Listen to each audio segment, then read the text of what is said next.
so many people up there. I want them to settle because it gets so loud. Oh, my.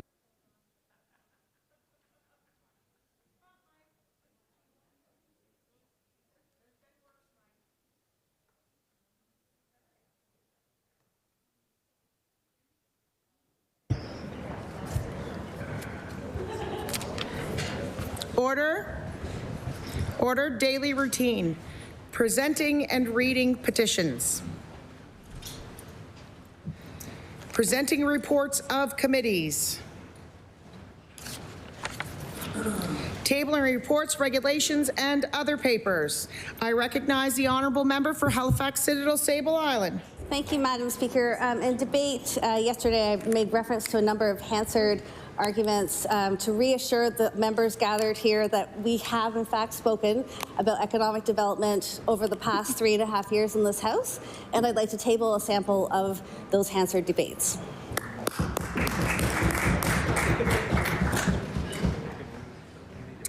Tabled. Also, before I move on, I wrote a note, and I always check my paperwork. I noticed yesterday that the member for Cape Breton Centre, Whitney Peer, quoted from the CBC article and also another article in. Did you table them? Thank you so much. I missed that part. I appreciate that. Statements by ministers. Government notices of motion. I recognize the Honourable Minister of Opportunities and Social Development. Well, thank you, Madam Speaker. I hereby give notice that on a future day I shall move the adoption of the following resolution. Whereas, to be effective, government policies and programs must be designed to meet the needs of the people we serve and delivered in a way that ensures access, and whereas the Disability Advisory Committee, which includes Nova Scotians with disabilities and the people who support them, has helped ensure the disability support program is rooted in the committee's values of openness, new ideas, choice, diversity, inclusion, and hope. And whereas those values will continue to serve as North Stars for government as we work to transform the disability support system in Nova Scotia as part of the human rights remedy. Therefore, be it resolved that the members of this House recognize the members of the Disability Advisory Committee for the work they've done to ensure the voices and choices of people with disabilities have been heard and considered in shaping the future of disability services in Nova Scotia, and express gratitude for their dedication as the committee concludes its work and transitions to a new regional advisory councils. Speaker, I request waiver of notice and passage without debate. There has been a request for waiver. Is it agreed? Agreed. It is agreed. Would all those in favour please say aye? Aye. Contrary-minded, nay. The motion is carried. I recognize the Honourable Minister of Health and Wellness. Thank you, Speaker. I beg leave to make an introduction. Please do. Speaker, I'd like to draw the members' attention to the Speaker's Gallery where I would like to introduce Cassidy Megan, the founder of Purple Day. She's certainly no stranger to this legislature. Cassidy, do you want to stand? And, or, there she is. Yay.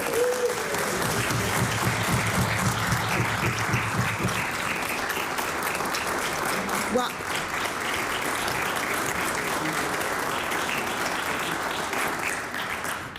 welcome to the House. We hope you enjoy your time here. I recognize the Honourable Minister of Health and Wellness. Sorry, Speaker, I'm not done my introduction yet. So okay. She's so famous, everybody stood up. Yeah. So Cassidy created the idea of Purple Day in 2008, motivated by her own experience of living with epilepsy. The Epilepsy Association of the Maritimes came on board to help develop Cassidy's idea into what is now known as Purple Day. In 2009, the Anita Kaufman Foundation and Epilepsy Association of Nova Scotia joined forces to launch Purple Day internationally. And together they were committed to working with individuals and organizations around the world to promote epilepsy awareness. Cassidy currently sits on the global youth team of the International League Against Epilepsy. And so I'd also at this time like to introduce the person joining Cassidy, who's Angela McCarthy, the president of the Epilepsy Association of the Maritimes and the interim executive director. And Angela is also Cassidy's mom. So if you would like to stand and accept the warm welcome of the House.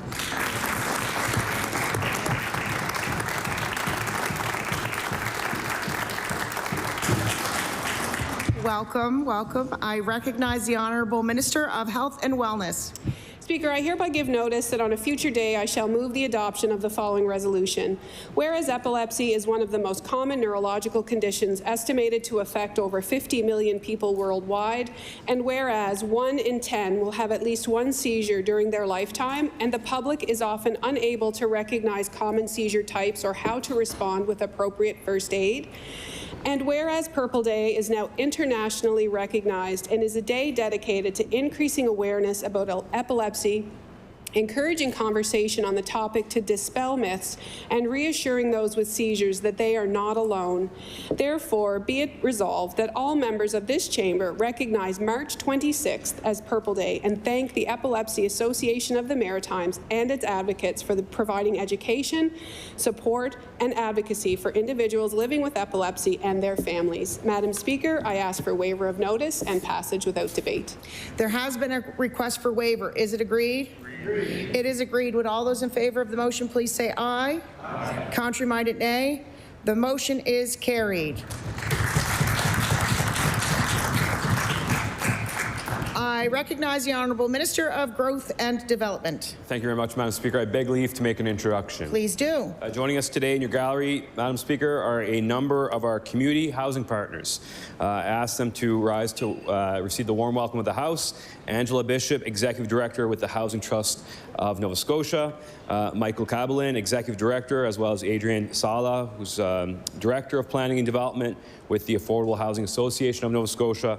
Carrie Chasson, Director of Operations and Programming for Rooted, and Veronica Marsman, Executive Director, and Kathleen Mitchell, Board President of Acoma Holdings Limited. Also in the East Gallery, we have my ADM, Vicky Elliott Lopez, and Michelle Way, who is the Executive Director of Housing Programs and Services.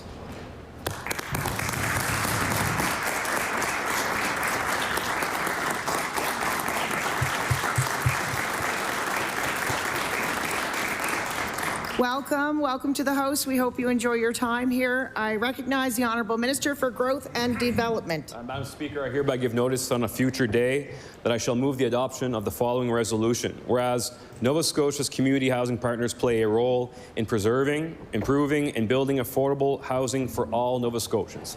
And whereas our community housing organizations are some of the best landlords in the province, and they work tirelessly to ensure every opportunity is explored so more Nova Scotians have a place to call home. And whereas because of their work and our investment of over $120 million, over 1,400 affordable units have been created in the last 2 years, and with their passion, continued partnership and commitment, even more will be coming. Therefore, be it resolved that all members of this House support our community housing organizations and the critical work that they do to help our most vulnerable residents find a safe and affordable housing faster. Madam Speaker, I request waiver of notice and passage without debate. There has been a request for waiver. Is it agreed? Agreed. It is agreed. Would all those in favor of the motion please say aye? Aye. Contrary-minded, nay. The motion is carried.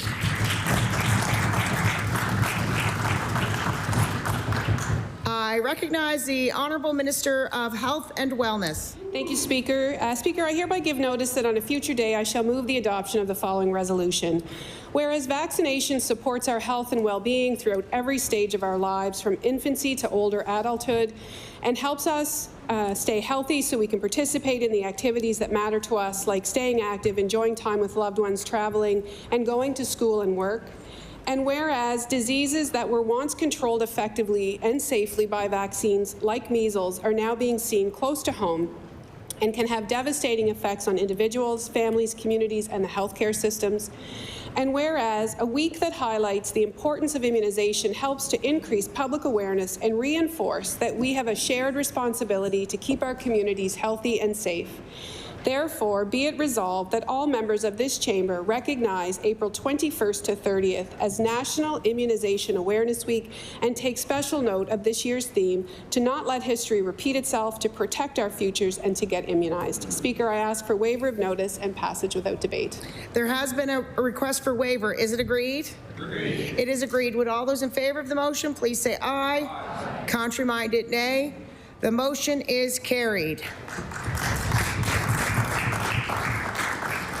I recognize the Honourable Minister of African Nova Scotian Affairs. Thank you, Madam Speaker. I hereby give notice that on a future day, I shall move the adoption of the following resolution. Whereas yesterday, the member for Sackville-Cobequid told the host it was wrong for the Premier to call out people who wear Ku Klux Klan costumes and say that he would fire them if they worked for the province. And whereas white hoods and robes are the most recognizable symbol of the KKK's legacy of racial hatred, violence, and terror. And whereas there are no circumstances where representations of the Ku Klux Klan can be condoned in our province, therefore be it resolved that all members of this legislature have the courage and moral fortitude to call out hurtful and hateful acts of racism in our province, no matter the circumstances. Madam Speaker, I ask for waiver of notice and passage without debate. There has been a request for waiver. Is it agreed? Agreed. It is agreed. Would all those in favor of the motion please say aye? Aye. Contrary minded, nay. The motion is carried.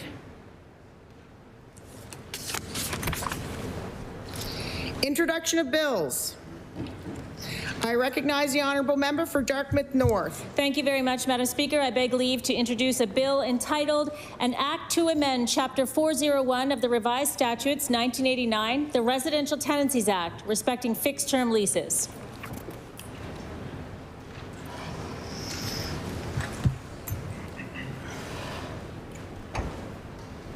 The Honourable Member for Dartmouth North begs leave to introduce a bill entitled An Act to Amend Chapter 401, the Revised Statutes 1989, the Residential Tenancy Act, respecting fixed-term leases. Bill 109, an act to amend Chapter 401 of the Revised Statutes 1989, the Residential Tenancies Act, respecting fixed-term leases. Ordered that the bill be read a second time on a future day.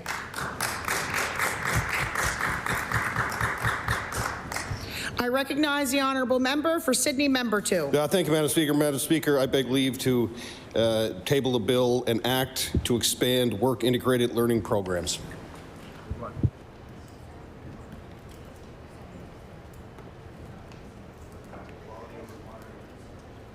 The Honourable Member for Sydney Member 2 begs leave to introduce a bill entitled An Act to Expand Work-Integrated Learning Programs. Bill 110, an act to expand work-integrated learning programs. Ordered that the bill be read a second time on a future day. I recognize the Honourable Member for Cumberland North. Thank you, Madam Speaker. I beg leave to table a bill entitled An Act to Protect Whistleblowing by Healthcare Workers. Thank you, Madam Speaker.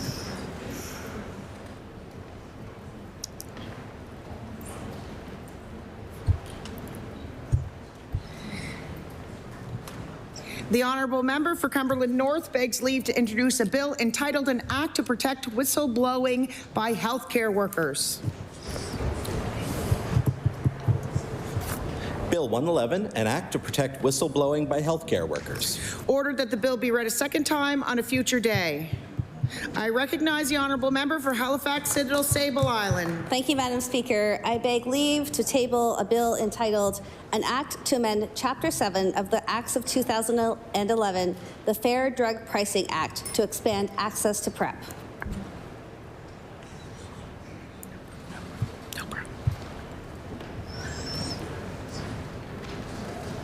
The Honourable Member for Halifax Citadel Sable Island begs leave to introduce a bill entitled An Act to Amend Chapter 7 of the Acts of 2011, the Fair Drug Pricing Act, to expand access to PrEP. PrEP. Bill 112, an act to amend Chapter 7 of the Acts of 2011, the Fair Drug Pricing Act, to expand access to PrEP.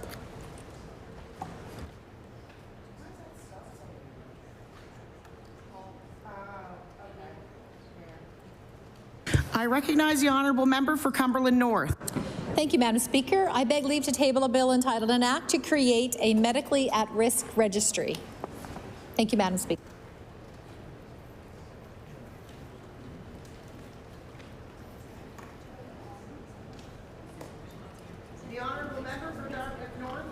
leave to introduce a bill entitled An Act to Create a Medical At-Risk Registry.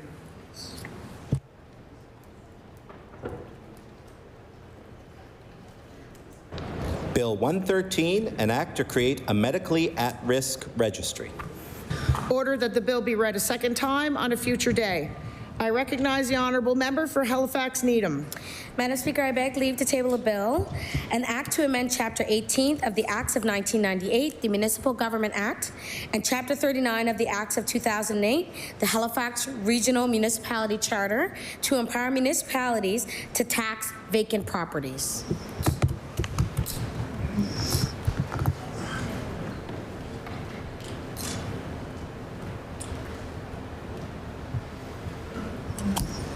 The honourable member for Halifax Needham begs leave to introduce a bill entitled An Act to Amend Chapter 18 of the Acts of 1998, the Municipal Government Act, and Chapter 39 of the Acts of 2008, the Halifax Regional Municipality Charter, to empower municipalities to tax vacant properties.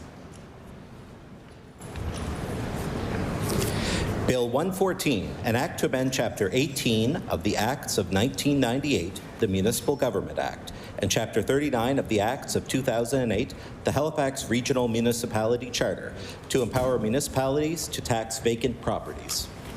Ordered that the bill be read a second time on a future day. I recognize the honourable member for Cumberland North. Thank you, Madam Speaker. I beg leave to table a bill entitled An Act to Amend Chapter 194 of the Revised Statutes 1989, the Atlantic Provinces Special Education Authority Act. Thank you, Madam Speaker.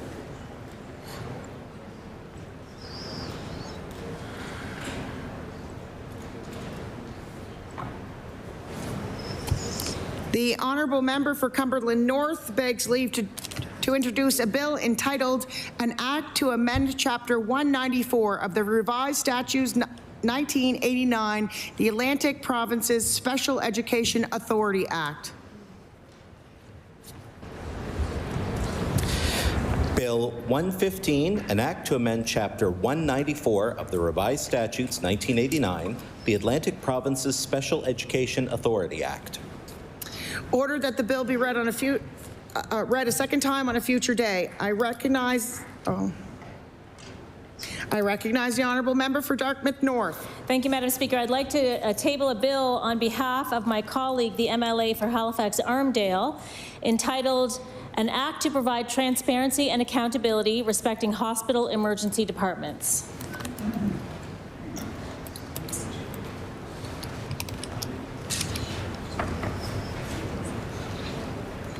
The honourable member for Dartmouth North begs leave to introduce a bill on behalf of the honourable member of Halifax Armdale,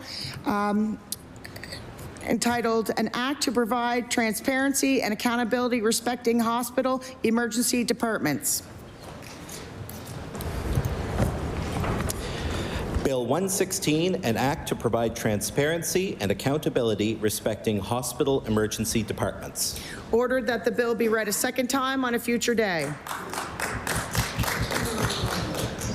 I recognize the honourable member for Cumberland North. Thank you, Madam Speaker. I beg leave to table a bill entitled An Act to Amend Chapter 293 of the Revised Statutes 1989, the Motor Vehicle Act. Thank you, Madam Speaker.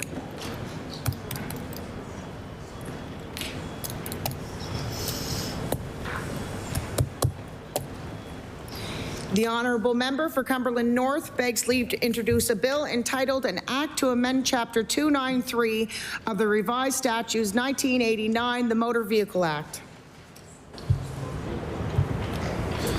Bill 117, an act to amend Chapter 293 of the Revised Statutes 1989, the Motor Vehicle Act. Order that the bill be read a second time on a future day. Notices of motion. I recognize the honourable leader for the official opposition. Thank you, Madam Speaker. Madam Speaker, I ask for unanimous consent of the House to waive Rule 32.2. To waive.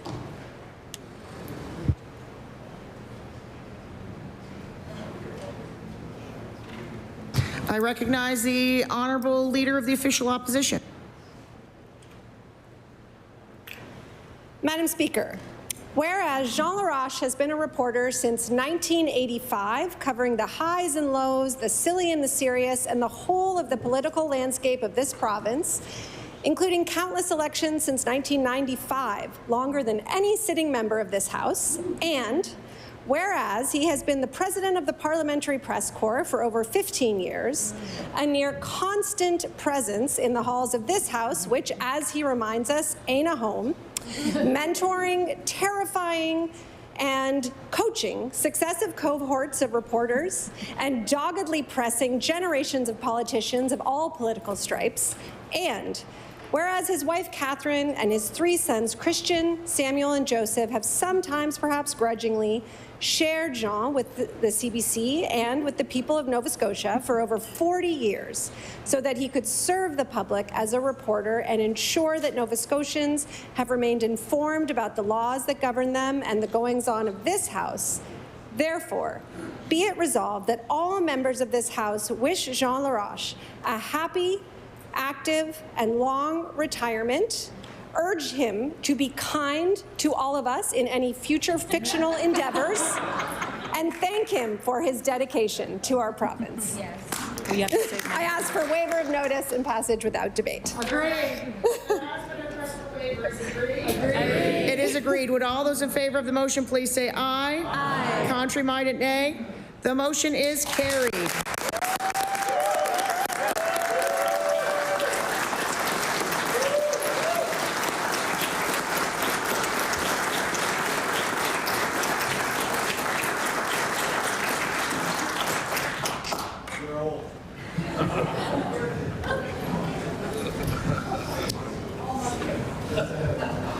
I know that was a bit of excitement. Any more notice of motions? No. Statements by members. I recognize the honourable member for Lunenburg. Thank you, Madam Speaker. Madam Speaker, I beg leave to make an introduction before I begin my statement. Please do. In the gallery, it is my honor to introduce Samantha Babin, an integral member of our caucus staff. Sam, I would ask you to please rise and accept a warm welcome from members of the legislature and your fans.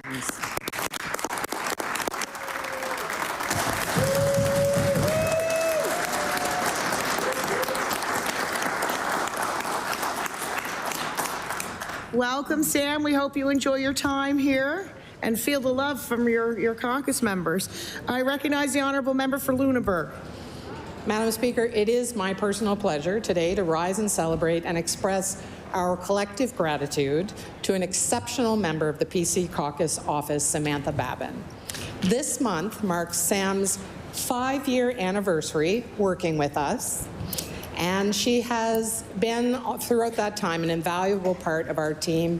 She works hard to make sure we are all prepared and organized for things like statements by members, and that task has been substantial this year, with more than 400 statements read by government members so far. That's more than the past 3 sittings combined. Of course, that's not Sam's only role in the office. No task is too big or too small for Sam, whether she's stepping in as our office seamstress or assisting in caucus preparation or being that cheerful voice that you hear when you call the office. Sam continues to go above and beyond. Doesn't matter if you text her in the evening or on the weekend. She always gets right back to you with an answer. Her diligence, positivity, and commitment to her job have made a lasting impact on our office and everyone she works with. She is truly one of a kind, vibrant energy and fashion sense that is on point. I ask all members of this House to join me in celebrating Sam Babin and the contributions she continues to make for our caucus. Her hard work, kindness, and dedication do not go unnoticed, and we are truly fortunate to have you as part of our team. Thank you, Madam Speaker. I recognize the honourable member for Dartmouth South. To make an introduction. Please do. I'd like to draw the members' attention to the gallery opposite, where we're joined by Kat McCormick, director of Eastern Front Theatre, and her father, Angus McCormick, and I'd ask you both to rise and accept the warm welcome of the House. Welcome. Welcome. We hope you enjoy your time here. I recognize the honourable member for Dartmouth South. Thank you. Madam Speaker, I rise today to recognize Catherine McCormick, a talented theater artist from Dartmouth and the artistic director of Eastern Front Theatre. Kat is a passionate creator, director, and performer whose work has helped to shape the Atlantic Canadian theatre scene. Kat has contributed to over 15 new works with companies such as Zupa Theatre, Shakespeare by the Sea, and Mermaid Theatre, among many others. As artistic director, Kat fosters a supportive and accessible space for artists to experiment and push the boundaries of storytelling. Her latest work, Fat Juliet, now on stage at Eastern Front, is a testament to their commitment to fresh, bold, and engaging theater. A 5-time Best Theater Actor in the Coast and 4-time Merit Award nominee, as well as a recipient of the King's Coronation Medal, Kat's impact on the arts community is undeniable. I ask all members of this House to join me in congratulating Kat McCormick for her contribution to Nova Scotia theatre and for continuing to inspire audiences and artists alike.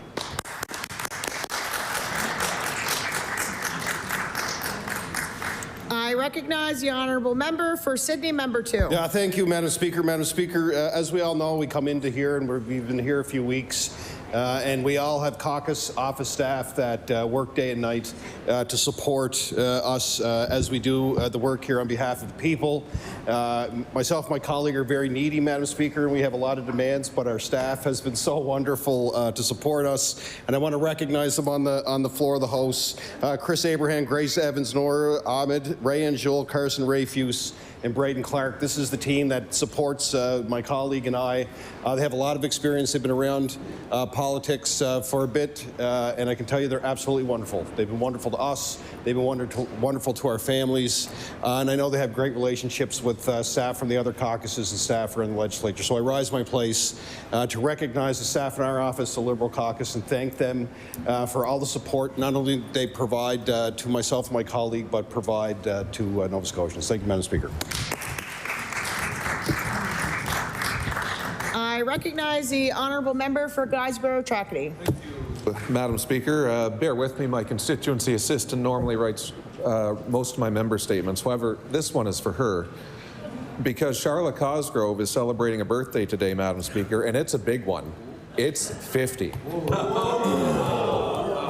I didn't know Charlotte when she turned 40, but she tells me she took it so hard she cried. I think she's doing a little better today. But before this turns into a roast, I do want to be a little serious. The first thing I did when I was elected in 2021 was ask, maybe beg, Charlotte to come work with me. Turns out it was also the best thing I did. Charlotte simply doesn't maintain her office when I'm away. She runs it smoothly and compassionately, no matter the issue. It's one thing to win an election as a first-time candidate, but it's another to try to win as an incumbent. You have to run and win on your record. That's why our celebration November 26th was as much for Charlotte as it was for me. I wouldn't be here without her.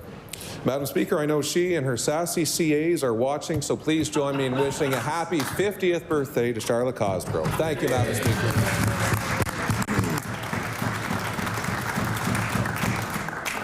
I recognize the honourable member for Dartmouth South.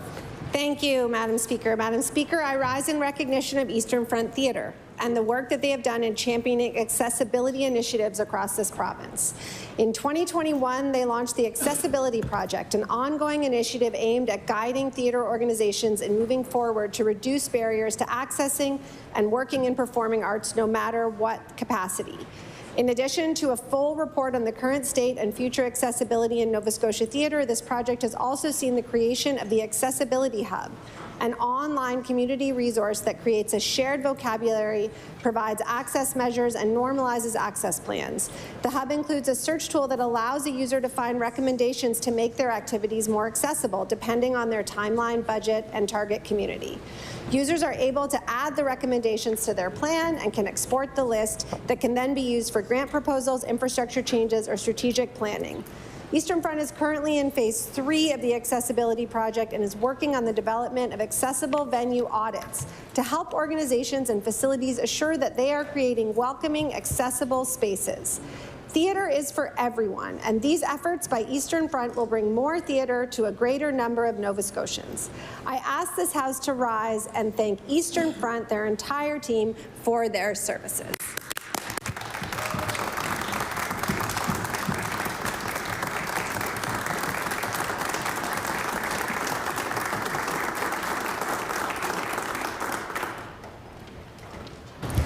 I recognize the honourable member for Timberley Prospect. Thank you, Madam Speaker. I want to recognize the sudden passing of Blaine Cook, known as Mr. Cook to literally thousands of kids that grew up in Timberley, including myself and my sisters, where Mr. Cook was the gym teacher at the Timberley Junior High and later the Ridgecliffe Middle School for over 30 years, retiring in 2009.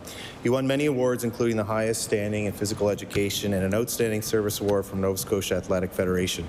He was a great ball player himself, but he is also a coach of a lot of the sports teams, and I think all of us remember him as wearing his classic tracksuits, either red or blue is my recollection. And most importantly, he was a kind and patient man who cared a lot for encouraging everyone to participate in physical activity. So to the family of Mr. Cook, on behalf of the Timberley community and all of us down here at the Nova Scotia Legislature, we just want to extend our deep condolences to the family. He was a great man. Thank you, Madam Speaker. I recognize the honourable member for Colchester, Musquodoboit Valley. Madam Speaker, I beg leave to make an introduction. Please do. I'd like to introduce our Director of Outreach in the gallery today at the caucus office, Paula Henderson. Welcome, Paula. I hope you enjoy your time here. You're going to help me get some road paved. I recognize the honourable member for Colchester, Musquodoboit Valley. Madam Speaker, today I rise to celebrate one of the hardest working individuals I've had the privilege of knowing and working alongside, Paula Henderson, our Director of Outreach at the caucus office. Paula, as we know, is a force to be reckoned with. She is someone who speaks her mind with clarity and is never one to mince words. Her colleagues, including myself, know that when we need honest advice or a fresh perspective, Paula is the person to go to. But what sets her apart is a remarkable personality. Paula knows when to roll up her sleeves and focus on a task at hand, and when to lighten the mood of her dry sense of humor. Her ability to balance hard work and a good laugh is also a gift that makes her not only an exceptional colleague, but also a friend to many. Paula's contributions to our team cannot be overstated. Her efforts have strengthened connections, built bridges, and ensured that the voices of our communities are heard. Madam Speaker, I ask my fellow members to join me in celebrating her remarkable career, her unwavering commitment to public service, and the incredible person she is. Thank you, Madam Speaker. Hear, hear.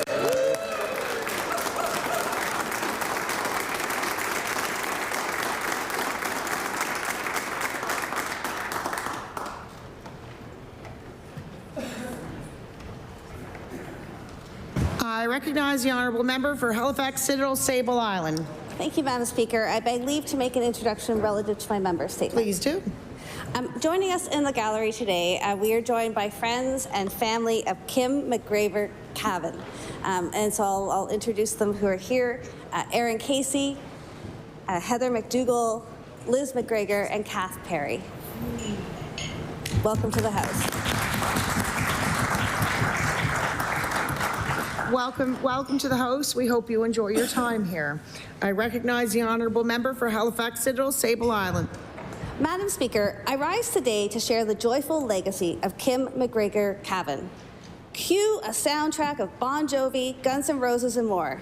Kim is described as the coolest person you ever met. She prioritized fun, joy, and play in everything she did, and she didn't gatekeep these treasures, planning gatherings, costumes, and more.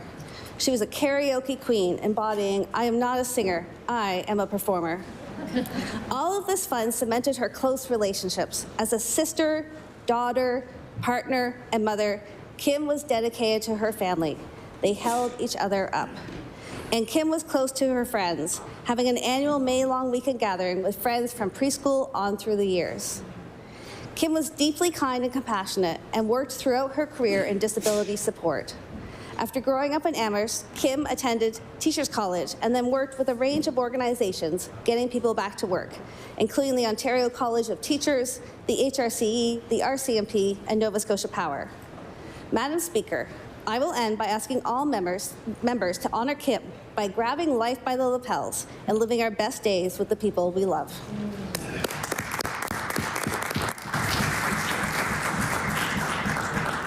I recognize the honourable member for Timberley Prospect.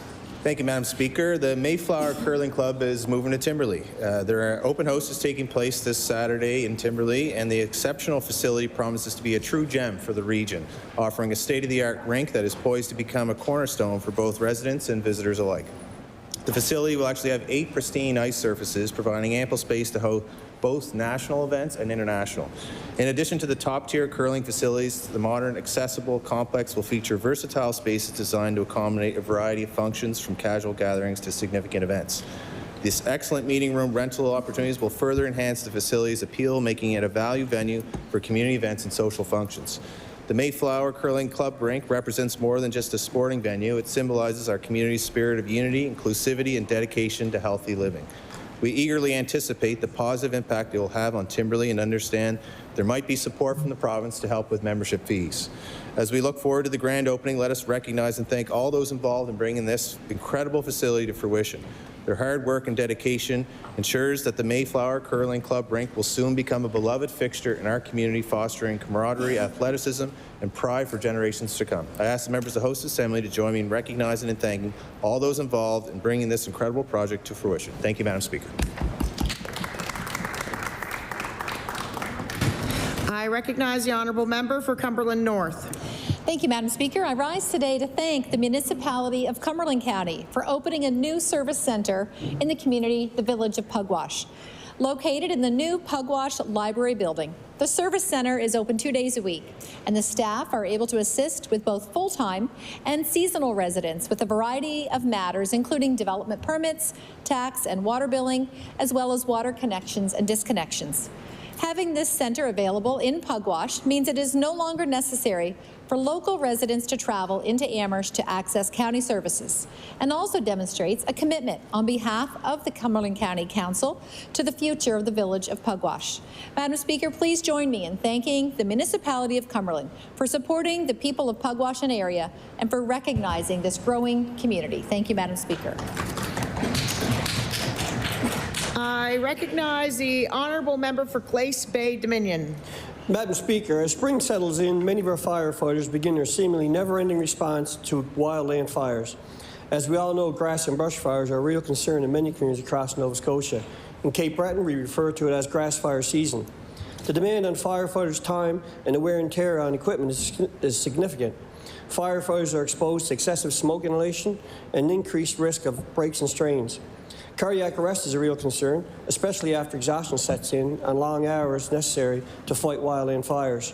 Structures such as homes, trailers, and sheds, as well as parks, wildlife, and scenic trails are often at risk, and the water consumption on scene is significant. Madam Speaker, more than 70% of firefighters are volunteer, and they protect 80% of Canada. We all love our volunteers, and we can help protect them by being extra vigilant this summer. I wish all firefighters a safe season, and I want to thank them for all they do to protect our beautiful province of Nova Scotia. Thank you, Madam Speaker. I recognize the honourable member for Halifax Citadel Sable Island. Thank you, Madam Speaker. I beg leave to make an introduction. Please do. In the gallery today, we are joined by Kevin Corbett and Stephanie Domet. I'd like to welcome them to the House. Welcome. Welcome to the host. We hope you enjoy your time here. I recognize the honourable member for Halifax Citadel Sable Island. I rise to recognize the contributions of Stephanie Domet to helping Nova Scotian writers of all ages find their voice. Stephanie is the author of Homing and Falsies Downsies, as well as the youth book Amazing Atlantic Women. She is also the co-founder of the Afterwards Literary Festival, which is now enriching our lives in Nova Scotia throughout the year. And for the past number of years, Stephanie has also encouraged writers of all ages to make friends with their writing process through the Tiny Empire workshops. In groups of adults and youth, Stephanie teaches people that it is worth noticing the curiosities and the beauty in life, and then what is noticed can then be noted. She supports everyone to find their voices in authentic and genuine ways. So many words have flowed over the years. Stephanie is going to be focusing on her own writing and gardening and creating her own hand-sewn wardrobe, as well as continuing to lead the incredible success of Afterwards. For the people of Tiny Empire, it is our turn to encourage the noticing, the throat clearing, and the pathways to expression. On behalf of all members, I thank Stephanie for her ongoing devotion to literary expression in Nova Scotia and beyond.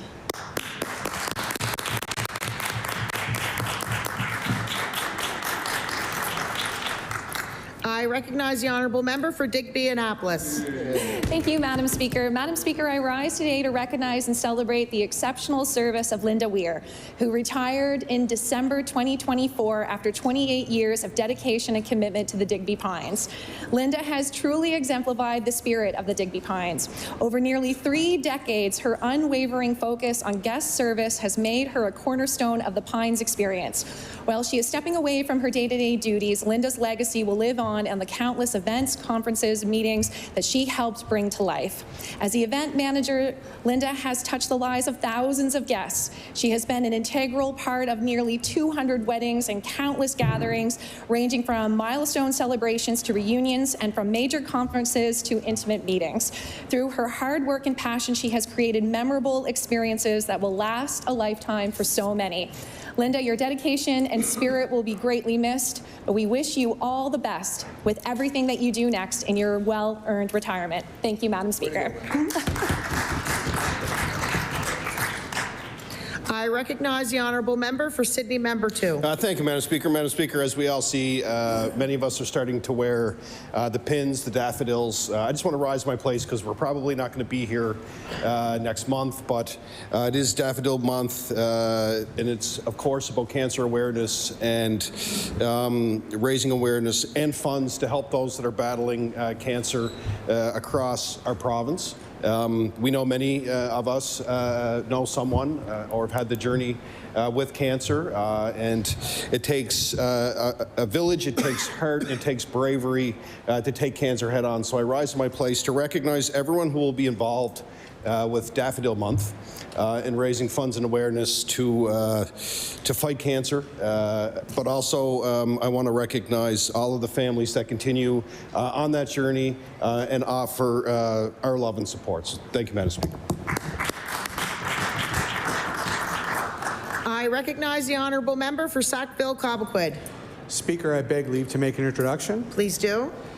Speaker, we're fortunate today to have in your gallery some true history makers. With us today are Jeffrey Kleik, owner of the Halifax Hoopers. Mr. Kleik is notable because he is the first pro sports franchise owner of African Canadian descent in the entire history of our country.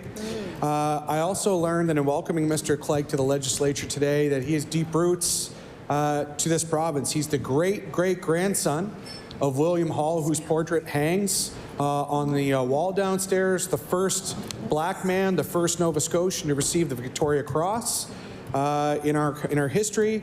He's also the nephew of Viola Desmond. So Mr. Kleik has deep roots in the province, and he is contributing transformation in our province. With him are Brandon Bellotti from Brooklyn, New York, Antonio Davis from Flint, Michigan, Lansana Nwosu from Scarborough, Ontario, and native son Josiah Tynes from North Preston, all members and athletes with the Halifax Hoopers, our newest pro basketball franchise in Halifax. Please join me in welcoming them to the People's House.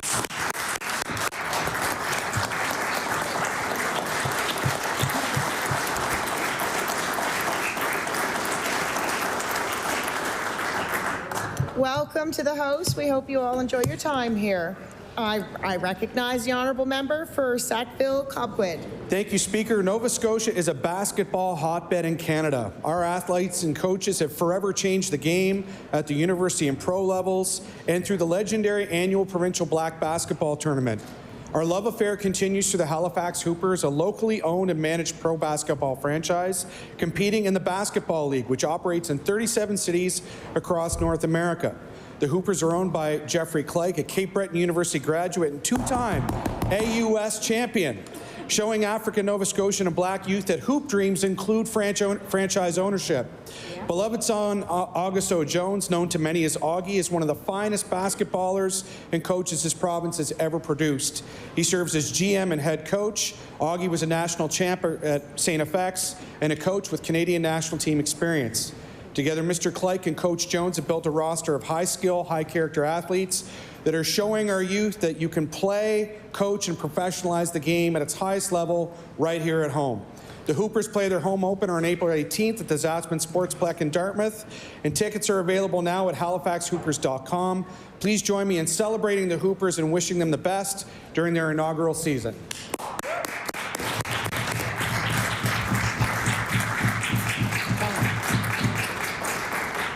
I recognize the honourable member for Annapolis. Madam Speaker, I rise today to recognize the tireless efforts of Donna Crosland in her work to protect Nova Scotia's hemlock forests from the invasive hemlock woolly adelgid.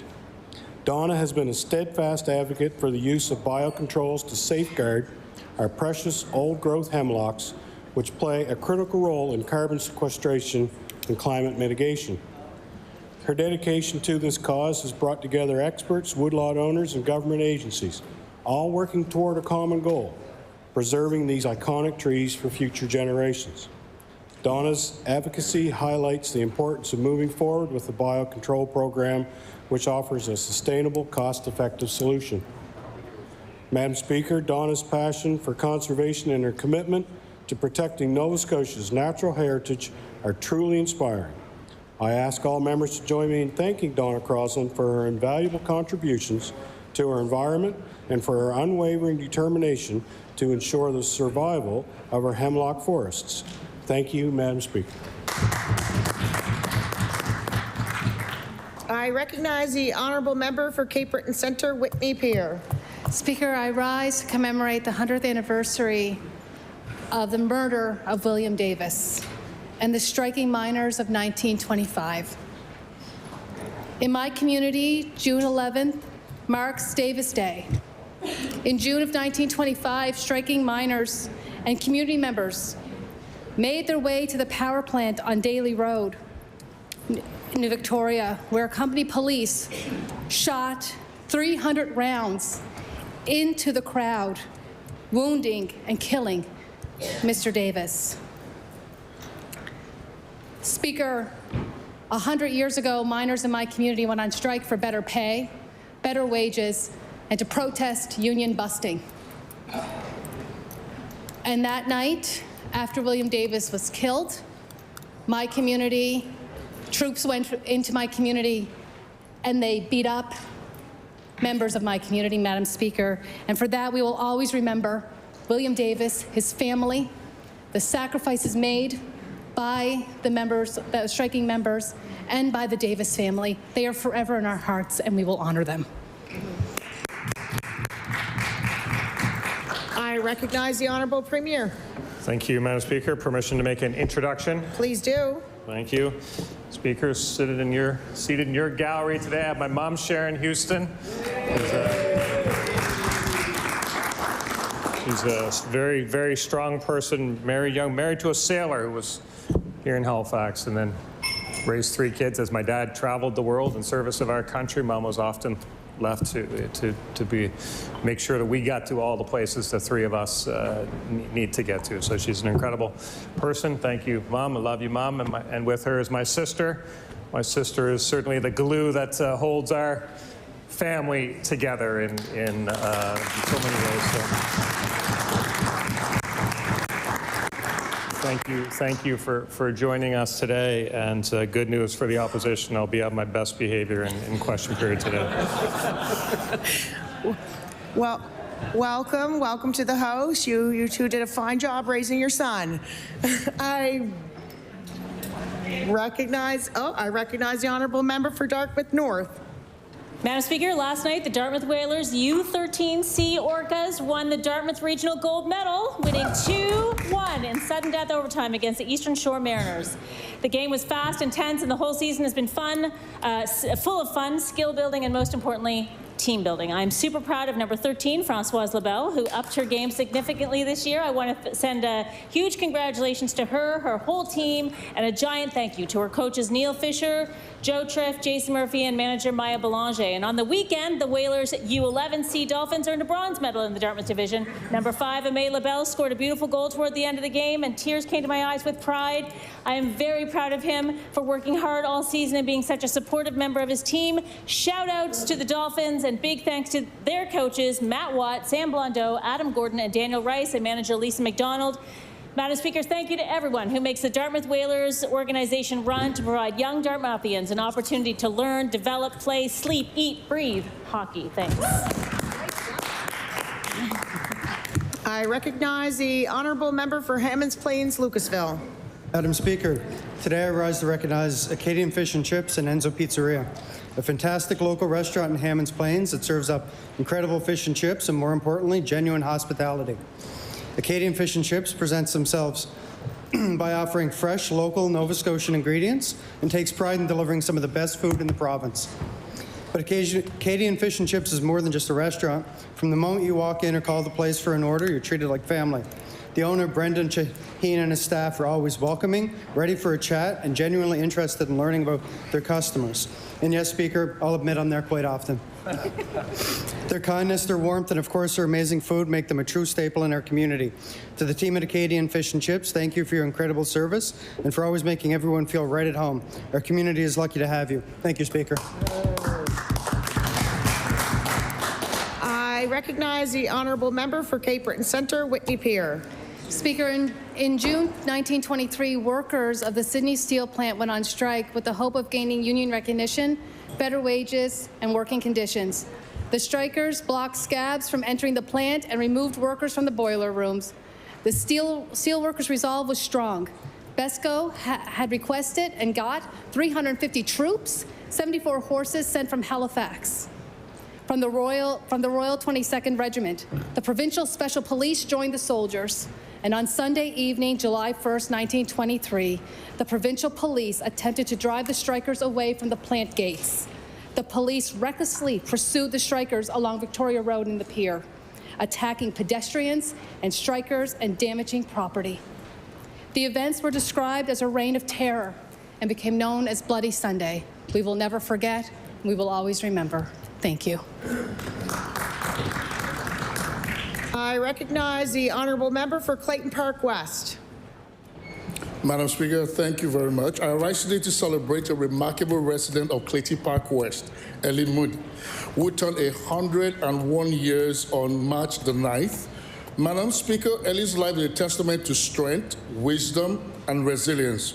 Over the past century, she has witnessed extraordinary changes from a world without television to where we can carry the power of the internet in our pockets. She's a cherished mother, a grandmother, and a friend. I had the pleasure of meeting her along with our son Fred, with his wife, who came up from out of town to mark this beautiful occasion. It was a time filled with love, laughter, and admiration for a woman who continues to inspire us all.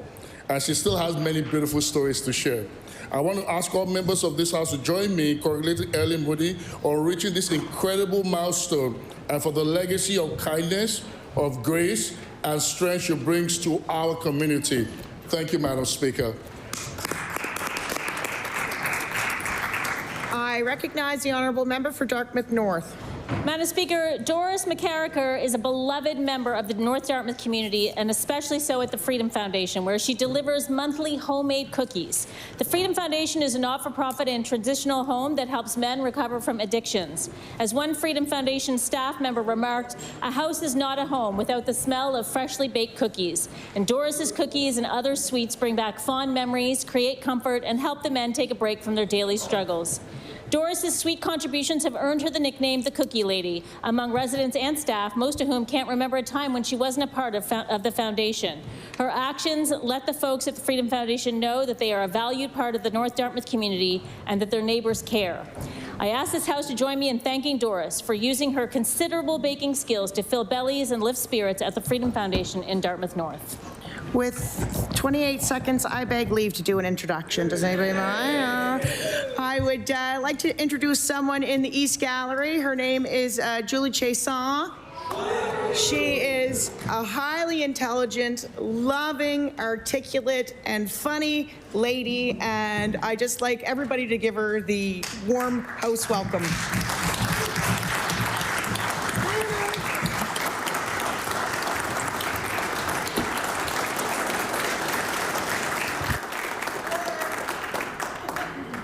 Order. Order. The time is now 2 o'clock. We will finish at 2:50. I recognize the honourable leader for the official opposition. Thank you, Madam Speaker. Madam Speaker, last week the Premier sent a letter to the Prime Minister outlining priorities for the province that require federal partnership. Unfortunately, the thousands of Nova Scotians who use birth control, diabetes medication and devices didn't quite make the Premier's list. While people in other provinces can access the health care they need free of charge, the government is making Nova Scotians pay directly through expensive copays for their medications. At a time of increased financial insecurity, why isn't this government taking the money on the table and getting Nova Scotians a break on medication costs? I recognize the honourable Premier. Thank you. Thank you, Madam Speaker. And indeed, I sent that letter to two party leaders, the two party leaders that have a potential to be Prime Minister of the country. I sent that to the Liberal Party and to the Conservative Party and outlined their priorities for Nova Scotians. Building the economy, creating jobs, getting us to a better place. There are other issues that the province is working on with the federal government. We did a deal a couple weeks ago for rare disease medication. We'll continue to work with the federal government. If the deal works for Nova Scotians, it works for us. We just need to make sure we get the right deal, Madam Speaker. I recognize the honourable leader for the official opposition. Thank you, Madam Speaker. There's a third federal party that got pharmacare passed for all Canadians, and yet this Premier has dragged his feet on taking the money that's on the table, and Nova Scotians are paying the price. Diabetes medication isn't a luxury item for thousands of Nova Scotians who rely on it, and copays can be thousands of dollars. Barrier-free birth control gives women and gender-diverse people options about their bodily autonomy and their health, especially when they find themselves in controlling relationships. The Premier is denying the people of this province free medication. What does he have to say to the people who are paying out of pocket for medication when they don't have to? I recognize the honourable Premier. Thank you, Madam Speaker. And I did send the letter to the people who have the potential to be the Prime Minister of the country. Those are the ones we wanted to focus on. I would just say to the member that, we as a government, we have a responsibility to Nova Scotians. We have a responsibility to make sure it's the right deal, because we have seen also what happens when the wrong deal is signed. And members of this House will remember the Liberal government on the eve of an election signing a child care deal. We're still trying to clean that mess up, Madam Speaker. We have to make sure it's the right deal for Nova Scotians. We're doing that. We will continue to do that work. We'll try to clean up the rank in government child care mess as well. That's an awful shame, Madam Speaker. We can't make the same mistake as they did.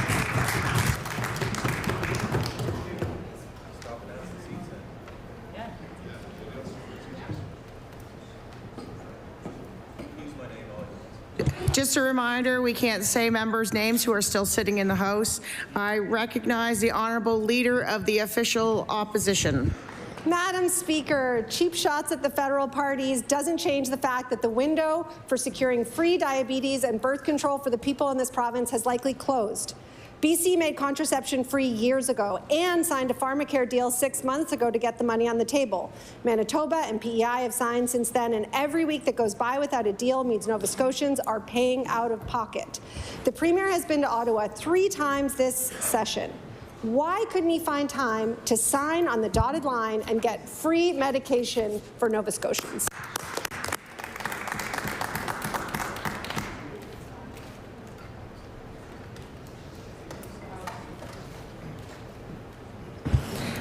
I recognize the honourable Premier. Thank you, Madam Speaker. How socialist to just say, take the deal, take the deal. Madam Speaker, we have a responsibility to Nova Scotians to make sure that we get the right deal.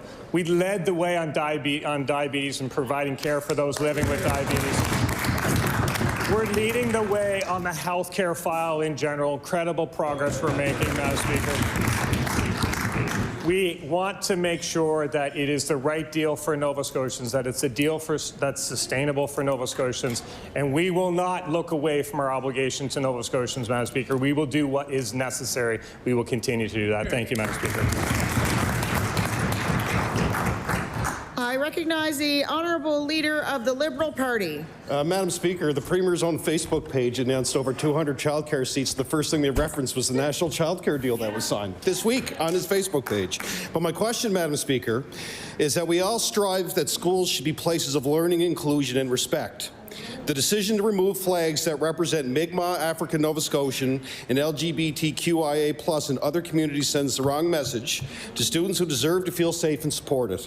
These flags are more than symbols. They represent the history, identity, and belonging of communities that have fought for recognition and equality. At a time when we should be fostering acceptance and inclusion in our schools, this move does the opposite. Will the Premier intervene and direct the South Shore Regional School Centre for Education to reverse the decision? I recognize the Honourable Premier. Thank you, Madam Speaker. I would be very happy to debate the record of the former Liberal government, Madam Speaker, but that has been debated very publicly at least twice by Nova Scotians, and they've spoken loud and clear on how they think that government did for Nova Scotians. That childcare deal is the worst in the country, and it was signed so they could call an election the next day. The very, very definition of putting politics before people. We won't do that, Madam Speaker. We will stand for Nova Scotians. On the issue of flags, I would say we all need our schools to be welcoming places. We all need our schools to be safe places. In terms of flags here at the legislature, we raise them periodically as well, and we'll talk to the Senate. I recognize the page. I recognize the Honourable Leader of the Liberal Party. Thank you, Madam Speaker. And we weren't the first to sign. BC was the first to sign. And as I said, the government has made announcement after announcement after announcement and cut ribbons on childcare deals. And the first thing they reference is the national childcare deal that was signed. But again, Madam Speaker, to my question around flags, we all Madam Speaker, we all don't want a patchwork approach to inclusion in our schools. What is allowed in one region should be allowed in all. And some school boards are choosing to remove flags that represent historically marginalized communities. It creates division instead of unity. Will the Premier commit to a province-wide policy that ensures schools can continue to fly these flags? I recognize the Honourable Premier.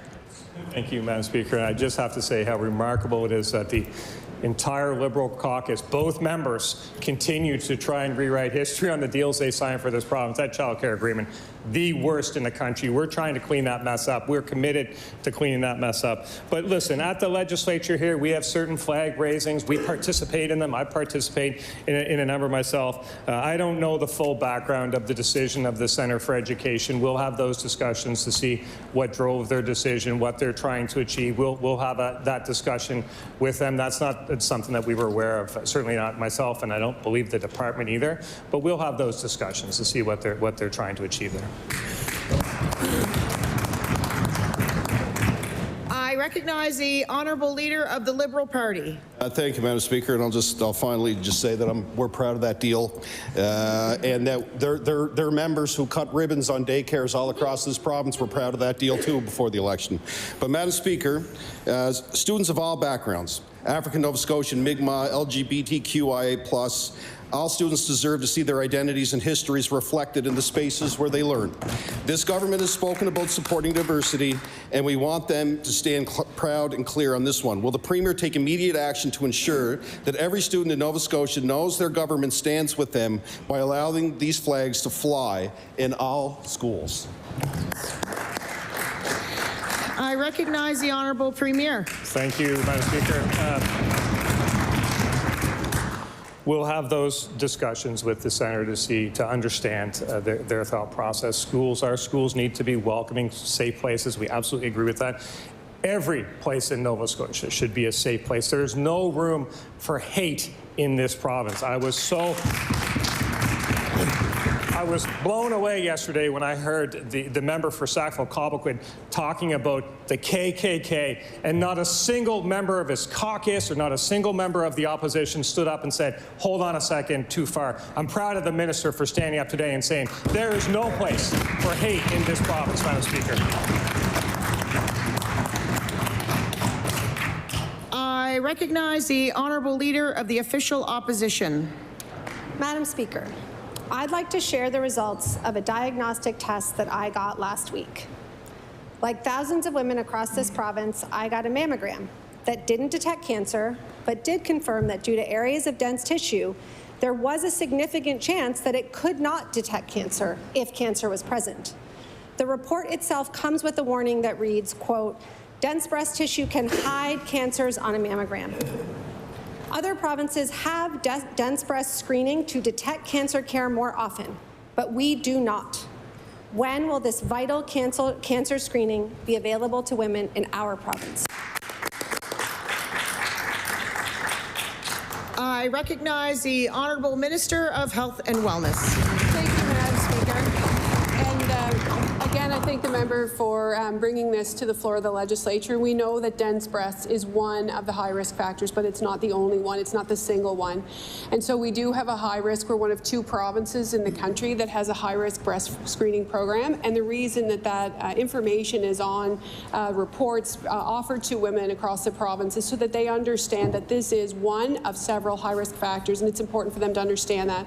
We continue to work with Nova Scotia Breast Screening Program. This is not something we're holding back. We are working with those experts to understand what the emerging evidence says. We continue to work with them. I have faith in those individuals. We have an excellent screening program here, and we will continue to have ongoing conversations with them. Thank you. I recognize the Honourable Leader of the Official Opposition. Thank you, Madam Speaker. For a high-risk diagnosis, if you can be in the high-risk program here, you have to have dense breasts and family history, et cetera, et cetera. In Ontario, if you have dense breasts, you can get an ultrasound or an MRI, which can, in fact, detect cancer. But women in Nova Scotia can't. We're also hearing from many women in the province who are waiting for weeks just to get a basic mammogram. The current options for screening breast cancer are letting Nova Scotians down. The government's own website shows that women in Bridgewater are waiting 157 days for a mammogram. In Kentville, it's 145 days. When will this government make timely and accurate detection of women's cancers a priority? I recognize the Honourable Minister of Health and Wellness. Thank you, Madam Speaker. And I just want to reassure Nova Scotians that, again, we are working very closely with Nova Scotia Breast Screening Program. So certainly, and with this ongoing discussion, I've been able to reach out to them. Nova Scotia's breast cancer detection rate meets or exceeds national targets in all age groups across our country, Madam Speaker. And Nova Scotia exceeds the national target of less than 70% of breast cancers that have not spread beyond the breast at time of screening diagnosis.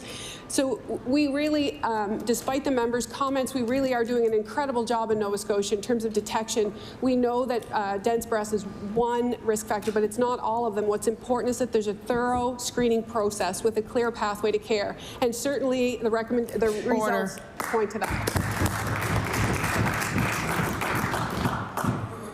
I recognize the Honourable Member for Sackville-Cobequid. Thank you, Speaker. Nova Scotians are deeply concerned about the hate spreading south of the border, where the President is actively scapegoating equity-deserving communities. Nova Scotians are worried that such dangerous sentiments might be finding a home here. The South Shore Regional Centre for Education quietly removed flags celebrating the Mi'kmaq, African Nova Scotian, and 2 SLGBTQIA communities from school flagpoles. Instead, they will be treated as second-class symbols and displayed indoors because it's too costly to keep outdoor flags in good repair. Is the Minister of Equity and Anti-Racism prepared to allow equity-deserving staff and students to be treated as second-class citizens in our schools? I recognize the Honourable Minister of Education and Early Childhood Development. Madam Speaker, we want all our schools to be inclusive, we want them to be welcoming, and we want them to celebrate everything that is Nova Scotian, Madam Speaker. We will step in, we'll talk to the RCEs, we'll make sure that this issue is addressed. We just found out about it, Madam Speaker, and we're going to continue to work to make sure our schools are inclusive. But at the same time, the member yesterday said that we should not, the Premier should not, interfere when somebody dresses up like the Ku Klux Klan. Madam Speaker, you can't have it both ways. What I will tell Nova Scotians is this is a welcoming province. No matter what you look like, who you love, or who you are welcome here. We will support you in our schools and everything we can do within the provincial government.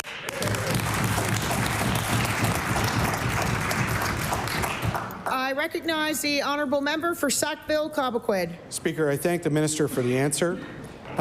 Under current law, the Minister of Education and Early Childhood Development is ultimately responsible for the operation of all public schools. There's a responsibility for this divisive decision clearly rests with the minister. At a time equity-deserving Nova Scotians fear the kind of treatment being normalized in the United States, this government must act decisively to protect their rights. Will the minister stop this policy and ensure that flags celebrating the Mi'kmaq, African Nova Scotian, and 2S LGBTQIA+ communities are proudly displayed at every school in this province?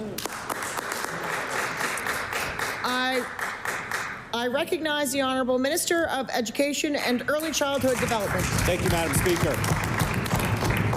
Madam Speaker, that was the time to show some humility and say, I made a mistake. I shouldn't have said that, Madam Speaker. Really, really. Nobody should remain silent when they see racism, Madam Speaker.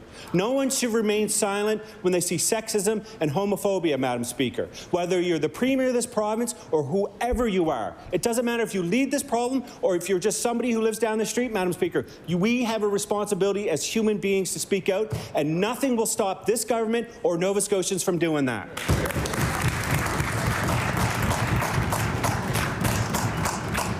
I recognize the honourable member for Halifax Needham. Wow. There's a lot of silence in this room when legislation gets passed. Madam Speaker, when this government is busy pushing an agenda that no one voted for, Nova Scotians are struggling with high rent, emergency rooms are overwhelmed, and too many people can't keep up with their bills. Instead of getting people the help they need, this government is spending this session pushing a secret agenda to consolidate their own power. So, Madam Speaker, my question is to the Premier. Why has this government been attacking special interests and picking fights instead of working for Nova Scotians? I recognize the Honourable Minister of Finance and Treasury Board. Madam Speaker, we're working hard for Nova Scotians. We realize the pressure on Nova Scotians to make life more affordable. That's why we've instituted a $500 million tax cut. That's why we've got an absolutely historic school lunch program. And I asked that member, why did her party vote against our school lunch program? Bad habit. I recognize the honourable member for Halifax Needham. Madam Speaker, this government has patted itself on the back for walking back some of their worst ideas ever after public outrage. But there are many more overreaching policies Nova Scotians have protested, emailed, and spoken out against. Nova Scotians are seeing this government dismantle protections for workers, strip away academic freedoms, and recklessly remove bans designed to protect our land and water, all without consultation. So, Madam Speaker, what does the Premier say to Nova Scotians who feel betrayed by this government's secret agenda?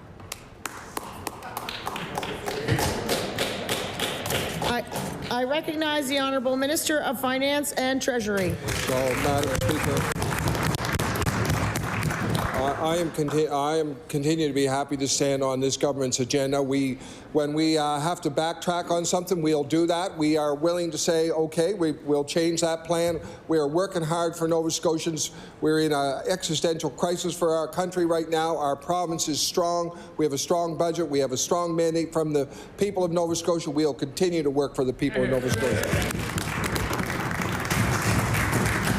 I recognize the honourable member for Timberley Prospect.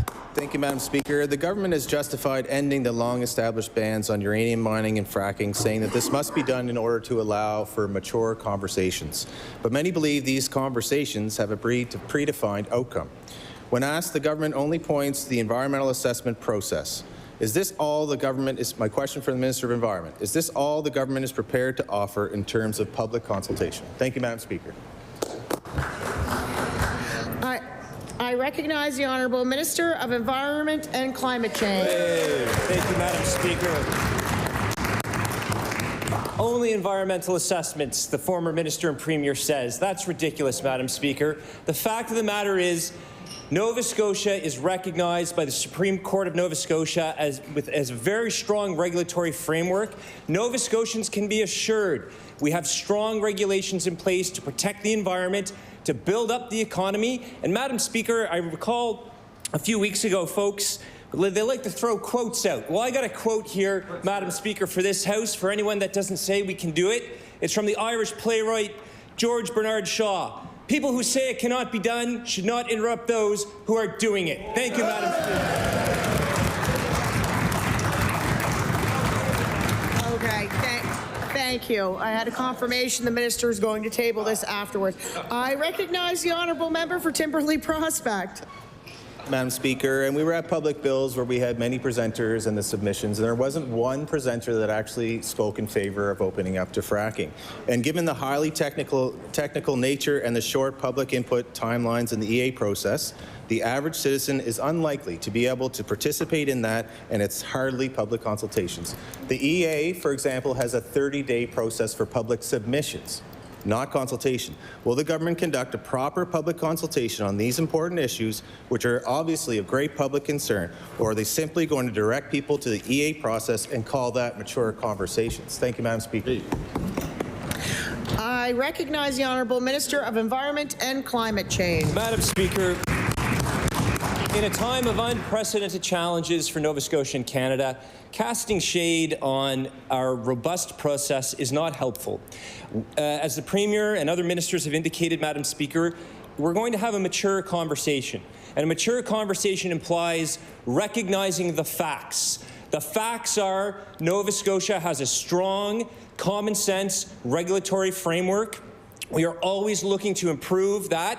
As responsible resource development takes place, I want to assure all Nova Scotians that we have the resources, the mechanisms in place to protect the environment and to build up the economy of Nova Scotia.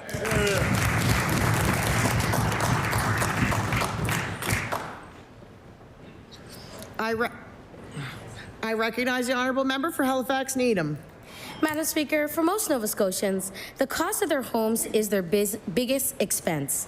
We recently heard from a Dartmouth woman whose son is a Red Seal tradesman, but he still can't afford to rent a home in the community where he wants to raise his son. Nova Scotia needs tradespeople to build more homes people can actually afford. How does the Premier expect people to be able to afford to stay in Nova Scotia when the fixed-term lease loophole allows rents to increase more and more each year? I recognize the Honourable Minister of Service Nova Scotia. Thank you. Thank you, Madam Speaker, and I want to thank the member for this important question. So, Madam Speaker, as we are proceeding through the House and thinking of some of the comments that I have made before, Madam Speaker, we've always been focused on making sure that Nova Scotians have choice.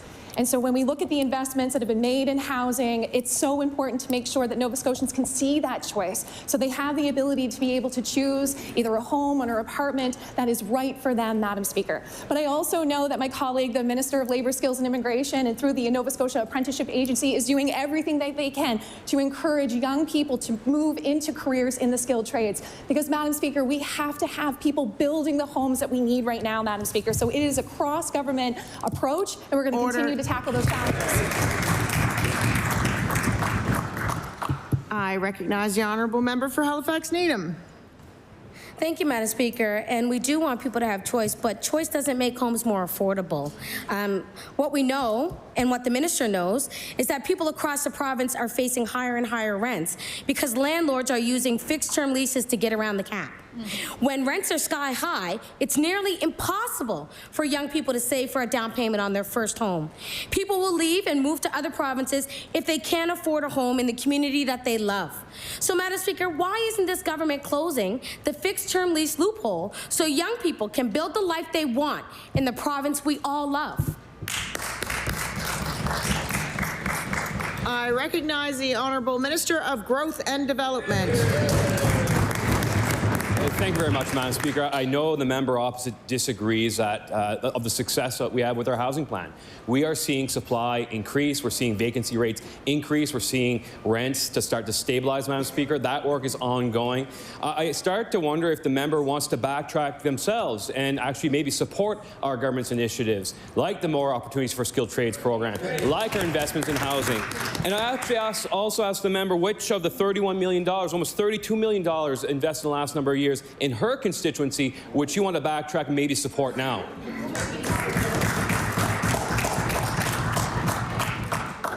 I recognize the honourable member for Dartmouth North. Madam Speaker, I just want to get back to George Bernard Shaw for a minute. He also said, Madam Speaker, a government that robs Peter to pay Paul can always depend on the support of Paul. So when we want to start quoting Irish playwrights, just look me up. Madam Speaker, that also applies to my question, actually. Madam Speaker, we know that this government intends to make it easier for landlords to evict renters by slashing the non-payment grace period from 15 days to just 3. I have asked about this several times now, and each time the minister has stood and said that she believes that the residential tenancies program is working. And if we have what we have is truly working, why is this government making it easier for landlords to evict their tenants? Gonna have to ask you to table that quote after you're done, like the minister has to as well. I recognize the honourable minister of Service Nova Scotia. Thank you, Madam Speaker, and I want to thank the member for this important question because it gives me the opportunity to speak to Nova Scotians to say, yes, that there are changes coming to the residential tenancy program around eviction timelines, Madam Speaker, but it's very important that Nova Scotians do reach out to the residential tenancy program when they have any questions. So yes, there will be a 3-day period of late or an unpaid rent, Madam Speaker, but that is aligning to other jurisdictions across Canada. But Madam Speaker, it is important that Nova Scotians know that we do have a residential tenancy program that does work, Madam Speaker, and that individuals who work for Service Nova Scotia, who are located across Nova Scotia, are there to answer the questions that anyone might have in their time of need, because we want a balanced program that provides respect and dignity to all Nova Scotians. I recognize the honourable member for Dartmouth North. Madam Speaker, the relationship between a landlord and a tenant is inherently unbalanced, and nothing is going to change that. That is the relationship. Many tenants in the province are living paycheck to paycheck and struggling to pay for the rent and food and medications. And even if the eviction process is paused when someone goes to residential tenancies, many people will miss the shortened deadline because 3 days simply isn't long enough to contact their MLA or do the research and find out the process or get themselves to the quite inaccessible Access Nova Scotia. Speeding up evictions right now will result in Nova Scotians setting up tents in homeless encampments. Will the minister stand today and assure renters that this government will not make it easier for their landlords to evict them? I recognize the honourable minister of Service Nova Scotia. Thank you, Madam Speaker. And I want to thank the member again for this important question, because it is important for Nova Scotians to know the changes that are coming. And so it's a 3-day period, Madam Speaker, that then can start the eviction process. That does not mean that someone is going to be evicted from their place that they live in after 3 days. It starts the eviction process. But as the member had said, Madam Speaker, which is really important, that when a tenant comes to the residential tenancy program, that's when the eviction stops, Madam Speaker. So it stops the clock so that they can provide information to a residential tenancy officer. So then a hearing can begin. And also just recognizing the changes that have come to the residential tenancy program, Madam Speaker, where hearings are being seen and heard in a very timely manner within 3 weeks. So Madam Speaker, again, we do have a program that works. I recognize the honourable member for Halifax-Chebucto. Thank you, Madam Speaker. Madam Speaker, on Friday, I asked this question, but I only got a testimonial as an answer. So I'll ask again on behalf of a few farmers that I've been speaking with. Folks on the ground would like to see the 10% discount for Wolfels Farmers Market to go expanded. Farmers right now are selling their CSAs for this growing season and harvest season. Will the minister act to expand the 10% discount for community-supported agriculture programs? I recognize the honourable minister of Growth and Development. Thank you very much. Thank you very much, Madam Speaker. Certainly really excited with the progress that we're seeing with Nova Scotia Loyal, the interest, even growing interest in this House, Madam Speaker. I think more people than ever are Nova Scotia Loyal. But that said, Madam Speaker, when we look at the programs that we're offering, the vouchers that we've discussed, we're looking at ways to get those out perhaps sooner in the school year. For students, I take the member's question regarding discounts and vouchers. We're always looking at ways to continue to grow and strengthen the program. We'll have those discussions at the department. Thank you. I recognize the honourable member for Halifax-Chebucto. I thank you to the minister for the answer. We all want Nova Scotia Loyal to work. We know that producers have feedback aimed at making the program better. For example, Anna Hutchison drives her products to every Sobeys store in the province and stocks the shelves herself. She's concerned that Nova Scotia Loyal branding is not noticeable enough. Will the minister tell us, is there or will there be a feedback process for producers like Anna? I recognize the Honourable Minister for Growth and Development. Thank you very much, Madam Speaker. We have an open door. I got to commend the staff at the Department of Growth and Development who are really leading the charge on this, that put blood, sweat and tears into making sure that Nova Scotia Loyal is the success story, the movement that we are seeing today. The feedback that we get from producers and retailers, invaluable. That is what has driven our government to actually launch the Nova Scotia Loyal Producer Program, label program, Madam Speaker, supporting producers directly to get the Nova Scotia Loyal label directly on the products before they hit the store shelves. We also work with brand ambassadors that go from one end of the province to the other to ensure the visibility is getting better every single day. I recognize the Honourable Member for Cumberland North. Thank you, Madam Speaker. My question is for the Minister of Health and Wellness. Almost 2 years ago, I asked the Minister of Health and Wellness why massage therapy is not regulated here in the province of Nova Scotia. For example, if you're a nurse, if you're not a nurse, you cannot call yourself a nurse because it's a regulated profession. And to protect the public, no one should be able to promote themselves as a massage therapist if they are not qualified to do so. Someone in Amherst had a shingle out, offering holistic massage and several other services. No one could shut him down, and he has been charged with several accounts of sexual assault, and I'm going to table that. Can the minister please update this House on where they are at, progress to date on getting this profession regulated? I recognize the Honourable Minister of Health and Wellness. Thank you, Madam Speaker. So certainly the Regulated Health Professional Act that we passed a couple of years ago brings the current 21 regulated healthcare professionals under one piece of legislation, but we are working with a number of healthcare professionals like naturopathic doctors as well as massage therapists.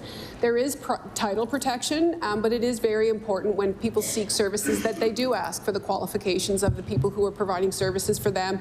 And so currently, massage therapists are not under the Regulated Health Professional Act, but we do expect over time that they will migrate under that act, but I don't have a timeline just now.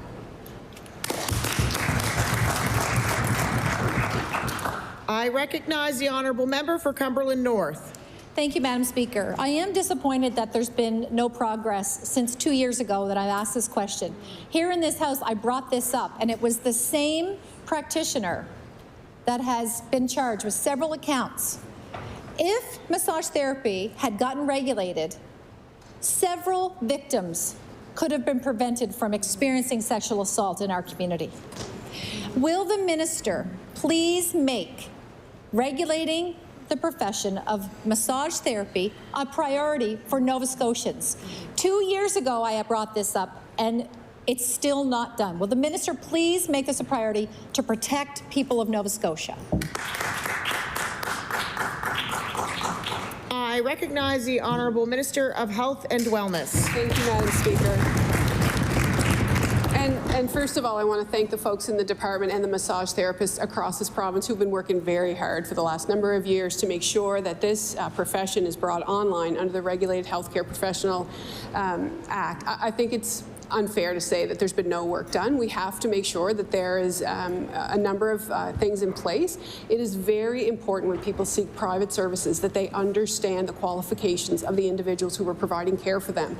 It is essential that people ask questions. It is a buyer beware environment. We are working very hard. There's always RCMP. Bad people do bad things, and we need to make sure that when people feel that they've been treated poorly, that RCMP or police are contacted. I recognize the Honourable Member for Sackville-Cobequid. Thank you, Speaker. This is the 6th week of the House being in session, and we've seen many shocking and alarming moves by this government. Lifting bans on fracking and uranium without consultation, moving to fire public servants without cause, threatening the academic freedom of our province's universities. Madam Speaker, Nova Scotians didn't ask for these changes. and they sure didn't vote for them in November. Can the Premier explain why this government still charges ahead with a surprise agenda despite widespread opposition from Nova Scotians? I recognize the Honourable Deputy Premier.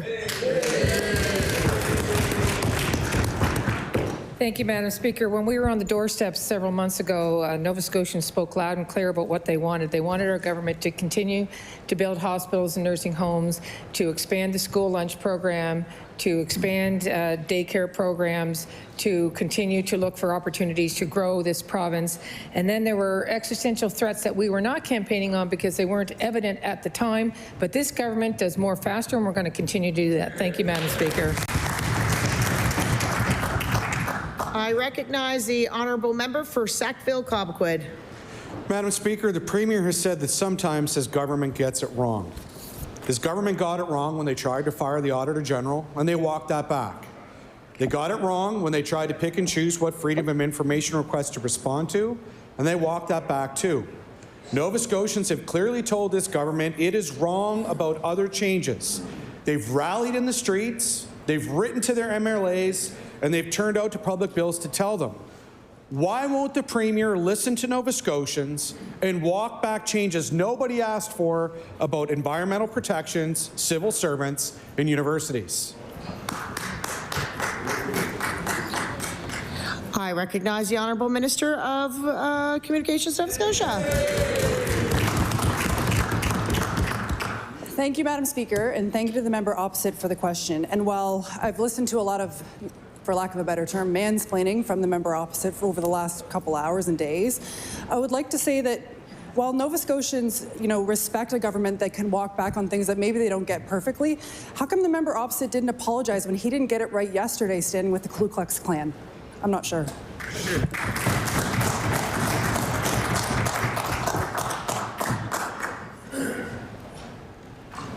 I recognize the Honourable Member for Fairview-Clayton Park.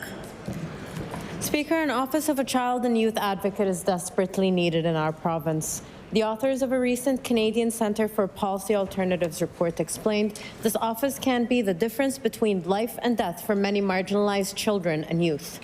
Given the importance, why is Nova Scotia one of the only provinces in this country without an Office of a Child and Youth Advocate? I recognize the Honourable Minister of Opportunities and Social Development. Well, Madam Speaker, I want to thank the member for her question. We want Nova Scotia to be the best province in this country, in fact, the best place in the world to raise a family and have children. And that's why it was our government that put forward the legislation that enabled this office in the first place. The NDP talked about it, the Liberals talked about it, but this Premier and this government did it, and credit to them for doing that. Work is well underway in the department. We're setting up the regulations, and including the staffing and some of the certifications around this. So work is underway. Stay tuned, Madam Speaker. Hear, hear. I recognize the Honourable Member for Fairview-Clayton Park. Thank you, Speaker. And while we do appreciate that the work is ongoing, youth, children, and families involved in the child protection system are not able to wait, and telling them to be patient is not good enough. How much longer is this government planning to make young people wait to have their voices heard and their needs met?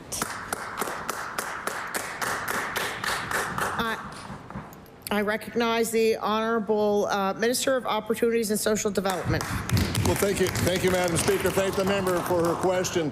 As Minister, I have to make sure that this is done right. We don't want to put something in place that isn't effective, isn't efficient. So we're going to take the time we need to make sure this is a very effective office. But you know what we don't want students waiting for? A school lunch program. And every member of the opposition, the two opposition parties, voted against school lunches last night when they voted against that budget. Why are they not supporting children getting meals at lunch at schools, Madam Speaker?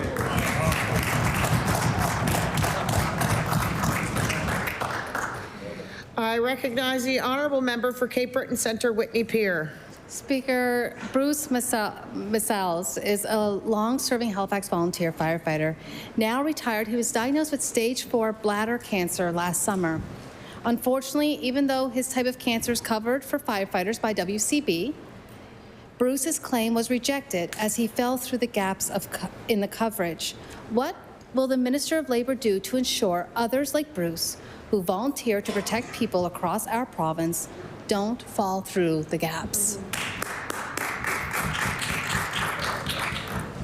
I recognize the Honourable Minister of Labour, Skills and Immigration. Thank you, Madam Speaker. And I'd like to thank the member for this very important question. First, firefighters face risks every day to keep our communities safe, and I seriously want to thank them for their service. And it's heartbreaking any time that we hear of a first responder that may face health challenges, and our thoughts are definitely with them.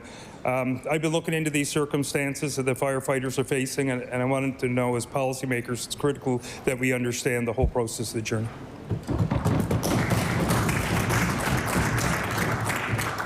I recognize the Honourable Member for Cape Breton Centre, Whitney Peer. Speaker, I hope that that leads to action on these gaps. Volunteer fire departments are struggling with recruitment and retention, especially of younger members who have full-time jobs.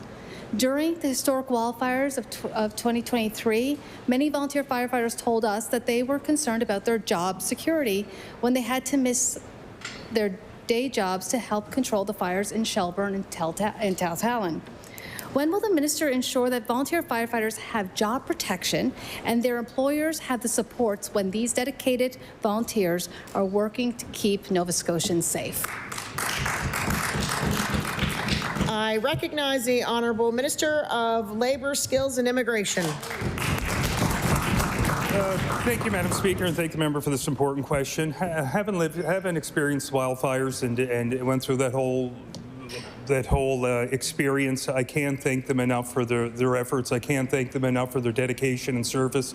I'm in regular contact with members from the fire department. My appreciation goes out to them, and we'll continue our conversations. Thank you. I recognize the Honourable Member for Timberley Prospect. Thank you, Madam Speaker. This morning we learned that the government is cancelling the Nova Scotia Electrify rebate program with just 10 days' notice. This program was originally funded by the Green Fund with money that was collected through cap and trade. And during estimates, the Minister of Environment confirmed that $17.4 million has been collected from the replacement system, OBPS. Can the Minister tell this House just how much money is left to fight climate change from this fund? Thank you, Madam Speaker. I recognize the Honourable Minister of Environment and Climate Change. Thank you, Madam Speaker. And OBPS is the system we use in Nova Scotia to ensure our large emitters, large industries, doesn't have an adverse impact on the environment, that we regulate the amount of greenhouse gas emissions. Madam Speaker, I can't resist, though. Why does my family minivan have more seats than that party has seats in this legislature? Because, Madam Speaker, the Liberal carbon tax, and good riddance to the worst tax in history. Thank you, Madam Speaker.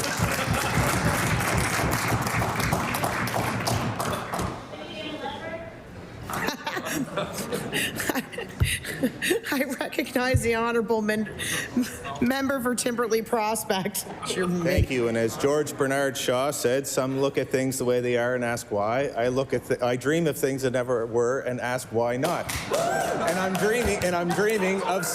dreaming of someday getting an answer in question period, Madam Speaker. The Green Fund was separate from general revenue to ensure that the funding actually went to fight climate change. When the government moved away from that model, I was concerned that these initiatives would not be safeguarded. Now, with the Electrify rebate program ending, can the minister tell us what other programs previously supported by the Green Fund might be at risk now? Thank you, Madam Speaker. You're all cute today with your quotes, but I'm going to ask you to table that. You'll be able to find it, I'm pretty sure. I recognize the Honourable Minister of Environment and Climate Change. Thank you, Madam Speaker. I'll table my quote. Madam Speaker, I want Nova Scotians to be assured that their province is a leader in climate change action. Last summer, we were recognized by Pembina Institute as we ranked third in our overall climate change response and to our energy response. And Madam Speaker, we have the first fully funded climate change plan. I challenge the previous government and the previous NDP government to table their fully funded climate change plan. Guess what, Madam Speaker? They can't, but we can. Nova Scotia is a leader on climate change, and I humbly submit our climate change plan to this House. Thank you, Madam Speaker.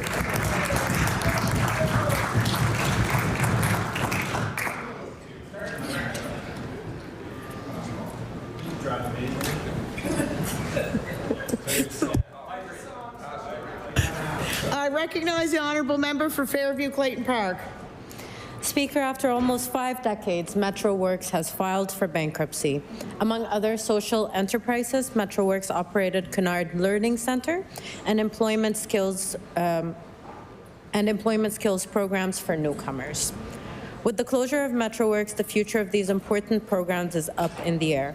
How will this government ensure these crucial services continue to be available? I recognize the Honourable Minister of Opportunities and Social Development. Well, I want to thank the member for the question. As she knows, that MetroWorks was an independent body that we were partnered with. For years, they did very good work. However, the board has made a decision that they're no longer financially viable. Our department was a good funder of that, but they just couldn't make things continue to go. So we're reaching out to, of course, the employees who have been displaced. LSI is going to be working with them so we can find new employment opportunities. And we will, again, make sure that we provide necessary services to anyone in that area that needs supports through our program. Thank you, Madam Speaker. I recognize the honourable member for Fairview Clayton Park. Thank you, Speaker. MetroWorks also operated Stone Hearth Bakery, the Ampersand Cafe, and Common Roots Urban Farms. These social enterprises help Nova Scotians overcome barriers to working, gain work and life skills, and get valuable on-the-job training. Now those Nova Scotians will be thrown into a challenging job market with little support. How will this government help the Nova Scotians affected by the MetroWorks closure, and will it save these social enterprises? I recognize the Honourable Minister of Labour, Skills and Immigration. Thank you, Madam Speaker. First and foremost, I know it's a difficult time for all the MetroWorks staff and the learners there, and I want them to know that we're here to help. We're working with other educational providers to help the learners there have a smooth transition. It's my understanding that the department's already reached out and has been working with them. And as for the employers, we have teams as well to help them find new job opportunities. Thank you, Madam Speaker.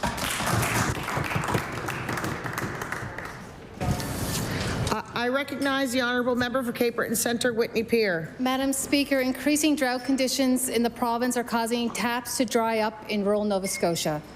Kathy and her husband live in southwestern Nova Scotia. Their well goes dry every summer, and even when they have water, it is contaminated and cannot be used for drinking or cooking. They know they need to drill a deeper well, but like many others in their position, they can't afford to do it.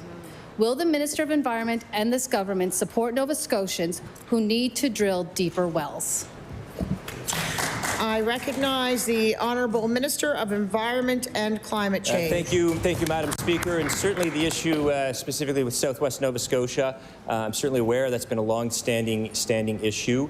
And most certainly this is something that is definitely on the radar screen. As a matter of fact, this weekend, the MLA for Truro and I had the opportunity to visit a water expo to learn from the industry about some of the incredible innovation that's taking place. By the end of 2026, Madam Speaker, in the Environmental Goals and Climate Change Reduction Act, we have the commitment to develop a strategy to help Nova Scotians with their well water. It is a top priority. Over 40% of our population is rural, and certainly this is something that is on the radar screen, and I'll continue to work with communities to find solutions. Thank you, Madam Speaker. I recognize the honourable member for Cape Breton Centre, Whitney Pier. Speaker, almost half of Nova Scotians rely on private wells for drinking water, and over half the province private well owners have never tested or can't recall testing the quality of their well water. Making this testing free is a simple way to help Nova Scotians make sure that their water they are drinking is safe. Will the government do the right thing and help Nova Scotians who rely on well water to test for things like uranium, lead, and ammonia? I recognize the Honourable Minister of Environment and Climate Change with 24 seconds. Thank you, Madam Speaker. One of the functions we have at Environment and Climate Change with respect to the regulatory role is we have an education component. We always encourage residents who have well water. Order, please. The time allotted for oral questions put by members, can I finish closing this up first? Put by members to the ministers has expired. I recognize the honourable member for Halifax, Sable Island. Thank you, Madam Speaker. I know, the last time I wasn't loud enough, so I wanted to make sure. I rise on a point of order. During debate, the member for Cole Harbour used unparliamentary language with the word mansplaining, and I would ask that it be retracted.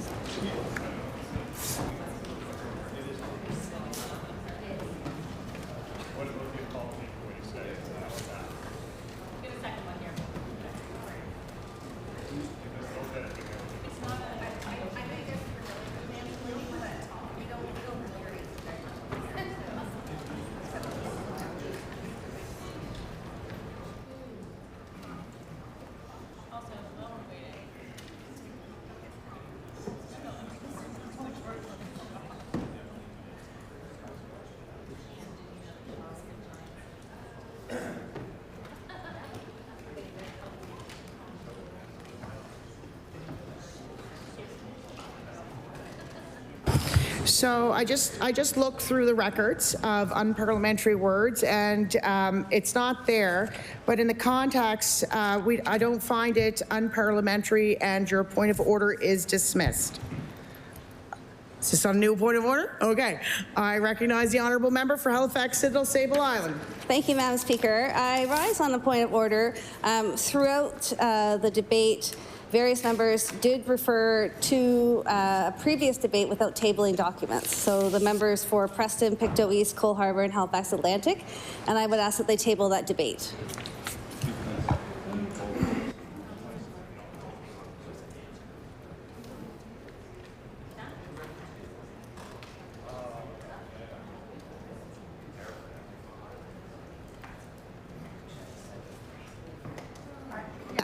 I'm going to dismiss that point of order. I'm going to dismiss it. Okay. So the reality is, and I said this a few weeks ago, if it's stated in here, if it's government's paperwork, you do not have to table those. So if we had a discussion in here, it's in Hansard. You can find it.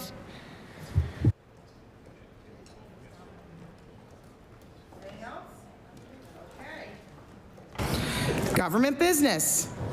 I recognize the Honourable Government House Leader. Thank you, Madam Speaker. Pursuant to Rule 5C, I move that the hours for March 26 be not 1 to 5, but instead be 1 till 10. Pursuant to Rule 5C, there's been a request for the hours for Wednesday, March 26th, be from 1 to 10. Would all those in favour of the motion please say aye? Aye. Contrary-minded, nay.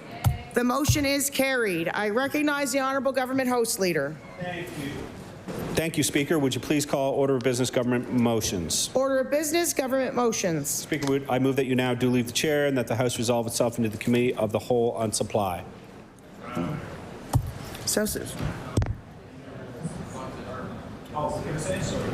Yeah, I recognize the Honourable Government House Leader. In my mind.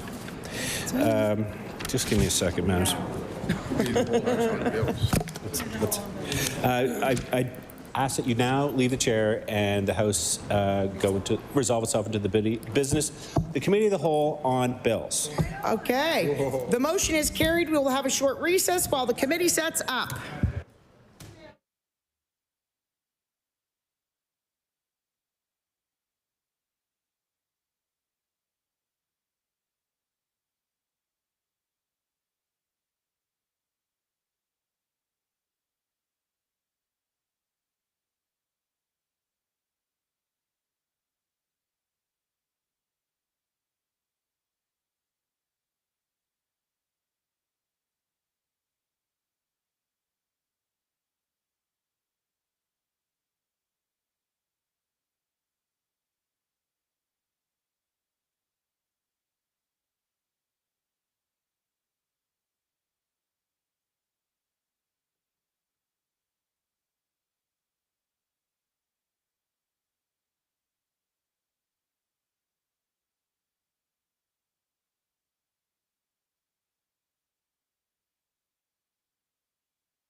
Order, please. The Committee of the Whole House on Bills shall come to order.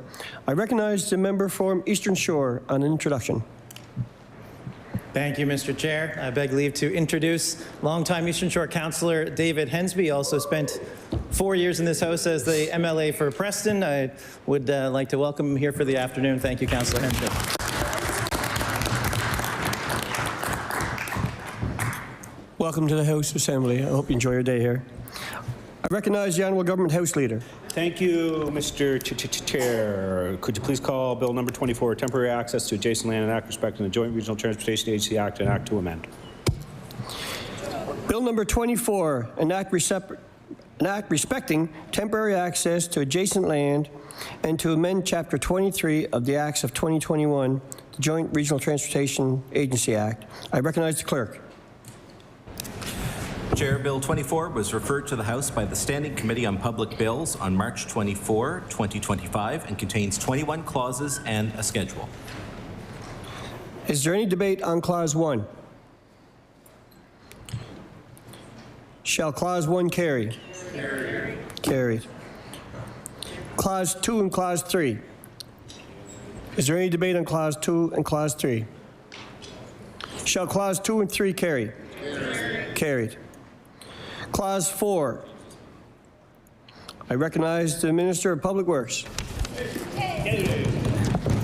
Thank you, Mr. Chair, and I'm going to make some amendments here. Basically, the amendments that I'm making to the JRTA bill is to add emphasis to the core mandate of the JRTA, which is to collaborate with partners to address transportation issues for all Nova Scotians.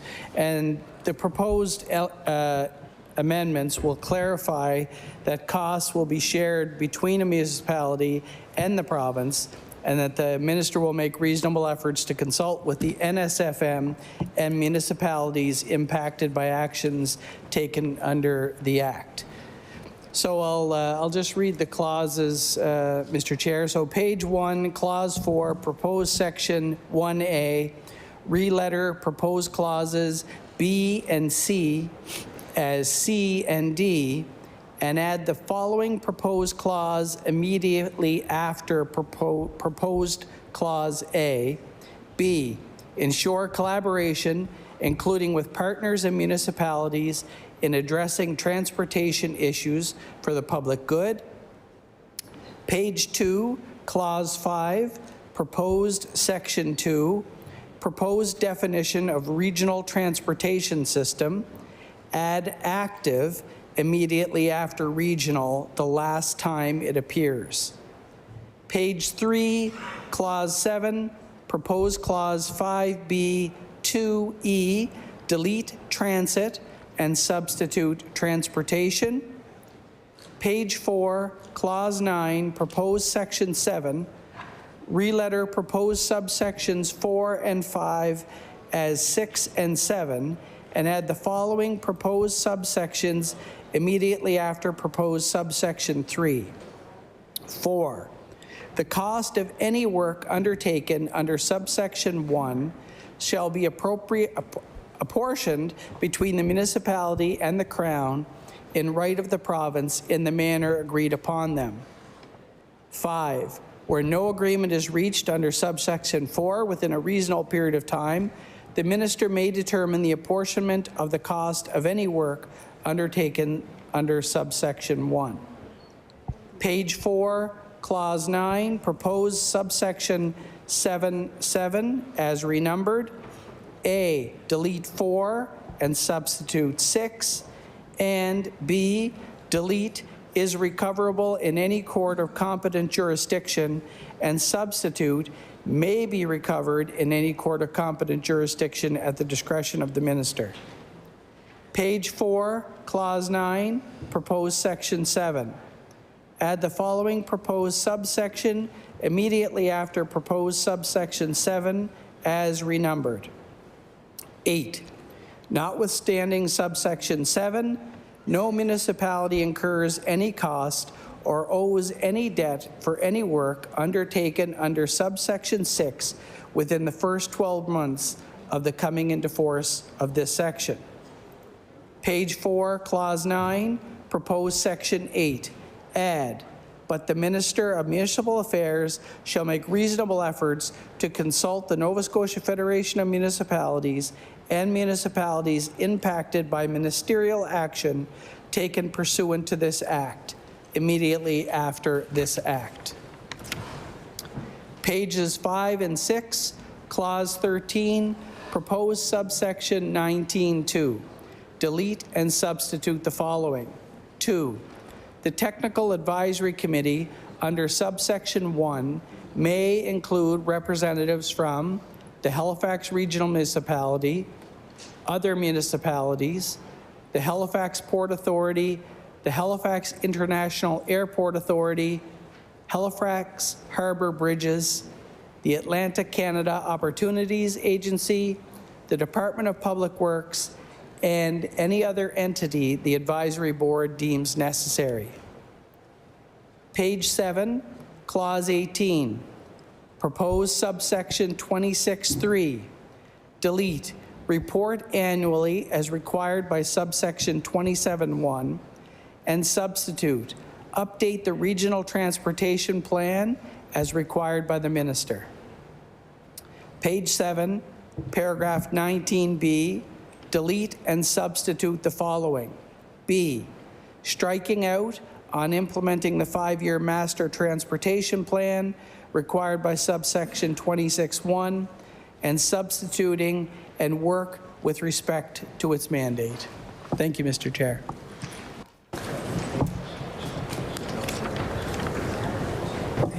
I recognize the member for Cape Breton Centre, Whitney Pear.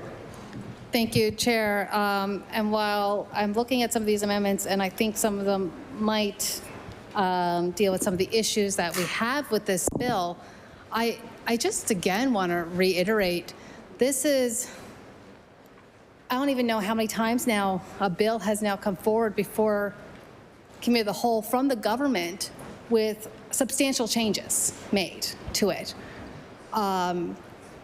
And although Committee of the Whole's where changes are to be made, bills from the government continuously should not have these many changes have to be made to their bills. And it's constant, Speaker. We've seen in the last session, we've seen in this session, where it doesn't seem like these bills are ready. It doesn't seem like the consultation has been done and the groundwork was laid for these bills, including this bill here. Now, while I'm sure, I think, I don't know, I have to go back and reference everything, that these amendments do deal with some of the concerns around this bill. I still have deep concerns of the fact that this is, again, another bill that didn't seem ready to be tabled.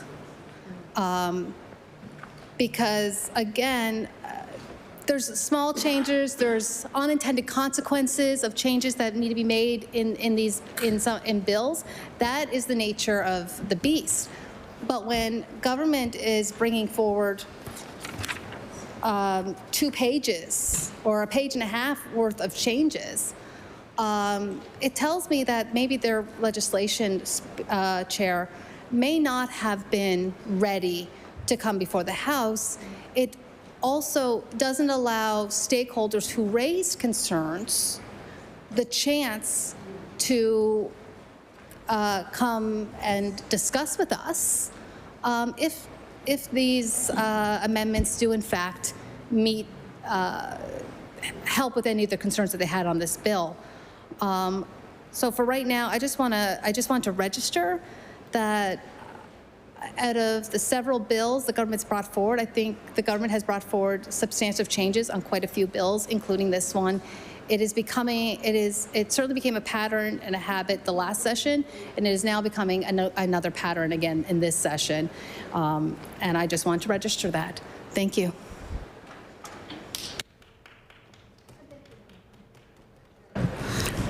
Shall Amendment Gov 1 carry? Carried. Amendment's carried. Shall Clause 4 carry? Carried. Carried. Clauses 5 to 8.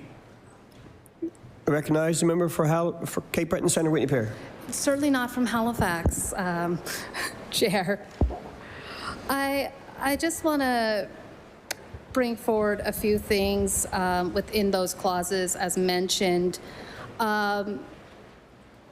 Within clause 7 on the, we talk about mode shift targets. And I think I just want to talk about the fact that when we are talking about the objects of agencies to include, we should be talking about, to develop and achieve mode shift targets for the province of Nova Scotia that are consistent with Nova Scotia's overall plan for achieving net zero carbon emissions by the year 2050. So when we are going through things with Nova Scotia Link to discuss active transportation and transit, we really need to be keeping in mind and make sure that that's top of mind for the bill, is to ensure that we are going to hit our carbon emission targets, our net zero carbon emission targets. And I just want to briefly stand up and register that. And thank you, Chair. Shall clauses 5 to 8 carry? Carried. Clause 9. I recognize the honourable member for Timberley Prospect. Thank you, Mr. Chair. I have amendment lib 1, pages 4 and 5, clause 9. Renumber proposed sections 8 to 12B as 9 to 12C and add the following proposed section immediately after proposed section 7. 8.1. In this section, J-class road has the meaning prescribed by the Governor and Council and regulations. 2, the minister shall enter into an agreement with each municipality for the purpose of the minister assuming full responsibility for J-class roads in the municipality. And so I've referenced this issue that is burning in my community and coming up through, I think, many constituencies right now, because some of the previous service exchange agreements go back to roughly 30 years ago when asphalt was applied, and they're now due for full asphalt repaving. So I want to continue to highlight this issue. I brought it up in estimates, I brought it up in question period, so I'm taking the opportunity again to look at this particular bill that has a direct relationship with the relationship with the municipalities and municipal infrastructure, because J-class roads find themselves in an area where they are technically provincial roads, but there is some responsibility for HRM, in my case, HRM to cover part of the costs, and other municipalities too. So my amendment speaks to an idea for the province to ultimately take over all the J-class roads. However, I would be interested in any other options that the minister sees fit. If they are looking at other agreements, that maybe they could be all paved and then transferred over to the municipality for ownership. This is a huge issue in the Prospect area for me. There are roads in many communities that I have probably 30 or 40 roads that are J-class. In Hatchet Lake, in Brookside, in McDonald Lake, in Whites Lake, in Prospect Bay, and into Prospect, and even one in Terrence Bay. Now, the minister, as he said, has $2 million for TCA funding. So this funding is only eligible for upgrades to roads, if they are gravel or if they are chip seal and they're upgraded to asphalt. So basically, all of these roads that are asphalt, that need asphalt to asphalt paving, are ineligible for funding from the province. Essentially, all of these roads are in complete purgatory. This issue was looked at in the past in, I believe it was Kings County, and there was an immediate injection of about $10 million that took care of some of the paving in that region. So I don't expect this amendment will pass.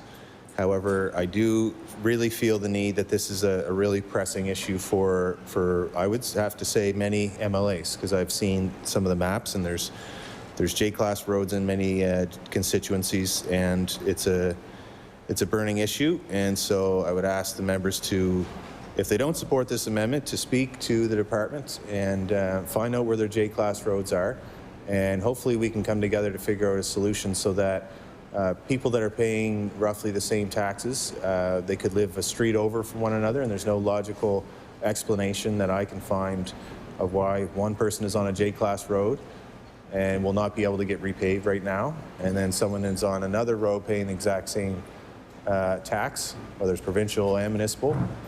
They go through the process, and if it's on the 5-year plan, they get repaving that isn't charged back.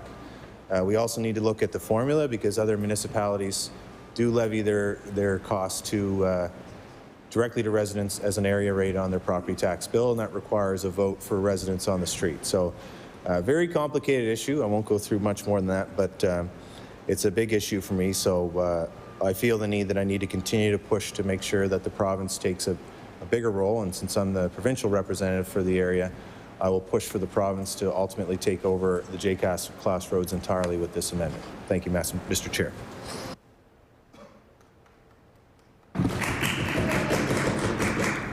I recognize the member for Cape Breton Centre, Whitney Pear. Thank you, Speaker. I'd be remiss if I did not talk about J-class roads. And I want to thank the member for Timberlea Prospect for bringing this amendment forward. As everyone who has J-class roads knows, the complicated nature of how residents have to go about to get their road paved or redone. It's a very complicated process.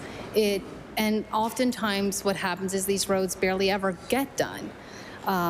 One, it's because municipalities have to agree first on, and the province has to first agree on these roads and submit them, and then there's got to be an agreement that these roads are going to be qualified for the J-class and to be paved.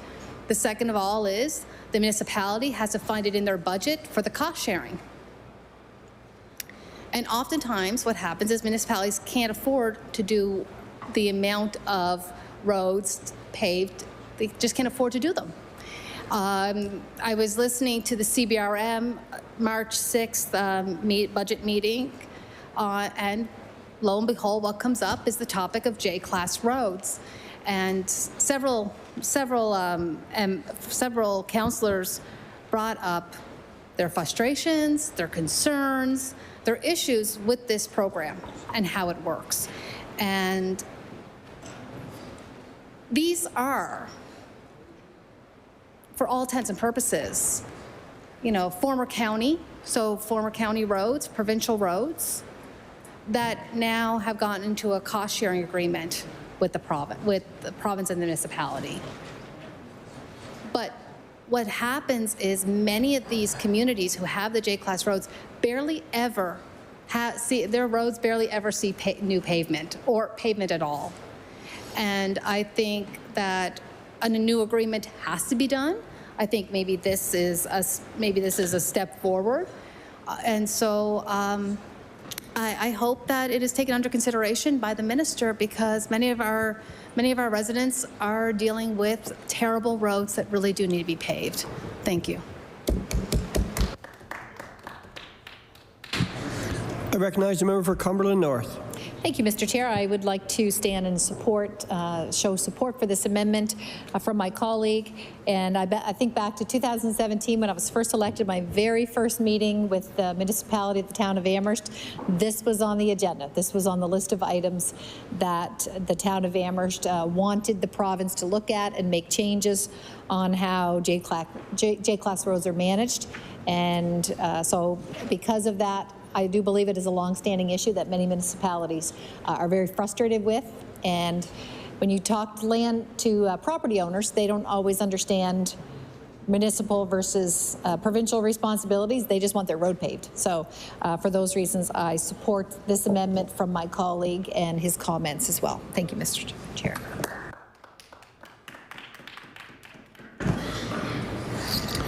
Shall Amendment Liberal 1 carry? No. Amendment is defeated. Continuing debate on Clause 9. I recognize the member for Cumberland North. Thank you, Mr. Chair. I would like to propose the following amendment, page 4, Clause 9. Propose Section 8, delete and substitute the following. 8, the Minister of Municipal Affairs shall notify and consult with the Nova Scotia Federation of Municipalities and affected municipalities before any orders are issued under Section 7. And I'm not sure, Mr. Chair, if I speak to that now, or do I read all of the amendments and then speak to each one? I think I read them.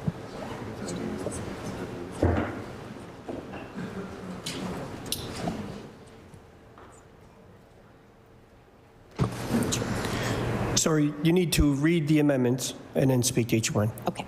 Thank you, Mr. I recognize the member for Cumberland North. Thank you, Mr. Chair. Also amended page 8, add immediately after clause 20 the following clause, 21.1. The Minister of Public Works shall, to ensure the diverse perspectives inform transportation planning and that transportation decisions reflect the interests of all stakeholders, assess whether a board of directors with municipal representation should oversee Link Nova Scotia. And 21.2, within 1 year of the coming into force of this section, the Minister of Public Works shall publish a report outlining the findings of the assessment under subsection 1.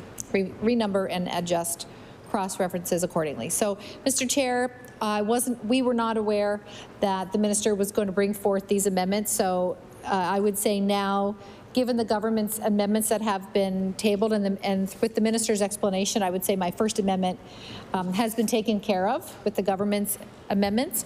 When I was reading the bill, and just so everyone listening, if anyone's listening at home, I'll read the original bill just so that people know what I was suggesting to amend. And it's section 9.8. Notwithstanding Section 519 of the Municipal Government Act, the Minister of Municipal Affairs is not required to notify the Nova Scotia Federation of Municipalities with respect to any ministerial action taken pursuant to this act. So I can only imagine, actually, how some of our municipal friends felt when they read that. I suspect there's some colorful emails that have been sent from around the province to the minister's office or to the premier on this issue. But regardless, I definitely heard from some, and I'm very pleased to see the minister make those changes today to ensure that there's proper consultation and respect given to municipalities that would be affected by this piece of legislation.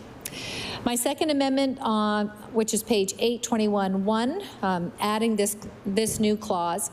Basically, Mr. Chair, I believe that it's important that municipalities and stakeholders have input on how their communities are being developed, and there needs to be independent oversight to ensure that the needs of the province do not supersede the needs of municipalities. And then 21.2, I placed that in as well, just giving 1 year to allow for this minister to do the work and properly consult with Nova Scotia municipalities. And thank you, Mr. Chair.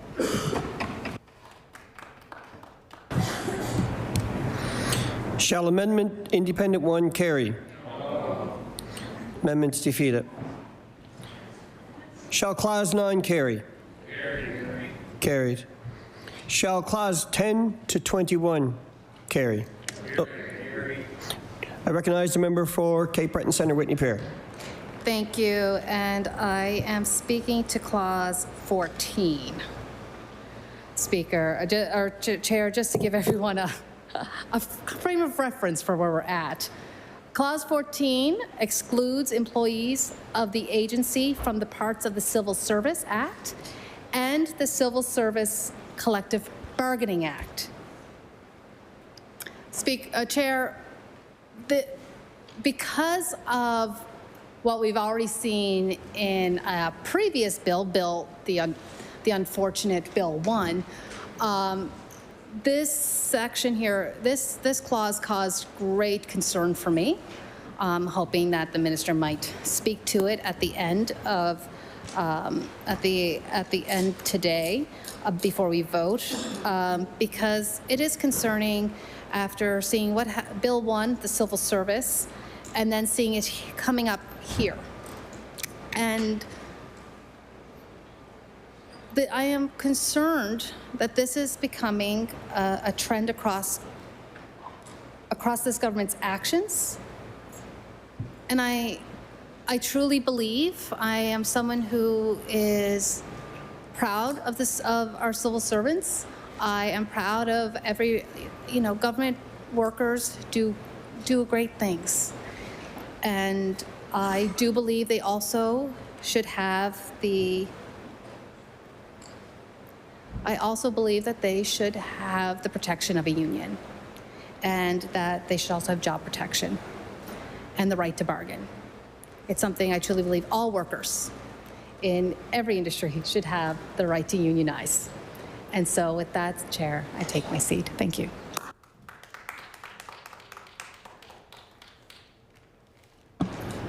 Shall clauses 10 to 21 carry? Carried. Shall the schedule, the Temporary Access to Land Act, carry? Carried. Shall the title carry? Carried. Shall the bill carry? Carried. The bill is carried.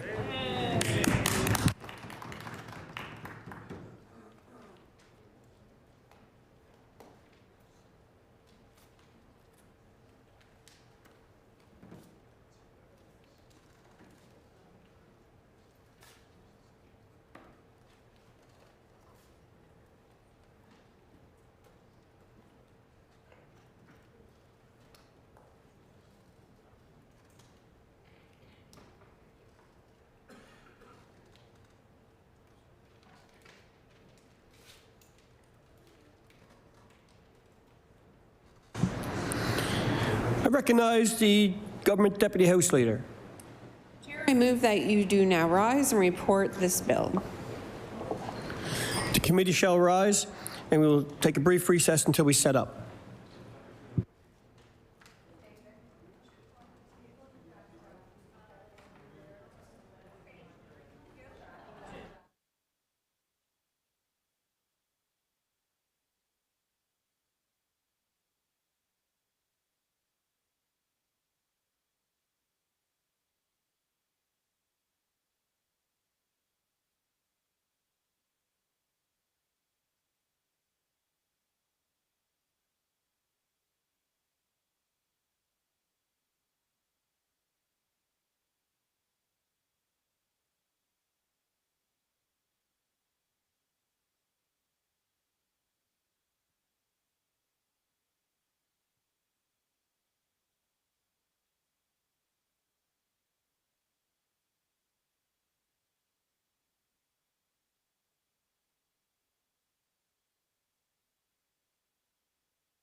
Order. The Committee of the Whole hosts on Bills report. That the Committee of the Whole House on Bills has met and considered the following bill, Bill 24, with certain amendments, and the Chair has been instructed to recommend this bill to the favorable consideration of the House. Ordered that the bill be read a third time on a future day.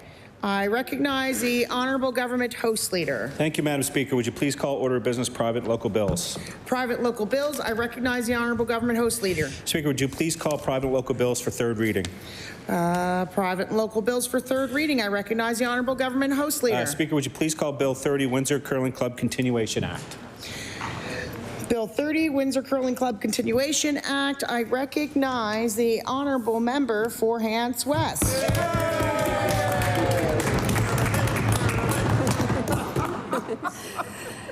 I move that Bill 30, the Windsor Curling Club Continuation Act, now be read a third time.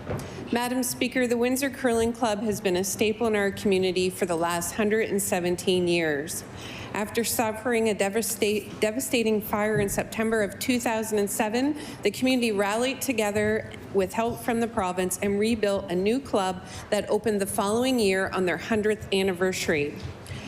The club, originally incorporated under the Companies Act prior to the existence of the Societies Act, have requested to convert the Windsor Curling Club from a company to a society. Windsor Curling Club has never been run as a profit-driven enterprise, but rather by a dedicated team of volunteers with no paid staff. The only aim of the club was to continually invest in keeping the club operating and updated with proper equipment to provide a good curling surface and space for all of its members and the community at large. Madam Speaker, as I mentioned in my remarks at first reading, this change is a big deal for the over 240 members of the, in the long-standing term success of the club. Thank you, Madam Speaker.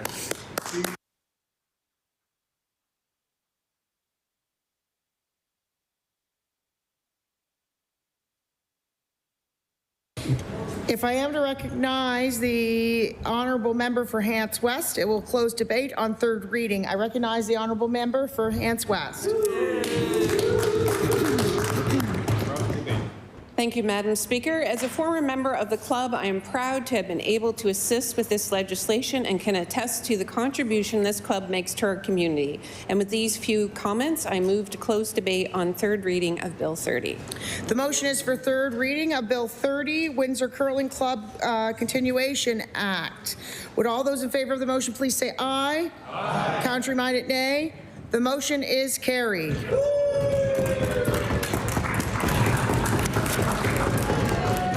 Bill 30, an act to authorize the Windsor Curling Club to convert to a society under the Societies Act. Ordered that the bill do pass and the title be as read by the clerk. Ordered that the bill be engrossed. I recognize the Honourable Government House Leader. Thank you, Madam Speaker. Would you please call order of business public bills and order? Public bills and orders, I recognize the Honourable Government House Leader. Madam Speaker, would you please call public bills for third reading? Public bills for third reading, I recognize the Honourable Government House Leader. Speaker, would you please call Bill 6, Agriculture, Energy and Natural Resources, an act respecting? Bill 6, Agriculture, Energy and Natural Resources, an act respecting. I recognize the Honourable Minister of Natural Resources. Thank you, Madam Speaker. I move that Bill 6, an act respecting agriculture, energy, and natural resources, be read now a third time and do pass. This bill is primarily about unlocking the full potential of our natural resources to benefit all Nova Scotians. The world is looking for solutions to the clean energy transition. We can contribute to those resources and products in an effort right here in Nova Scotia and create good paying jobs for Nova Scotia along the way.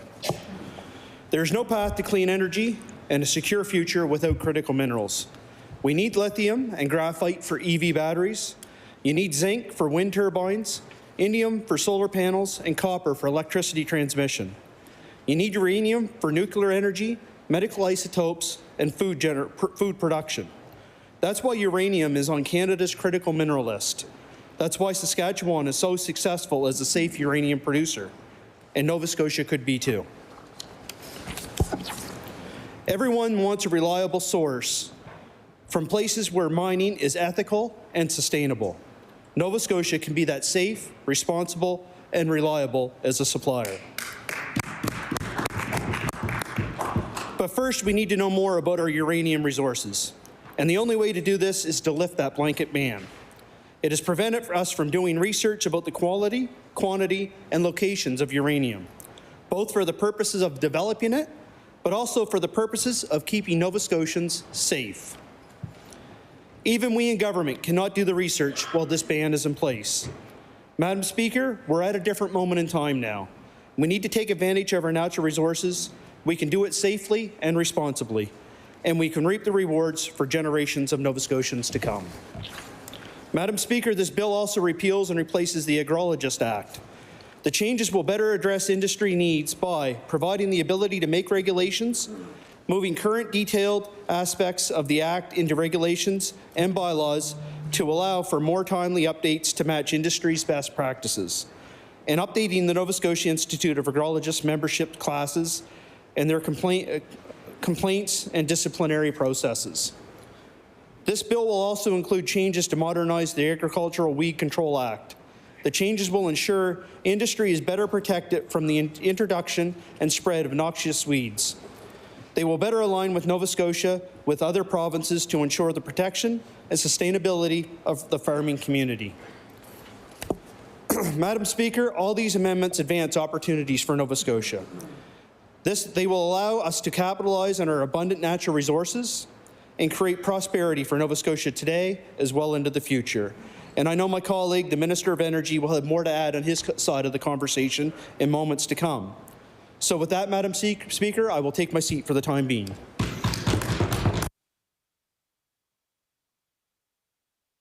I recognize the Honourable Minister of Energy. Thank you, Madam Speaker. Madam Speaker, natural gas is part of our transition to clean energy. We can't flip a switch and be off fossil fuels. We need cleaner fuels like natural gas to help us reach net zero by 2050. Today, we are importing all of our natural gas. We import it from places that are doing hydraulic fracturing safely and responsibly. We should be using our own natural resources to our advantage. We have tremendous onshore natural gas potential beneath our feet. Developing this resource could make us more energy secure. Exploration could bring $100 million each year. Production could bring billions in royalties that would pay for schools, roads, hospitals, and more. That would bring new, good-paying jobs. That would keep our money here in our own economy and in our own communities. With a blanket ban, we can't even try. We want to have the tough conversations. Lifting this ban sends a message to industry that we're open to having those conversations. Nova Scotia has a proven track record of developing our resources while maintaining safe environmental standards. We're already doing the research now to update our regulations. We'll make sure they reflect today's best practices and the advances of the past 10 years. When companies come to the table with their projects, we will be ready to regulate. Madam Speaker, building on our natural resources is part of the route to make Nova Scotia a clean energy powerhouse. And this bill makes an amendment to the Public Utilities Act to help us keep moving on that route. We're adding a clause to allow Efficiency Nova Scotia to extend its current demand-side management plan by 1 year. Efficiency Nova Scotia is moving from 3 years to 5-year planning cycles. The extension of its current plan will give time for key changes in the electricity system to be put in place. Madam Speaker, the changes we are making mean we will keep people here at home in good-paying jobs. They mean Nova Scotia will be more self-reliant and less dependent on other countries. They mean a bright and prosperous future for everyone. Thank you, Madam Speaker. I recognize the Honourable Member for Halifax Citadel Sable Island. Thank you very much, Madam Speaker. I think I do want to start where I've started before on this bill and on these issues, back in terms of how this was lined up and framed by this government. So, I think, I've had a chance to review a lot of the historical documents related to Nova Scotians' consideration of uranium mining. And I would say that they strike a much more reasonable and compassionate note than having this government come swinging out in its speech from the throne, which, you know, I really value as an honorable and visionary document, but that's not what Nova Scotians got this time. And the constant reference to special interests and folks who are, if you're not with us, you're against us. And that was just simply not the tone and the type of consideration. I'm going to say this a couple times through this, but in case off the top, I'll just be clear. We could have had a much different bill. I am convinced that we could have had a bill that changed the ban on uranium in particular so that consultations could have taken place. I am convinced that we could have had a bill that could have, particularly on the uranium provision, that could have allowed for better consideration of the very real health risks of radon to Nova Scotians. But that's not what we have here. What we have here is a government that's come forward, not in the election, but in their second speech from the throne that bore little to no resemblance to their election platform that I think had been published 3 months previously, and accused lots and lots of Nova Scotians whom we haven't yet defined as being special interests, but special interests not worthy of consideration. So I'm going to actually start in 1981 and just read the preamble to one of the reports that led up to the inquiry. And so the Minister of Development stated that it was the intention of the government, by undertaking the study, to investigate all scientific and technical information related to the protection of workers, the public, and the environment associated with the uranium mining cycle, and in particular, the relevance of this data to potential uranium mining environments in Nova Scotia, to receive public input on these matters, and to allow for the opportunity for meaningful public review of all aspects of the investigation, and to determine terms and conditions, submission requirements, and approval procedures to be established as provincial regulations prior to any evaluation of applications for leases to mine uranium, to ensure that, if approved, mining will be conducted under acceptable standards of worker and public safety and the protection of the environment. And while this is a government document, I am pleased to, I will table this following my speech. So, you know, no one got called special interests that were trying to block development. No one got accused of conducting lazy policy. In fact, there was a recognition that public policy is complex. And that to argue that it's not, that it's just a matter of going forward without asking questions, is not acceptable and is not going to lead to good policy. And then I'll also just read from Hansard in 2009, when the moratorium, supported by all parties, was put into law. And the minister at the time said, "I'm not sure that anyone would say the McLeave inquiry definitely came down one side or the other in terms of the mining of uranium. The issue that seemed to be raised as the biggest concern on uranium mining was the tailings and how to deal with the tailings. That was one major component that Nova Scotians really had worries about. They've told us that the risks to their health and the environment and the potential for nuclear proliferation makes uranium mining unwelcome in this province. There will always be those who extol the virtues of uranium mining, and they make a strong case. But the people of Nova Scotia do not want to be part of the world's uranium economy." And so that's another snapshot of a moment in time. Again, speaking of the concerns and the opinions of Nova Scotians with respect, and in a way that takes seriously the very real concerns that are raised by this question of uranium mining. And, you know, I think we've heard from the ministers again today. We're very concerned. That's why I tabled 50-some pages of documents referencing economic development in this province today, about the lack of a rural or economic development plan in this province. We've been asking about it. We had no public COVID recovery plan, unlike most other jurisdictions in Canada. And so we are very concerned. We are concerned about Nova Scotia's future.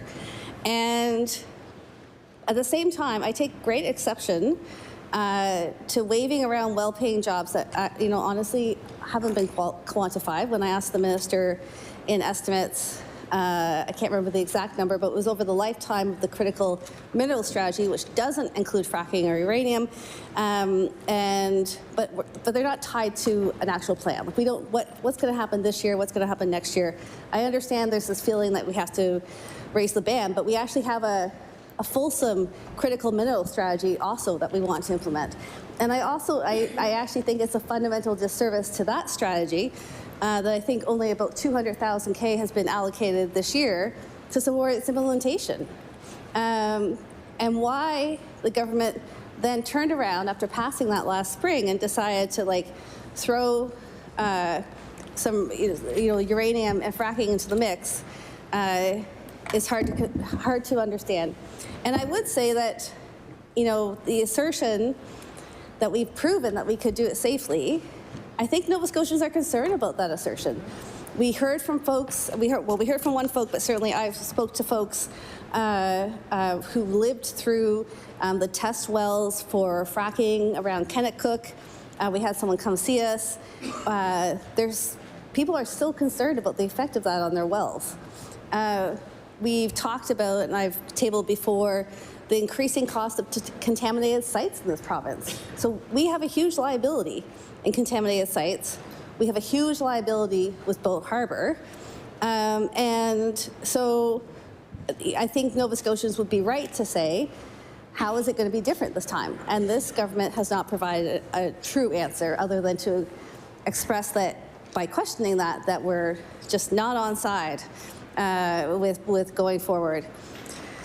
And I won't spend a lot of time on this, but a couple of times the reference has been made to the need to undertake global solidarity with production of mines in other areas of the world. I 100% agree, but I actually think there's a lot of practices that Canada's been a leader in terms of corporate social responsibility that allows Canadian organizations and Canadians to work with other governments and to work with other businesses and organizations in other countries in ways in which, in fact, all living standards, worker standards, and health and safety are raised instead of just not interacting in an ethical way. It is our responsibility to look at how things are produced and be part of those conversations. And, I think as well, I hear the minister and the government's concerns about, moving forward in terms of our economy. We do need to do things different. We are facing a fundamental structural change, in fact. And I don't think it's whether or not more tariffs come on April 2nd, whether they're in place on May 2nd, I think we can all agree that we are in a period of deep instability that's not about to end. And so I just want to share with the House a number of, some of the concerns that I have around economic development, where I think that we need to start, we have a lot of opportunities to start addressing some pretty serious deficits in the specifically Nova Scotia context. So we have a very low labor productivity. We have in the private sector, we have the second lowest after PEI in the country. And I'll table that. It's only getting worse. It's been on a downward trend from 2017 and to 77%. And I'll table that.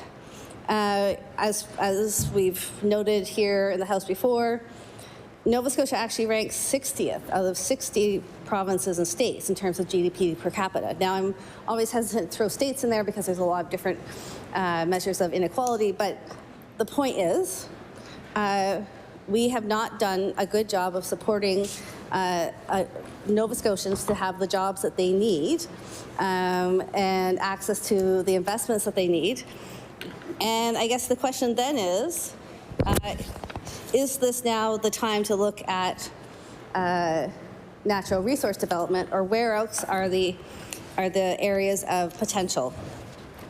And so when I look across in terms of Canada, I think mining actually ranks pretty low. So there are other sectors that are showing much more greater amounts of labor productivity that we should be looking at and considering how could Nova Scotia do better in those areas. In Nova Scotia's labor productivity by business sector, and again, I'll table this, this is from the Conference Board of Canada. In fact, and the member for Dartmouth North will be thrilled, the highest performing sector in labor productivity? Theater. Arts and culture. Yeah. That's right. That's right. And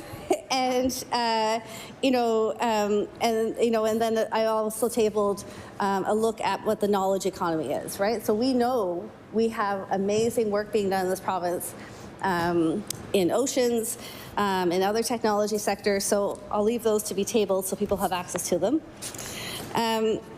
So I think we have some huge opportunities that, in fact, what we've done in this session is actually started to undermine those opportunities in terms of Bill 12 and others.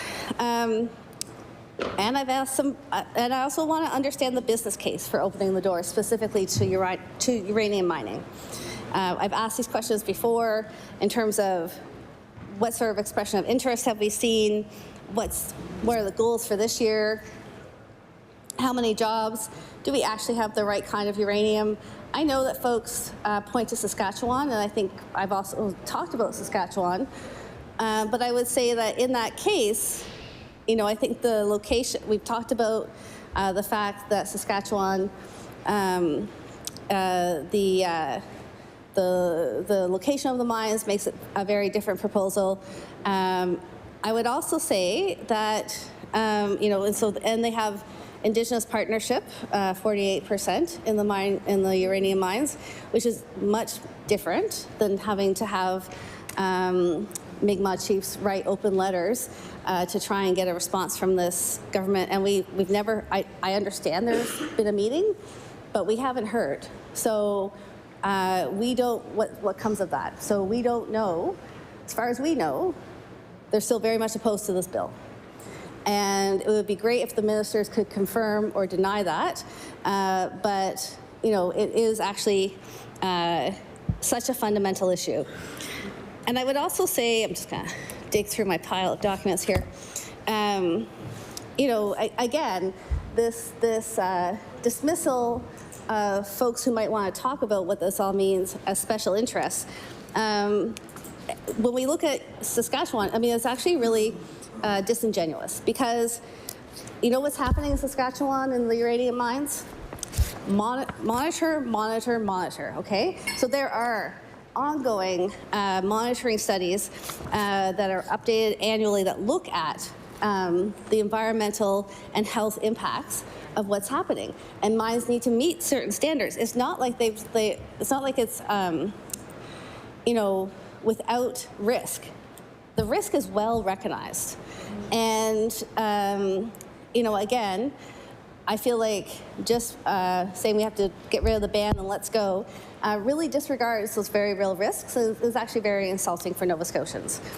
I also printed the regulatory oversight report for uranium mines in Canada that's produced by the Canadian Nuclear Safety Commission, the federal regulator of this. And again, this is just the table of contents. So it's several pages long, and I just wanted to use it to illustrate that there are very real issues, and that to date, the government has not proven its capacity to be ready to undertake discussion and consideration of those really important issues. We had a little back and forth at estimates when we were talking about the different scientific reports that have been done. And of course, what I would say is that's why we actually need to have discussion. It is true that in health research and in environmental research, industrial research, not all studies have the same result. And that's why you look at things like the peer review of those and who has used those, who has confirmed those. I'm just going to table a couple of those types of reports. And, well, I think I don't know if it was which member or who wanted to dismiss those as dated. They're actually not. So fundamentally, this information is still really useful and needs to be respected in our conversations about this. As well, through the Canadian Nuclear Safety Commission, there's actually a huge Canadian uranium workers study that is coming to a close. This would provide us with really important information. I believe they have data from 90,000 workers and up into present day about their health impacts of working in uranium. This will be an amazing amount of information. Why are we not, we can change the ban if that's desired in a way that we can wait for the results of this so we make sure that workers are safe. So I guess what I would say is that, I can't even call it a faulty process because there was no process. This is a faulty bill. The rights holders of this land were forced to publish open letters to be consulted not once but twice. I've heard the minister refer to the government's Mi'kmaq friends, but indeed they are much more than that. They are the rights holders of this province and should have been the first stop. I know that no member in this House has any intention or any desire to harm the environment of Nova Scotia or the people of Nova Scotia. But I'm not convinced that the economic case is there. I think Saskatchewan is sitting on enough high-grade uranium that's being put into the global commodities market that our business proposition is hard to see when we're going to be in people's backyards taking out small amounts of uranium. We don't process uranium in the province, so we will be exporting it. That's the way we would make money with it. And so, we have the knowledge economy, we have the blue economy, we have a whole critical mineral strategy that doesn't include uranium. We've been asking about, in terms of self-reliance, more attention to agriculture. Right now is like the time where we could make a difference in this season for folks. And I know that the minister is working very hard around fish and aquaculture. And again, it's no secret that we didn't support the appropriations bill or the FMA, but I would actually say that the investments allocated to that endeavor in terms of promoting our seafood products to more markets is actually quite underfunded. We could make a difference now.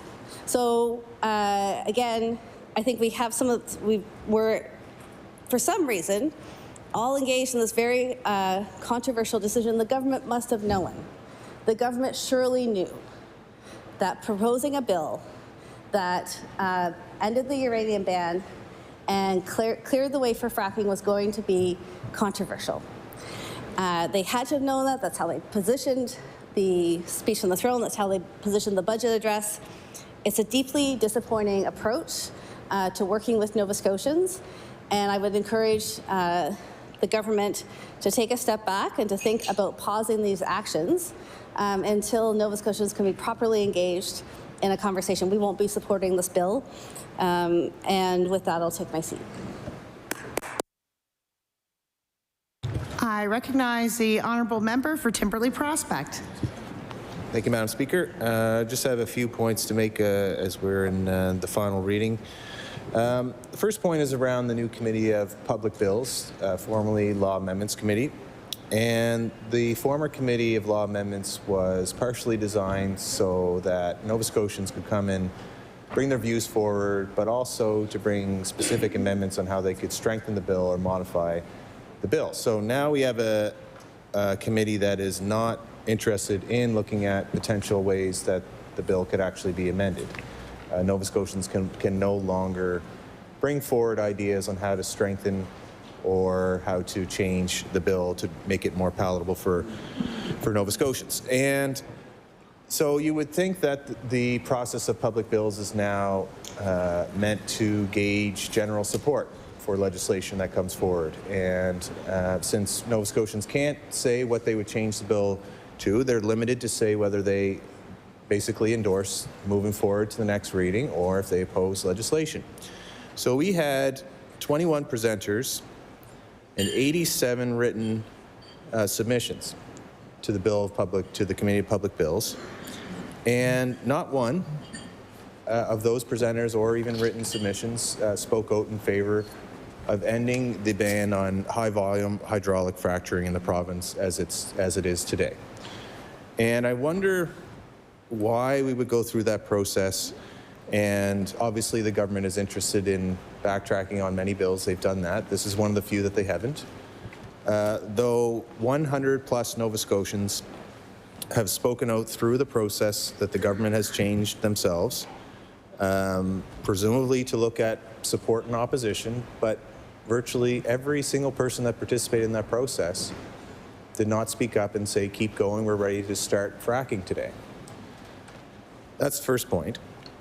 Secondly, the matter of consultation that I asked about, and that the answers from ministers and the Premier himself is that, well, we just need to remove bans so that we can start to have a conversation. And the language around consultation, I think, is important, because consultation means something very specific, that you don't have your mind made up on an issue, that you have meaningful dialogue back and forth with stakeholders. And in fact, constitutionally, it is required for our First Nations communities. That would be treaty holders and Mi'kmaq. And I think by starting with changing the bill before you engage in those meaningful consultations, that is backwards. And it could actually be even worse than backwards if there really is a predefined outcome on what the government intends to do. And I think many people are coming to the conclusion, and they're surmising, that the predefined outcome is that they will start entertaining applications and start hydraulic fracturing in communities. And the only answer we've been able to get so far is that the process by which we will consult is existing environmental processes, that our regulations are so strong in our province that we have everything that we need here to have that conversation. Well, that process has been under review since last October. Why is it under review if it's so strong that environmental assessments need to be looked at? And right now, the Class 1 environmental assessment entertains a 30-day period for public submissions. There's no back and forth with the minister or staff. This is just a period of time once a project is registered that people can send in their thoughts. Somebody may read it. Some ministers I know for a fact do read it. I read them, and I had some pretty important applications being brought forward, but some may not. And by no way, shape, or form can the government say that the EA process as it stands today involves meaningful consultation.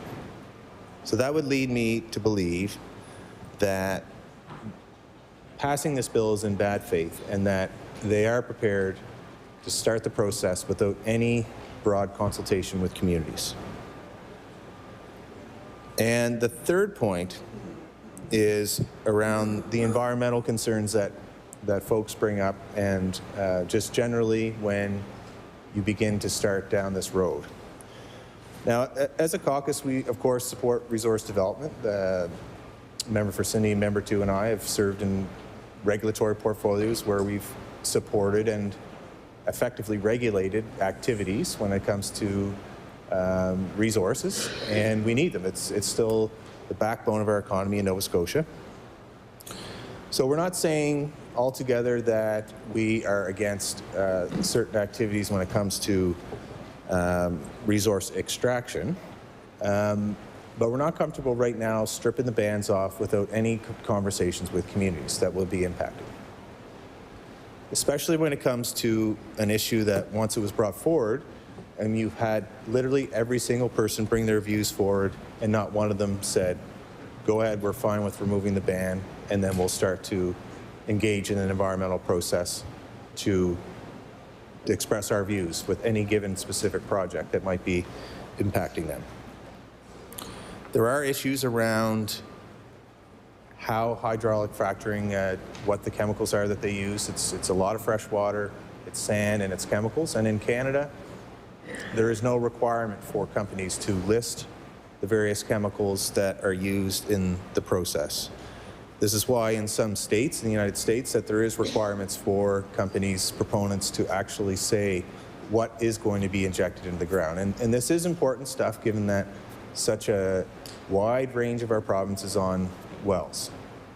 And It's not that we are against the possibility of it being safe. It's just that absent those conversations and absent strong public consultation and transparency around what these companies are about to do, it's hard to support something without having those requirements. When arsenic and various forms of PFAS is found in groundwater in jurisdictions that don't have the mass concentration of homes. Just one second.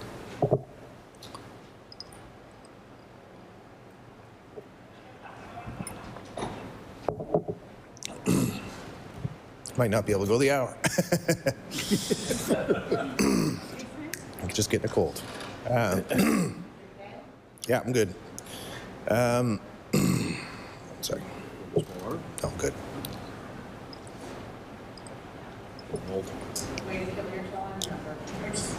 Yeah, I got 52. Who's got the podium? I got 52 minutes left, so. No, I think I'm good. Thank you. Thank you, Madam Speaker.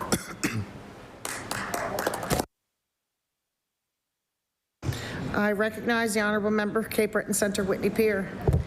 Thank you, Speaker. Before I go into my remarks on Bill 6, I do want to address a motion that was made on Thursday of last week. Last week, the government put forward a motion commemorating Davis Day, which would have been very beautiful commemoration of William Davis. If for some reason the government Speaker, the government decided to plug their controversial Bill 6, which would allow fracking and uranium into that motion. As a member of the New Waterford and area community, I found it in poor taste. William Davis was a father, a husband, a family member, a friend, and he was a miner and a member of the UMWA. And in 1925, he was brutally murdered by the BESCO company police during the strike of 1925. So for those who don't know, in the 1920s, the miners went on strike for fair pay after BESCO announced a 20% wage reduction and also for safer working conditions and for better hours, and to protest BESCO's union busting tactics. On March 2nd, 1925, BESCO cut off credit to the company stores, and the union, 12,000 miners, went on strike 4 days later.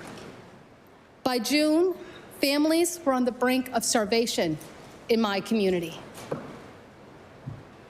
But the miners and the community members stood the gaff. On June 11th, 1925, at 11 a.m., a crowd between 1,000 to 3,000 marched to the power plant, William Davis among them. Company police opened fire into the crowd, shooting off 300 rounds, wounding many, many community members. Keep in mind, those that went to the power plant were not just the miners that were on strike, but community members, including a pregnant woman. Bill Davis was deliberately shot through the heart that day, and died.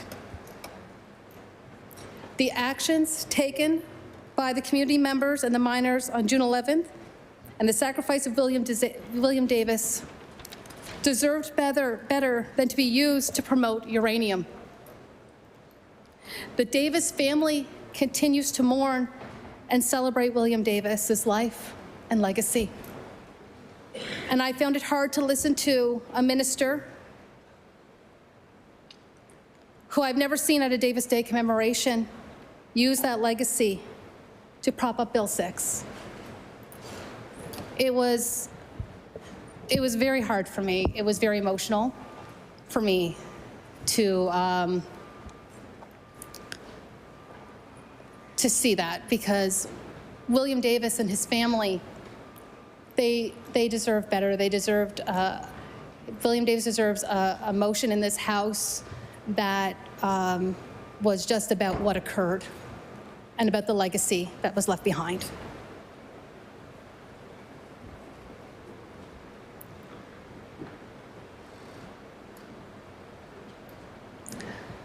Speaker, I will now go into my comments on Bill 6.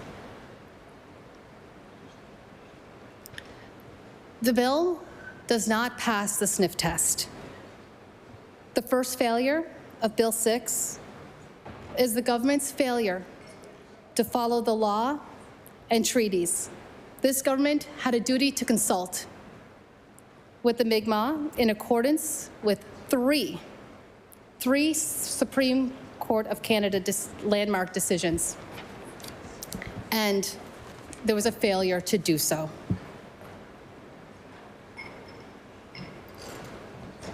Fracking, Speaker, is dangerous.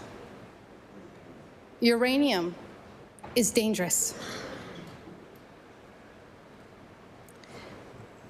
Speaker, my riding has many community members who are worried about the harms to the environment and to wells, because many in my community are still on wells.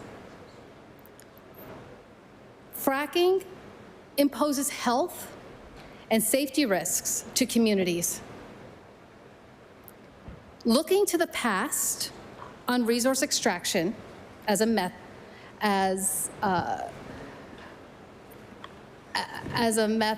of boosting the economy is quite lazy, Madam Speaker. It is looking at things that we had discussed in this House long before my time, and we banned fracking for a reason. We banned it because it was causing harm, health risks, people were getting sick, wells were being contaminated, and people were against it. Physicians, healthcare professionals, and Madam Speaker, I received quite a few emails from healthcare professionals requesting the government ban frack, continue to keep the ban on fracking and uranium. They had serious concerns about the health of our communities. They had serious concerns about well water being contaminated. And again, as I said, it's just lazy economic planning, because instead what we should be doing, Madam Speaker, is our efforts should be going towards building a more greener economy, economy that is more environmentally friendly, and not looking to the past on something that we already know is dangerous. We already know the health risks, Madam Speaker. I don't feel like I need to belabor it. I don't feel like I need to go into every single healthcare risk, except that we already have high risks of cancer in this province, extremely high risk. In Cape Breton, we have our risks, our percentage of cancer is one of the highest, because we already have sites that have contaminated our environment. We've already been part of what was left by the steel, by the tar ponds, and other environmental risks, Madam Speaker. And fracking was one of them. I remember when I was a kid, driving around with my mother and seeing the ban fracking, saying no to fracking signs, because we knew then that it was dangerous. We knew then that it was going to cause health risks and harm to our community members.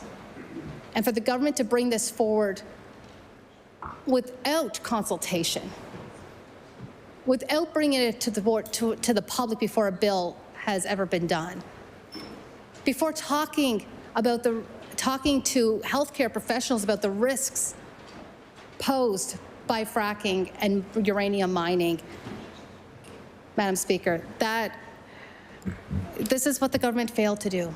They failed to consult. They failed till now, and as we are now in third reading on this bill, they've failed to listen to the will of Nova Scotians, and a majority 99% of those that came before public bills said no to fracking.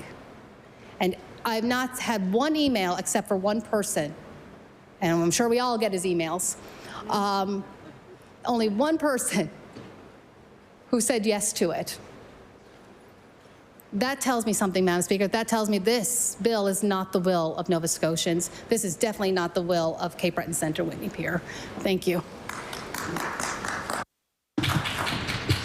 I recognize the honourable member for Dartmouth North. Thank you very much, Madam Speaker. I'm just going to say a few words on Bill 6 as well, and focus most of my comments on the fracking part of it. Since we've been having a day of poetry and playwriting in this legislature, I'll begin with one of my very favorite quotes by Walt Whitman from Leaves of Grass, where he says, "Do I contradict myself? Very well then, I contradict myself. I am large. I contain multitudes." Madam Speaker, it's true that two things can be true at the same time. It can be springtime and be snowing. Somebody can love Shakespeare and also love trashy television. Nova Scotians, thank you, me too. Nova Scotians can want good jobs and a strong economy and want to protect our delicate environment. This bill is changing a lot of things with few details. Creating new opportunities to make our province more self-sufficient is important, but we should not be putting our traditional economic sectors in harm's way. Nova Scotians care about the future of this province. They expect their government to protect their health, their environment, and their future. But instead of prioritizing Nova Scotia's health and environmental sustainability, this government is recklessly undoing careful environmental protections with no clear benefit to Nova Scotians and with no consultation. This government never mentioned their plan to drop these bans on fracking and uranium mining without consultation or debate during the election campaign. This government is driving its agenda forward with no regard for the impact it will have on our health, our properties, our environment, or our economy, as we have heard from my learned colleagues from Halifax, Citadel, Sable Island, and Cape Breton Centre, Whitney Pier. We in the NDP believe in responsible resource development. Yes, that's right, folks. We believe in responsible resource development. That puts people and communities first. We should invest in clean energy and sustainable industries that create good jobs without putting Nova Scotians at risk. In 2012, Madam Speaker, Nova Scotia's NDP government imposed a 2-year moratorium on hydraulic fracturing. In 2014, the Liberal government introduced legislation to formalize the ban on fracking after several reports were released on the potential impact of fracking. When the fracking moratorium and ban were both put in place, fishers, for instance, had raised a lot of concerns about how fracking could negatively impact the fishing sector. Just this week, or last week, the Canadian Association of Physicians for the Environment has released a statement raising concern about the potential health impacts of this government's move to lift bans on both fracking and uranium mining. The release noted that recent studies have shown strong correlations between proximity to fracking sites and increased rates of preterm births, low birth weight, congenital defects, childhood asthma, and leukemia. Today, in the gallery, we have a guest, which I forgot to introduce before I started speaking, Madam Speaker, but my kid is here. 12 years old, the gold medalist that we talked about earlier. I don't want her to have to live With what? Her name is Françoise Lebel. There she is, folks. And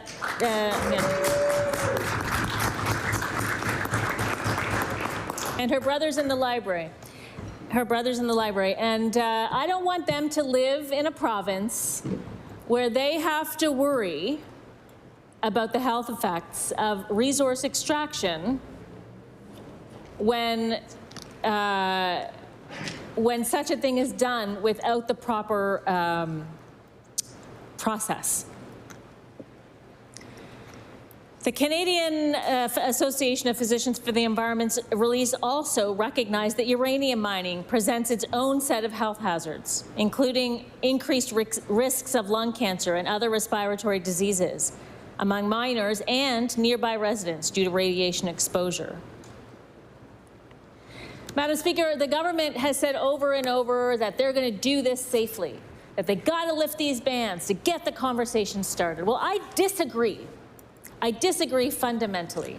I think we're doing things the wrong way around. Let's have the conversations. Let's do the science. Let's make the reports. Let's investigate. Let's measure the amounts of adverse effects versus the non-adverse effects, and then make a decision. More on that later. Public bills, along with the Canadian Association of Physicians for the Environment, we also heard from many concerned people and groups. My colleague from Timberley Prospect mentioned the numbers. I don't have those in front of me, but gosh, there were many. Many concerned people and groups about the lifting of these bans. And the government has ignored the comments and gone further. Actually, even before they came to speak, had already labeled them special interests. In fact, some of them who represented groups were treated pretty badly by this government, to be honest, at public bills. Pretty terribly. It was embarrassing. But the thing is, they are special interests. All of the people that spoke, and all of the groups that represented larger organizations, they all have a special interest in the health and welfare of their families and their communities and the natural resources of this province. So, long live special interests. But above all, Madam Speaker, the key issue with this bill is that it has been done by surprise. No warning, no consultation, and most egregiously, no consultation with the Mi'kmaq.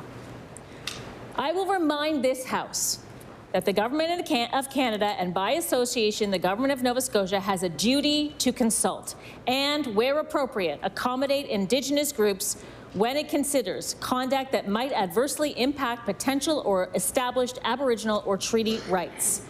The duty stems from the honour of the Crown and is derived from Section 35 of Canada's Constitution Act 1982, which recognizes and affirms Aboriginal and treaty rights. The fact that the Mi'kmaq chiefs had to write a public letter asking for a meeting to be consulted is irresponsible and reprehensible on the part of this government. It's shameful.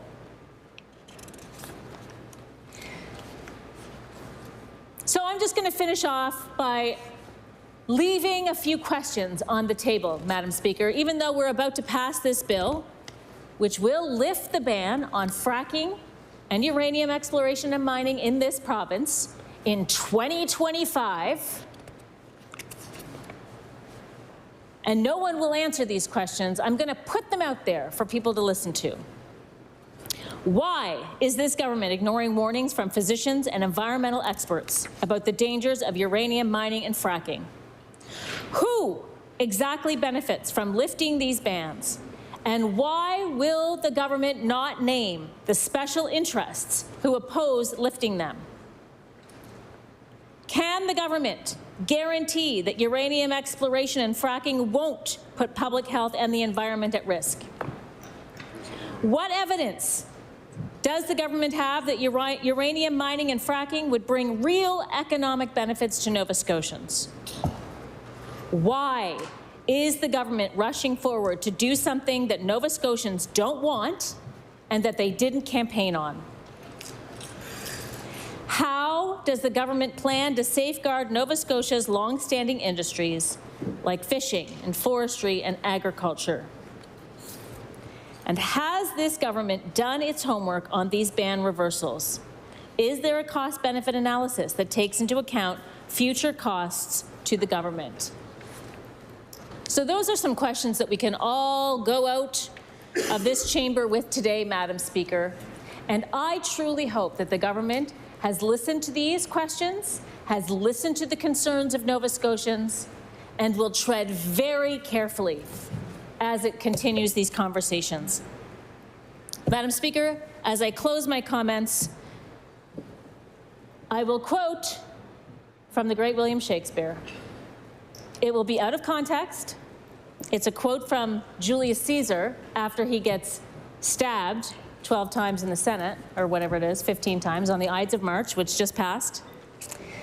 And I believe it's Mark Antony begins his speech, or somebody, Mark Antony or the other guy, Mark Antony, I think, says to Caesar these lines that I'm about to say. But since Shakespeare wrote them, and in fact into the 70s, 80s, and 90s, they became sort of a rallying cry for environmentalists. And these are the words that I would like to leave with. Pardon me, thou bleeding piece of earth, that I am meek and gentle with thy butchers. Thank you.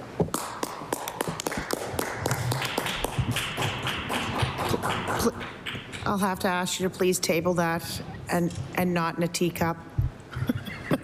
I recognize the honourable member for City Member 2. Thank you, Madam Speaker. I'm just going to take a few minutes to rise my place to talk about this bill.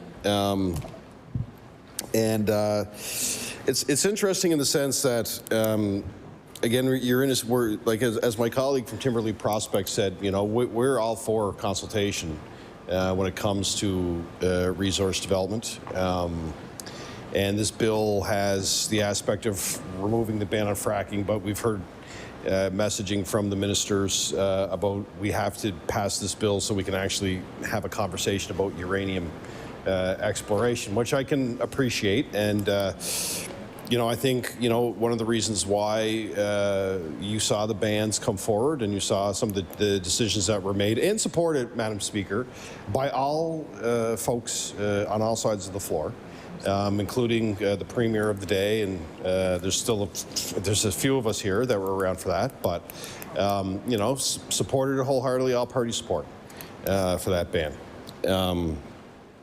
So, again, you're in a situation where you have this bill that there are aspects of it we can appreciate, but also, and it's been said over and over again in here that really the issue of consultation is a real thing.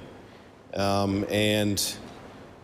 can tell you, being involved with multiple projects around the province over the years that I had the privilege of being in energy and mines and lands and forestry for a period of time, that consultations really matters. Like, that's what really ultimately will get the public on side for a project, when they have the opportunity to ask questions about how it's going to impact land, when they have the opportunity to ask questions around, okay, what's the scope and the size of the proposed project.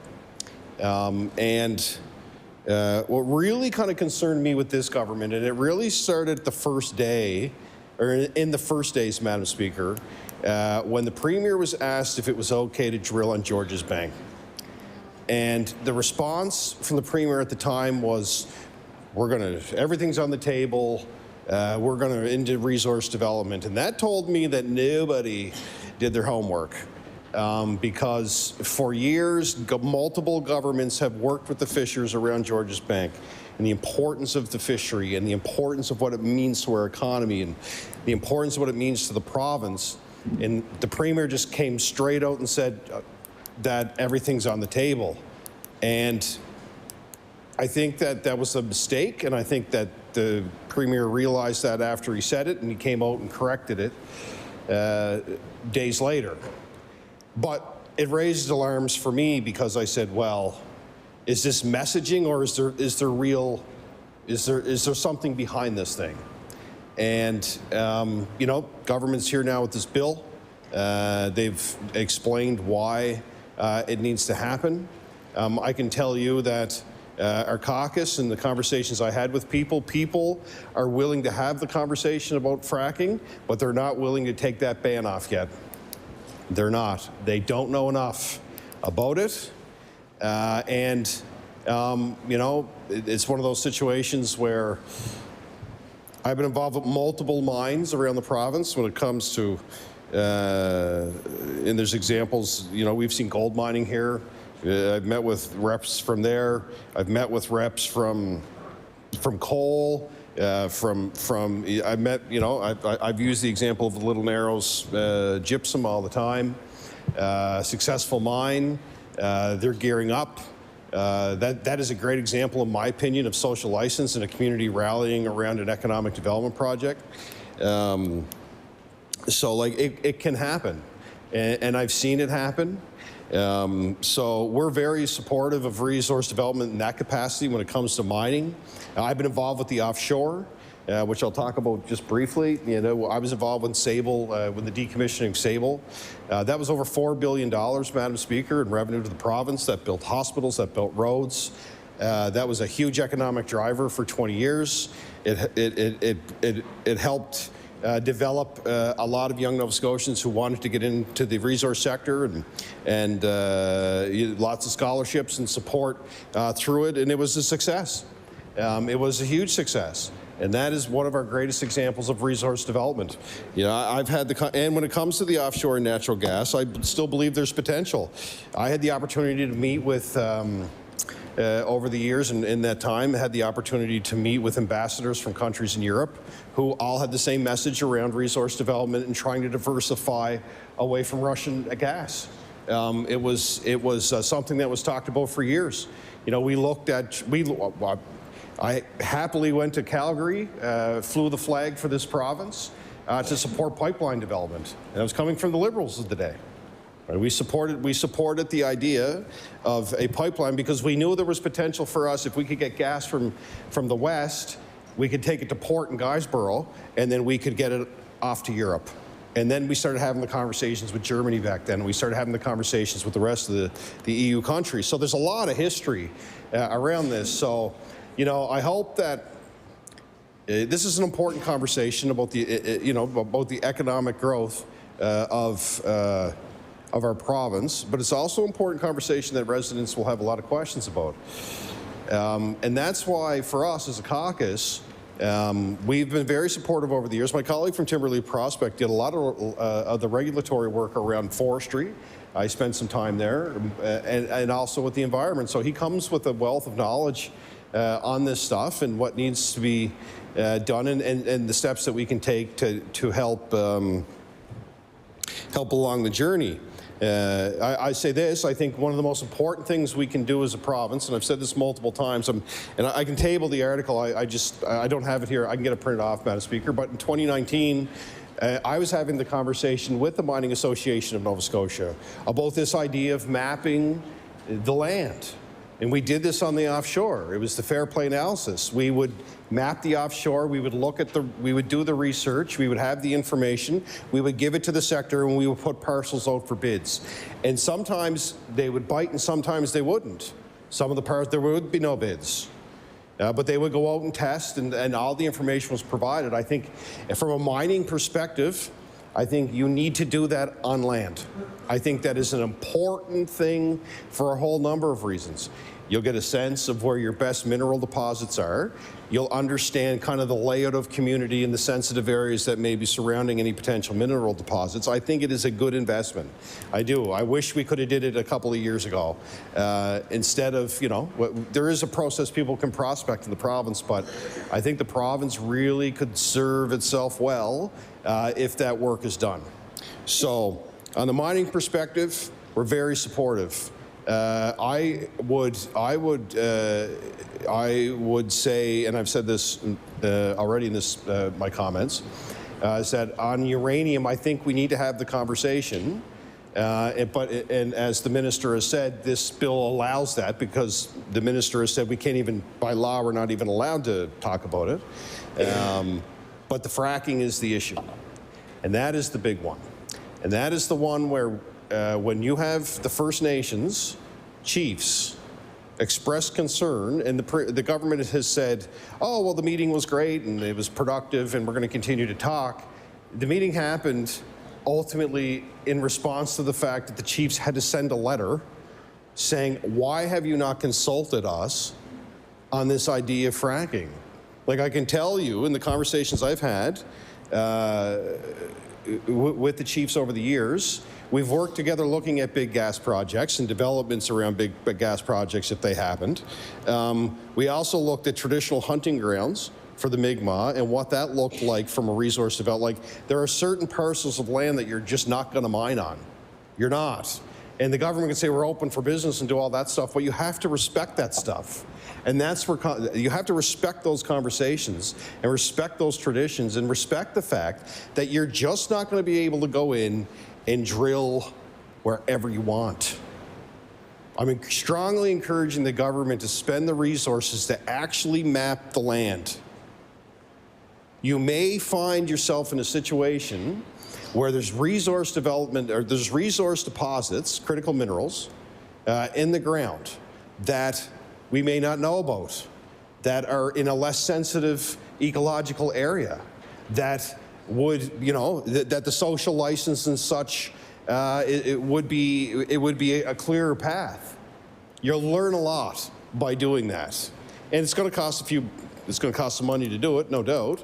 But I think that would be very important to do. So, again, the offshore is a little more interesting because over the years there's been bids put out. I went through some bids that there was no bids. We would put parcels out for bid. There was a bit of a delay too because of COVID, so that was a concern at the time because there was just nobody was active. So, you know, from an offshore bid perspective, it would be interesting. Now, the interesting thing now too, though, is offshore wind is much more of a player now in the energy sector than it was when I was there. We were talking about, but ultimately land was cheaper. It was just cheaper to operate on land. So those costs will come down, and now you're into the hydrogen conversation too as well, but particularly to this bill and what's trying to be accomplished.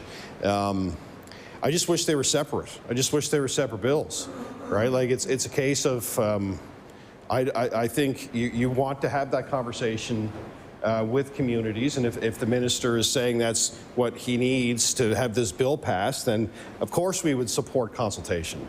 But the consultation on fracking never came. And, you know, colleagues in here have talked about some of the impacts they've heard, and there's some history around it. And I just think, you know, listening to public bills and hearing from people across the province that they're not ready for that, and I can appreciate that, and I can understand that. But I do think there is lots of potential. I think infrastructure is going to be a big thing for this government and for the province moving forward. Whoever's here, as I said, you open a mine in a rural community, which happens. How are you getting product to port? And that's why I've always talked about this idea, and we hear some of the federal colleagues talking about infrastructure, about critical minerals. And it's going to be a big conversation for this government because they're going to have to either partner with other levels of government to figure out how that works. And it will ultimately be a big part of some of the investments that you're going to come see in this province. So, Madam Speaker, particularly on this, because I know I kind of went a little off there a little bit. I could see that you were. It's cool. It's totally fine. I get it. I get it. I know I was getting there, but I just think I just want to reiterate from our caucus perspective that we're not supportive at this point of hydraulic fracturing, based on the fact that we've just heard too much from the First Nations communities. We've heard too much from Nova Scotians. We're just not ready to have this completely lifted without consultation. I suspect that if you start to see a fracking project in a community right now with the limited information that people have, you're going to hear it. From the rest of the bill, I would like, as I said, we encourage conversation about resource extraction. But I also think the biggest thing for this government, if you want successful mines, if you want more opportunity, map out this province. Do the same thing we did in the offshore, and I hope that the government does that, and I hope that they find deposits, and I hope they find new resources or old, whatever's in the ground. Find out what's there, so you can actually do this right. And again, this has been a theme of this session, Madam Speaker, especially with this one. You're about to lift some bans that people really fought for, and now you're going to do it without talking to anyone about it, which is concerning. The government talks about they want to do it right, and I believe them. You know, I believe that the government wants to do the right thing by people in resource development. Every government does, right? And that's why you've seen successful projects around the province over the years. But in this one here, the government didn't consult. They got called out on it. They're kind of playing catch up now with some pretty major stakeholders across the province. And on fracking, before you lift that ban completely, I would strongly suggest that you do a better job to consult with communities across the province. So thank you, Madam Speaker, for the opportunity. I recognize the honourable member for Cumberland North. Thank you, Madam Speaker. I rise to speak to Bill 6 at third reading. So as we all know, this is a sweeping piece of legislation that covers everything from agriculture to energy to natural resource development here in Nova Scotia. And while the bill attempts to modernize several outdated frameworks, it also is about the process by which government has pursued it. That is the concern to many Nova Scotians, including myself. I also want to echo the concerns that were shared with my colleagues in opposition around the lack of consultation, not only with all Nova Scotia residents, but with our Indigenous leaders. And I do believe the Premier had shared with us that he had a meeting with the Indigenous leaders, but I don't remember hearing the outcome of that meeting, but I could have missed that. But it would be, I believe, important for the Premier to report here to the House the outcome of that meeting and any possible impacts on this bill.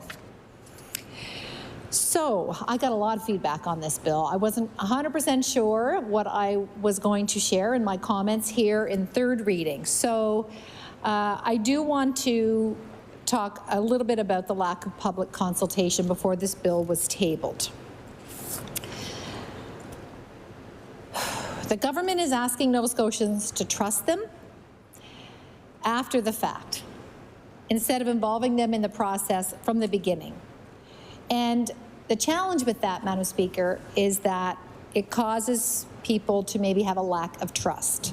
When the consultation happens beforehand, that helps to build trust and rapport and collaboration, and that builds good legislation. When this government ran in the last election, nowhere in the platform did it say we plan to repeal the ban on uranium exploration and mining, or we're going to revisit petroleum legislation and make it easier to evaluate controversial practices like hydraulic fracturing. Never was this on the agenda. Nova Scotians didn't vote for this, and I think that is one of the reasons that we're seeing people upset about it, Madam Speaker, is that people are feeling a little duped. And I know that the Premier has shared that the reason that it was never discussed is that it wasn't on the table, but now because of the threat of economic instability due to the Trump tariffs, that this is necessary. And the reality is we have a sad history here in Nova Scotia when it comes to mining. And I was listening to the Public Bills Committee. Of course, I had to listen because I'm not allowed to serve on any of the legislative committees because the Premier doesn't want me to. So I listened to the Public Bills Committee, and it was quite emotional when people shared their concerns and talked about the West Ray disaster. We also have other mining history, disasters in Spring Hill.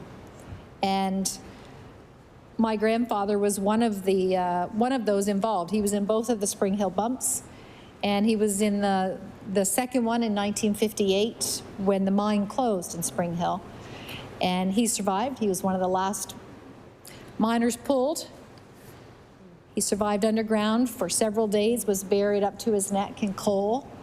And if it wasn't for Dr. Arnold Burden, he would have died, because when he was discovered, when he was found, his leg was tourniqueted up over his opposite shoulder, and the rescuers thought that was a leg from another miner, so they were going to cut the leg to try to make it easier to dig my grandfather out. And Dr. Burden said, no, don't do that. That could be Leon's leg. Leon was my grandfather's name, Leon Melanson.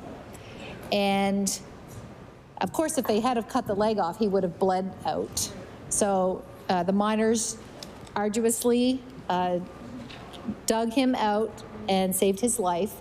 And he had a leg amputation after that, and he lost a kidney in that mining disaster.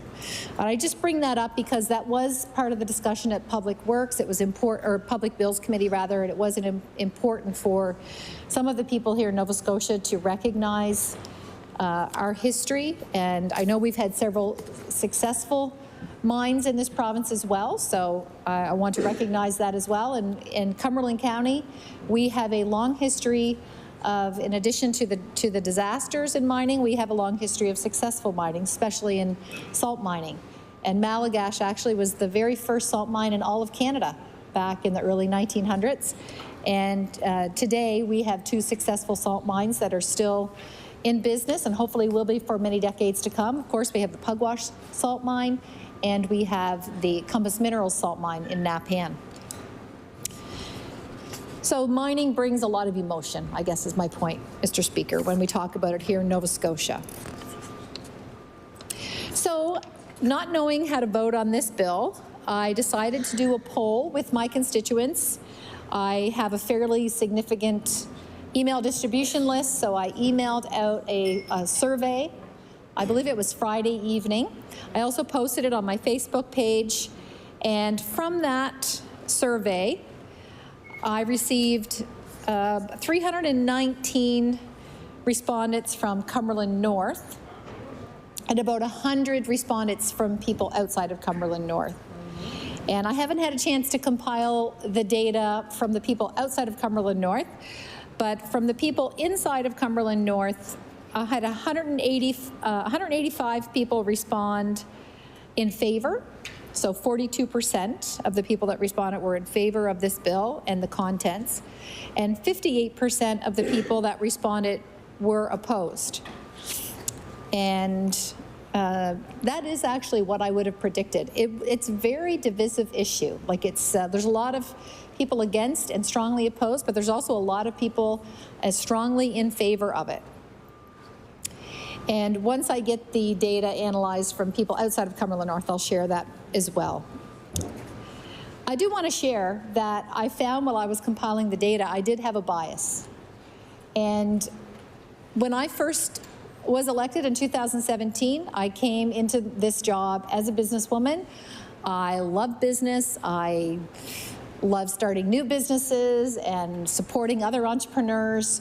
And I was very well aware of the report that showed the well, a lot of people would consider it a massive deposit of natural gas here in Nova Scotia. And it was part of my strategic plan in 2017 to try and help get that developed here in Nova Scotia. So I'm just being honest. I do have that bias. I get excited about revenue generation and development, but I do want to say, since I've been elected since 2017, I have met with a lot of my constituents. And I'm not here to represent myself. I'm here to represent the people of Cumberland North. And not all of my constituents are supportive of this. And it's important to recognize that and recognize them. Now, I do believe, and I'm going to read some of the comments. I have permission from the people that I'm going from the people that I'm going to read their comments. You know, not everyone's directly opposed. There's some people that are saying, I'm opposed right now, but if you can convince me that it will be safe, then I will support it. And I think what I would encourage the government to do is to start over and consult with Nova Scotians. Now, this is an interesting topic. Back a few years ago in Pugwash, we had some people take this topic on and actually had a formal debate. It was really fascinating. I was a little nervous, to be honest, because before that, there was some contaminated water that had come from a formerly fracked area here in Nova Scotia, and they were trying to find a place to get rid of this water, and everyone was told it was very safe, but some of you in the chamber may remember that. It was very controversial, and they were trying to find a municipality here in Nova Scotia that would accept it.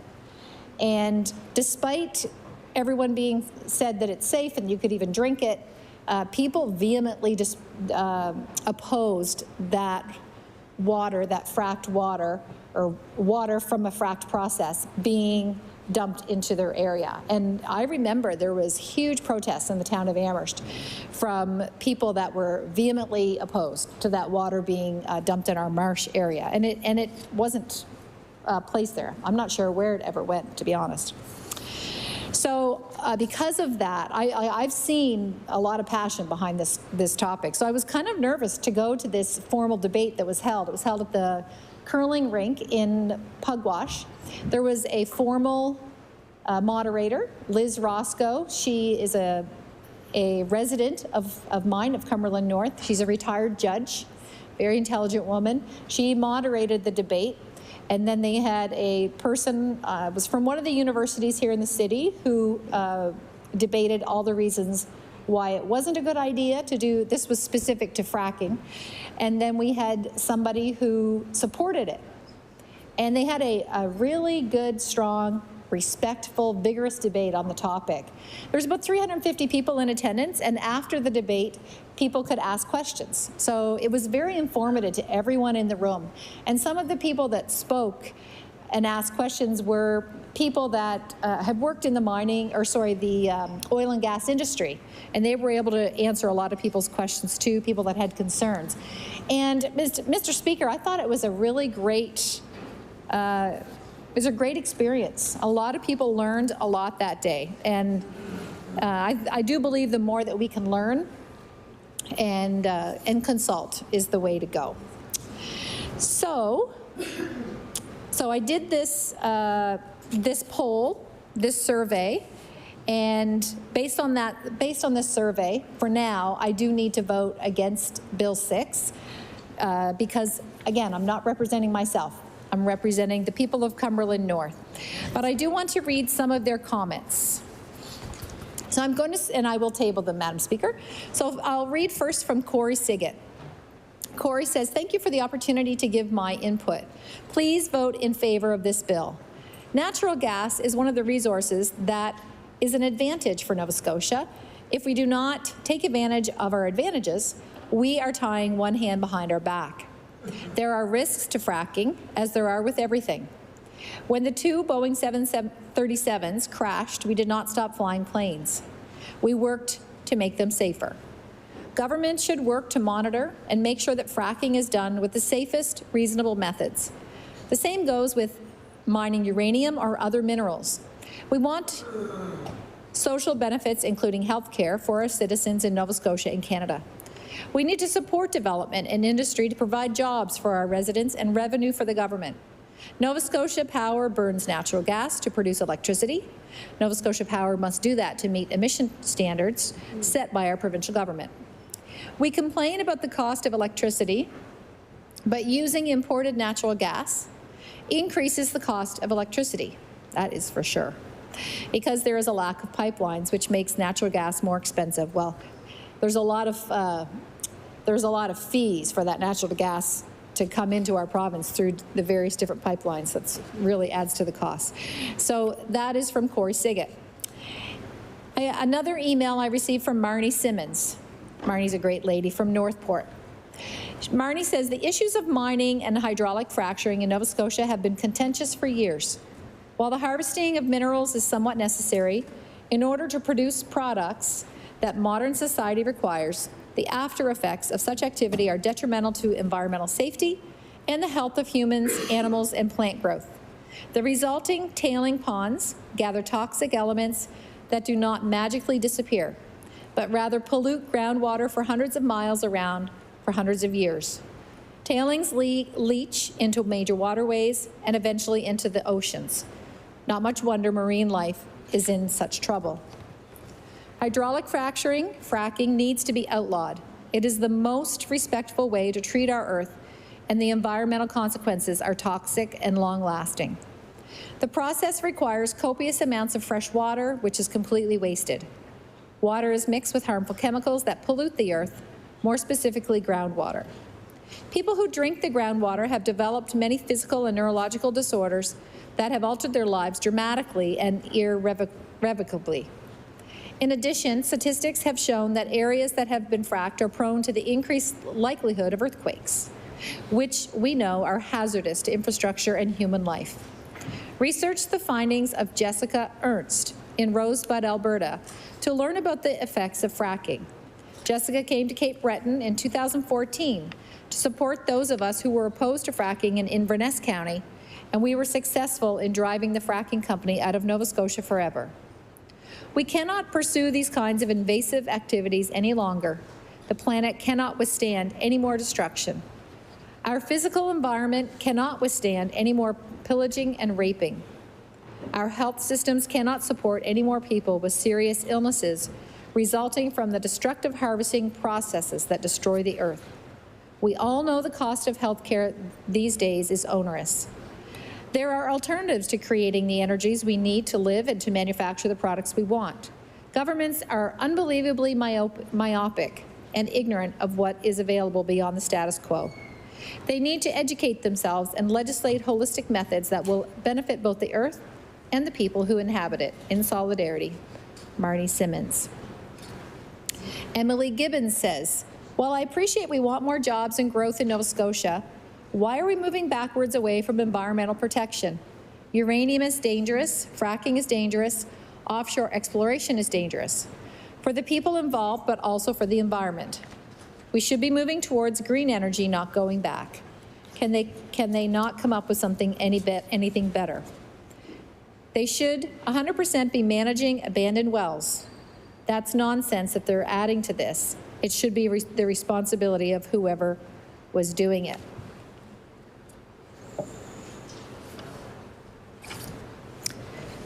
And I'll read from Jillian Foster. I'll try to send you a message, but this should not be one bill. It should be at least 10 bills to amend others. To vote yes is impossible. It's clear there is some honorable intent, but too much is wrong with this act. It smells like a Jody Raybould scandal in the making. Just to begin with the noxious weeds portion shows a huge potential for abuse and overreach. So I will say there was quite a few emails that I received where people strongly felt that this all shouldn't be in one bill. So again, we have this omnibus style bill, and some people that sent me emails said they were in support of uranium mining but not fracking, or they were in support of fracking but not uranium mining, or they were supportive of working with the orphan wells but not in the other two things. So it is impossible to vote yes when there's so many things. You could support one part of the bill and not another. It's hard to vote yes. I want to read from a comment from Morris Hogg. Yes, you should support this government initiative, but couple it with the proviso that a good portion of the economic benefits be used to develop cleaner energy production in our province. In other words, the extraction of resources can be used to improve human impacts on the environment. And the last email that I want to read, I received hundreds. I just wanted to highlight some of the pros and the cons and some of the strong emails that I received. This is from Eric Frisier. As a concerned citizen of Cumberland County, I walked the streets of Amherst and Halifax to protest the mining of uranium back in 1980s. My mother, Gail Klein, had fought hard against this uranium exploration and many others causes like roadside spraying, nuclear energy, nuclear weaponry, etc.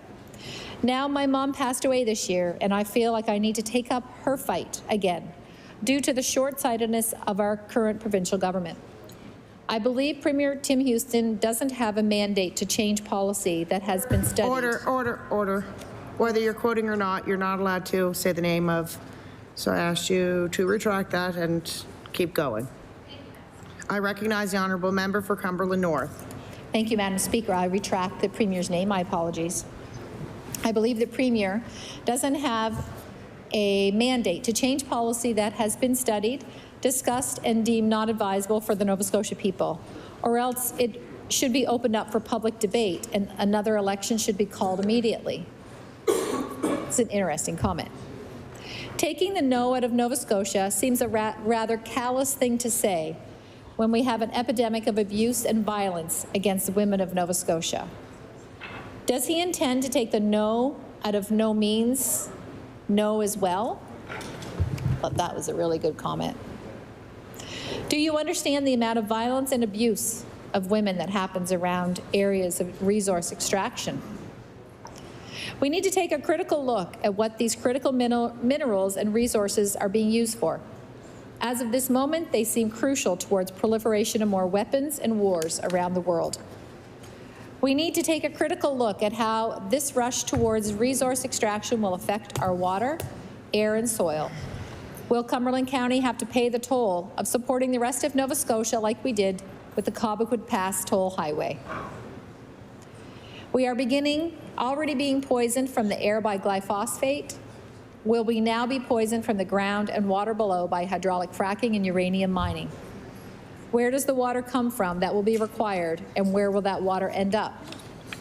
A lot of the questions and many more have already been presented, studied, and discussed by many experts and the Nova Scotia people. I believe Bill 6 is short-sighted and clearly an overreach by the Premier and his government. So I will table these documents that I read from. Thank you. So like I shared earlier, confession, back in 2017, I was really gung-ho for natural gas development. And from the reports that I read, it does look like we have a huge deposit in Cumberland and Pictou counties. But I have learned that I'm not in this role, I'm not the businesswoman. In this role, I'm the elected representative of the people. And my job is to represent the people and bring their concerns forward. Now, I'm not saying that it can't be done, but I think what we're hearing from people is that they have concerns and there needs to be more public consultation and people want to be listened to. I do want to say, too, I think I'll speak for a minute as a business person, is that I think ultimately what the Premier's goal is to try to ensure we have another revenue source here in Nova Scotia. And I think that in many ways that is smart, as we do need to look for other ways to diversify and ensure that if our revenue sources change due to what President Trump is doing, that our province can still have our programs like health and education and so on. But without proper public consultation, this pathway really shouldn't go any further until the proper work with the public is being done. But in business, the businesses that I have seen successful over the years are ones that do diversify and have not just one source of revenue coming in from one aspect, but they have several revenue sources from very different. And I just want to share a little example. It's from a family member who I respected. It's my Uncle Wendell. My Uncle Wendell passed away, sadly. A couple of years ago, unexpectedly, he passed away in his sleep. We are all so sad, but I mean, it's kind of the way to go if you're going to go. He was 75. But Uncle Wendell, in my opinion, was the smartest business person I ever met. And he was diversified. And he had all the seasons covered. He had foxes, but that's when furs were of value. He had blueberry land, maple syrup. He actually was the largest producer in all of Atlantic Canada. He had 60,000 trees tapped and was one of the first maple syrup producers to bring in the pipeline when he tapped his trees. He also was a part owner in the dairy farm with my father. And I think I'm forgetting something. He had woodland. So he sold a lot of wood. And if there was a good blueberry season and they had a good haul, they may not have a good maple syrup season. So my point is, over the period of 12 months, he was not reliant on only one industry. He was very well diversified. And the other thing he taught me, in the maple syrup industry, there was a period of time where there was someone here who was looking to purchase all the maple syrup, all the supply here in the province, and in other areas too. And they offered a really good price. In fact, the purchaser was offering more per liter than a producer could actually bottle and sell in the store and get the money themselves. So there was a real incentive. But I remember Uncle Wendell saying, I'll never sell more than 50% of my supply because then I lose control. And as soon as I give up all of that control with my supply, then there's a chance that that purchaser will drop the price. And once you're tied in, and you've lost that customer. He used to sell, and now his son sells at Masstown Market. He's the main supplier there for the Masstown Market.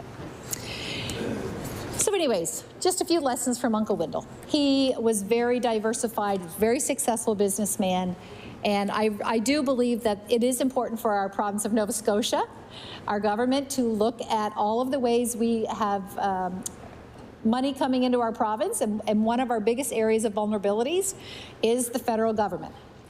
And right now we're getting over believe it's 5.2 billion this coming year from the federal government.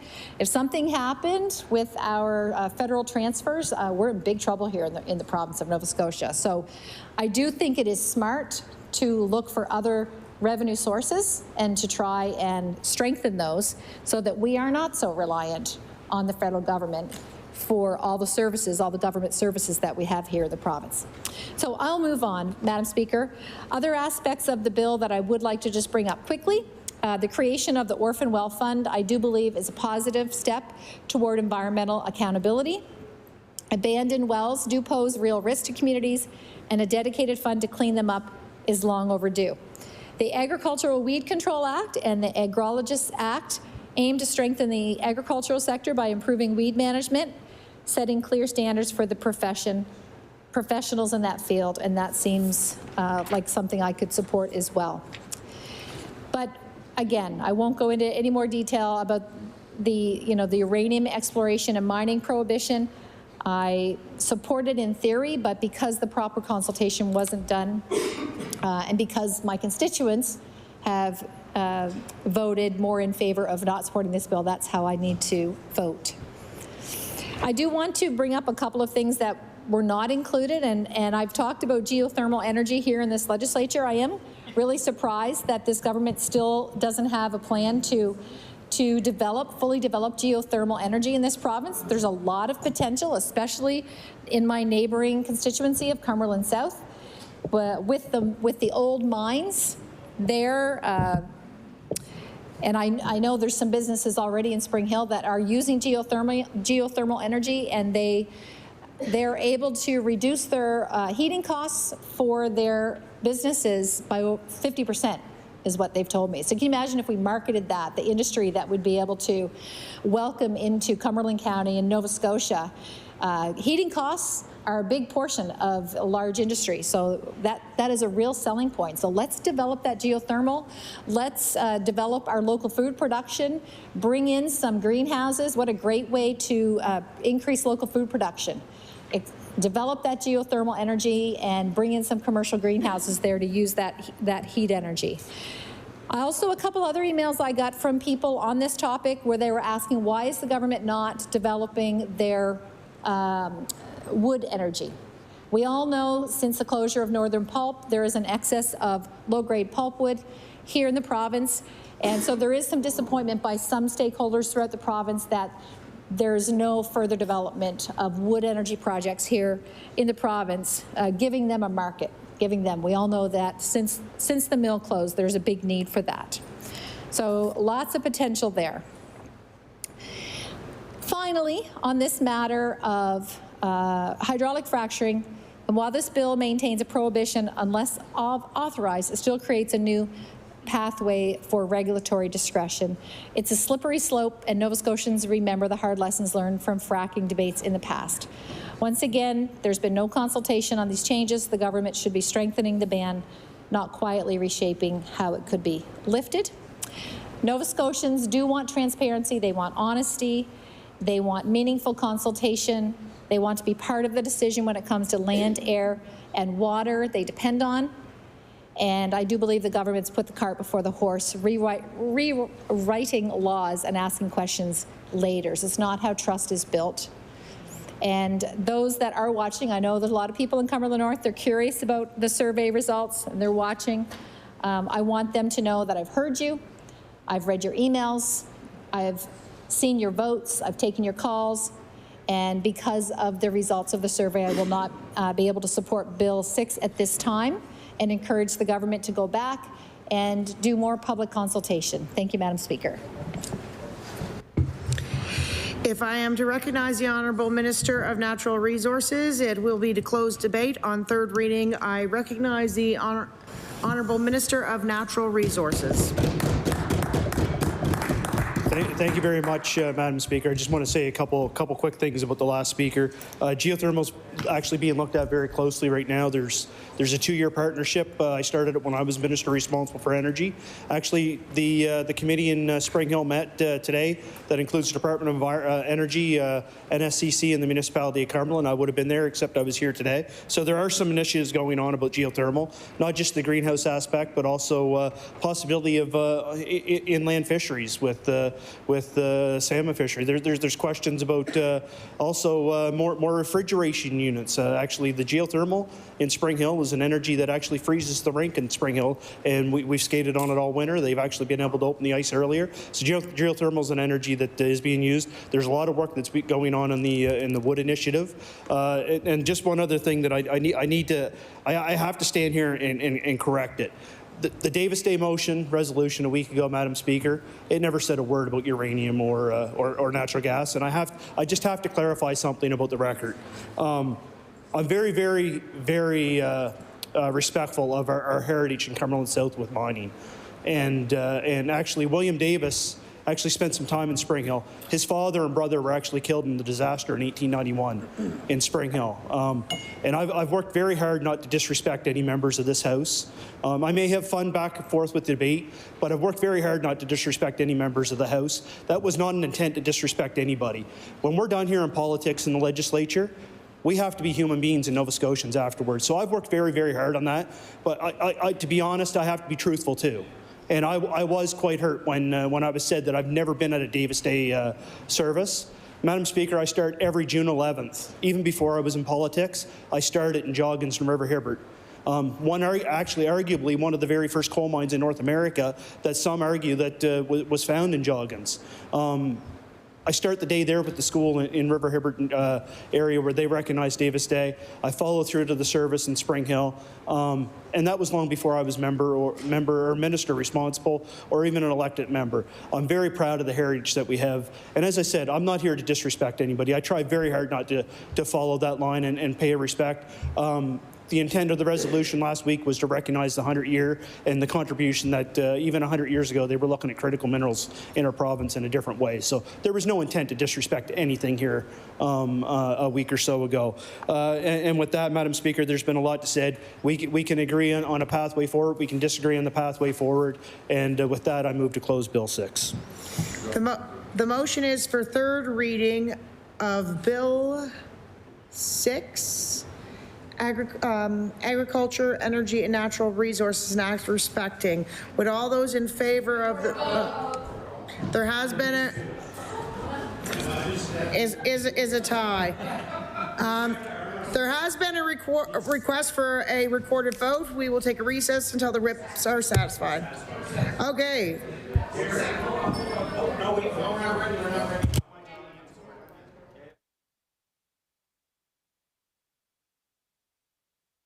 We are going to ring the bells briefly.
Okay.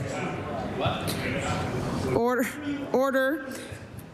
The whips are satisfied. The clerk will now conduct a recorded vote. Please remain completely silent while the clerks record your vote. I recognize the clerk. Brian Comer. Yes. Nolan Young. Yes. Kim Maslin. Yes. John Lord. Yes. Brendan McGuire. Yes. Tim Houston. Yes. Barbara Adams. Yes. Michelle Thompson. Yes. Fred Tilley. Yes. Dave Ritzie. Yes. Twyla Gross. Yes. Tom Taggart. Yes. Brad Johns. Yes. Marco McLeod. Yes. Adegoke Fadare.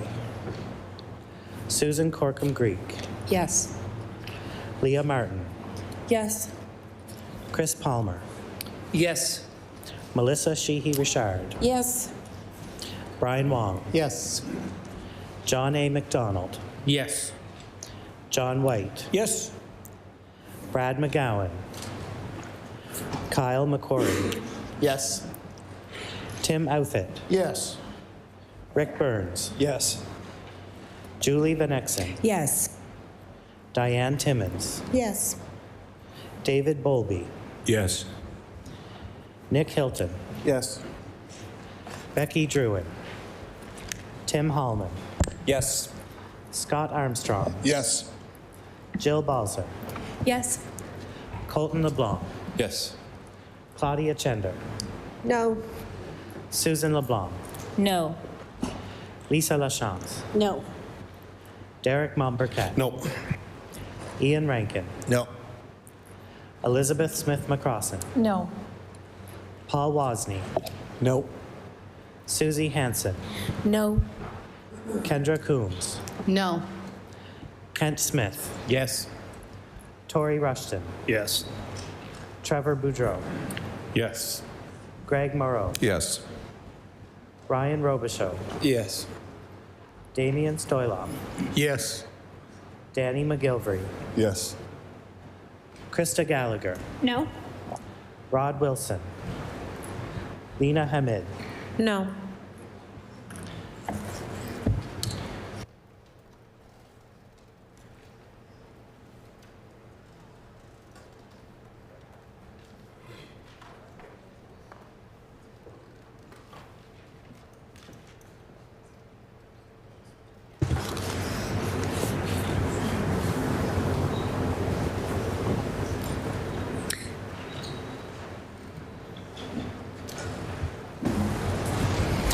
The results of the recorded vote are as follows. Yeas 39, nays 11. The motion is carried. Bill 6, an act respecting agriculture, energy, and natural resources. Ordered that the bill do pass and the title be as read by the clerk. Ordered that the bill be engrossed. I recognize the Honourable Government House Leader. Thank you, Madam Speaker. Would you please call private and local bills? Private and local bills. I recognize the Honourable Government House Leader. Would you please call private and local bills for third reading? Please. Private and local bills for third reading. I recognize the Honourable Government House Leader. Madam Speaker, would you please call Bill number 48, an act to incorporate the trustees of the 3rd Cornwallis or Billtown Baptist Church, Kings County, an act to amend. Bill 48, an act to incorporate the trustees of the 3rd Cornwallis or Billtown Baptist Church, Kings County, an act to amend. I recognize the honourable member, would you like to call, for Kings North. Madam Speaker, I move that Bill number 48, an act to incorporate the trustees of the 3rd Cornwallis or Billtown Baptist Church, Kings County, do now be read a third time. Madam Speaker, this is a small Baptist church in Billtown, which is halfway between Lakeville and Centerville. I realize that most people won't know where that is. It's a gorgeous part of the of Kings County with very large farm community around it. The church is active, and this bill is to update its articles of incorporation. Thank you, Madam Speaker. With that, I'll sit down now. If I am to recognize the honourable member for Kings North, it'll be to close third reading on Bill 48. I recognize the honourable member for Kings North. Thank you, Madam Speaker. I move that Bill number 48, an act to incorporate the trustees of the 3rd Cornwallis or Billtown Baptist Church, Kings County, be now passed. The motion is for third reading of Bill number 48, an act to incorporate the trustees of the 3rd Cornwallis or Billtown Baptist Church, Kings County, an act to amend. Would all those in favor of the motion please say aye? Aye. Contrary-minded, nay. The motion is carried. Bill 48, an act to amend Chapter 211 of the Acts of 1902, an act to incorporate the trustees of the 3rd Cornwallis or Billtown Baptist Church, Kings County. Ordered that the bill do pass and the title be as read by the clerk. Ordered that the bill be engrossed.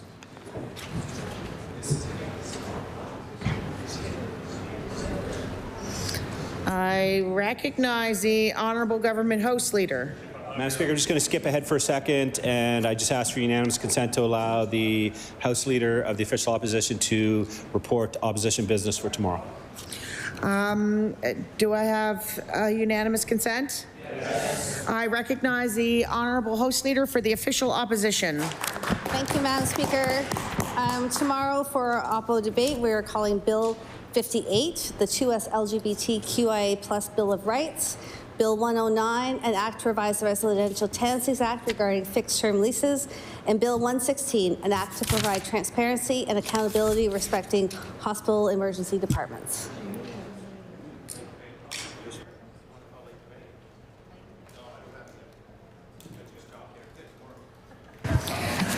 I recognize the Honourable Government House Leader.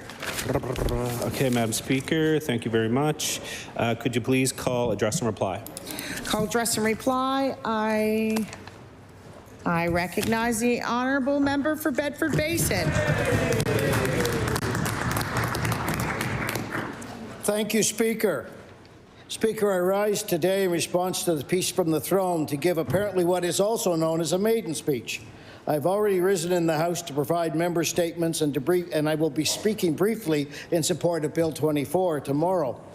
Speaker, I want to start by expressing my appreciation to my family, my campaign team, the Bedford Basin EDA, and the voters of Bedford Basin. Without their tremendous guidance and support, I would not be here today to give this speech.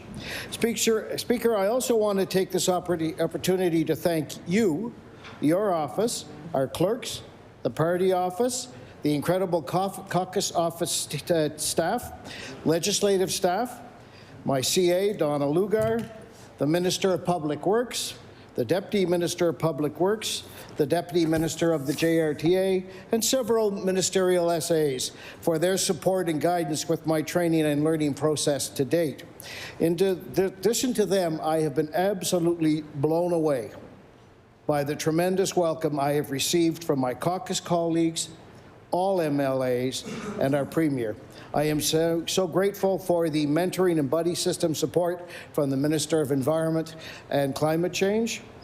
When was the last time you saw 3 Tims in a room? What could possibly go wrong? Speaker, it's been a busy and tiring ride so far, but also very informative and fun. I feel fortunate to be part of this wonderful family and team. It's also fun at 63 years old and after 17 years in public service to once again be a rookie. Speaker, one of the benefits of being elected to the legislature when I was the fact that we were heading into budget season. I found the tabling of the budget and the subsequent estimate sessions to be timely and extremely helpful. The remarks by the ministers and the questions from the members of the opposition provided me with great insight into several of our departments. I was so impressed and intrigued by the knowledge and passion demonstrated by the ministers of Finance, Health and Wellness, Education and Advanced Education, Fisheries and Agriculture, Municipal Relations, Environment and Climate Change, and the minister responsible for Renew and Advisory Status of Women. I'm sure the others were impressive too, but I just didn't hear them. Speaker, I'm blessed to have a wonderful and supportive family. I am shamelessly proud of them, and I love them more than I ever felt possible. My wife is Sandra Toes, PhD, a professor and a program head at Dalhousie. We are celebrating our 30th anniversary this August. The exciting news is I will finally have completed my 30-year probation period, hopefully successfully. My daughter Elizabeth Outhet at 26 has a Bachelor of Science, a Master's of Science, and she's completing her 3rd year of medical school at Dalhousie. Daughter Emily has a BA and she's graduating next month with a Master's in Environment and Resource Management from Dalhousie. This wonderful kid is also a cancer survivor who was on the Dean's list while taking treatments and chemotherapy treatments during our pandemic. Right now, I know what you're all saying because I get it all the time. His wife must be very smart. Speaker, my love for Bedford and the desire to improve life of residents led me to focus much of my energy during my time on council to working towards a central hub or community that would include a library and transportation links for Bedford, although I was unable to get commuter rail or light rail yet. I am pleased to say that the initial development is underway for a new library and ferry terminal that will commence shortly on our Bedford waterfront. In 1997, Maclean's magazine rated Bedford as the best community in Canada to live. And I will table that. There have been a lot of changes and growth since then, but it is still a wonderful place to live and to raise a family. Bedford Basin includes many interesting and notable locations, such as the Bedford Petroglyphs Historical Site, Scott Manor House, the Moyers Chocolate Powerhouse, and of course the iconic Chicken Burger and Sunnyside Malls. Bedford Basin also include many excellent locations to unwind and recharge. These include DeWolf Park, Admiral Cove Park, Lions Park, Fish Hatchery Park, Fort Sackville Walkway, Paper Mill Lake and Beach, and Scott Saunders Memorial Park. The Bedford Outdoor Pool actually in 2017 and in 2023 made the list of rated the top 10 dreamiest swimming pool locations in Canada, reported by CBC. It's not a hidden gem, Speaker, so I invite you and all members of the legislature to visit and take in all we have to offer in Bedford Basin. Speaker, I come from a long line of public servants, but I'm the first one to be elected to office. I was elected regional councillor for Bedford in 2008 in a by-election. I was then re-elected in 2008, 2012, 2016, and 2020. And in fact, I had back-to-back acclamations in 2016 and 2020. I announced in October of 2023 that I would not be seeking re-election to council. Several parties then began to approach me to consider running for MLA for Bedford. The Premier and I began speaking in early 2024. I was impressed with his energy, enthusiasm, and his desire to try new things and approaches to fix our problems and to address potential opportunities. So here I am, once again a rookie, but an enthusiastic MLA. I mentioned that I come from a long line of public servants. My great-grandfather, Frank Outhet, was a clerk of the upper house. My great-grandfather, Melville Cumming, was president of the NSAC and deputy minister of agriculture. If you've been to Cumming Hall in Truro, that's my great-grandfather. My great-uncle Dan Outhet was a longtime treasurer of Annapolis County. My grandfather, W.D. Outhet, was chair of what's now known as the UARB for 30 years, and before that, a judge and lawyer. My uncle Peter Outhet was the first president and CEO of a Crown Corporation exploring offshore resources appointed by the Buchanan government in the 1970s, an organization known as Nova Scotia Resources Limited. My uncle Harold Betts was the first Parks and Recreation Director of Moncton. My father, William Outhet, was in Nova Scotia Purchasing Agency and Procurement for 30 years. My sister, Sarah Outhet, was a special assistant to former Minister Kelly Regan for about 5 years. Speaker, I've been fortunate to have a long and interesting career, almost 40 years.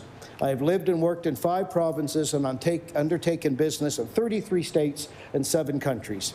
I graduated with a BA from Dalhousie, but I've also completed executive and management programs at Queen's University, the University of Toronto, and York University. The Premier and several ministers recently stated that it was time to take the no out of Nova. I agree with that, and I've stated it many times. An opposition member reminded us that Nova also means new, and I agree with that. A Bedford Basin resident reminded me recently that Nova is also in the word innovation, which is critical to our knowledge, green, circular, resource, and creative economies. This ability and desire to innovate is entrenched in our people and in our post-secondary institutions. This will allow us to explore and potentially produce new natural resources, and to quote our Premier and the ministers, smarter, safer, and cleaner. It also enables us to better produce and market our existing resources. And ministers of natural resources, agriculture, and fisheries touched on that during their estimates comments. Speaker, most of my career has been about selling or advocating for new. This includes new methods, new technology, new policies, new industries, and even a new economy. Some examples included Seaman Cross Limited. We sold electronic typewriters when everybody had electric typewriters. We sold fax machines when nobody knew what they were. And we sold word processors when nobody knew what they were. I spent years selling electronic security systems and closed-circuit TV for Chubb and ADT, having taken training in New York and New Jersey and on the 95th floor of the former World Trade Center buildings. I spent years at Quick Law teaching judges, lawyers, and law students, librarians, and accountants to conduct online research long before the internet existed. Electronics Workbench software, teaching educators, union electricians, and students to use electronic simulation software.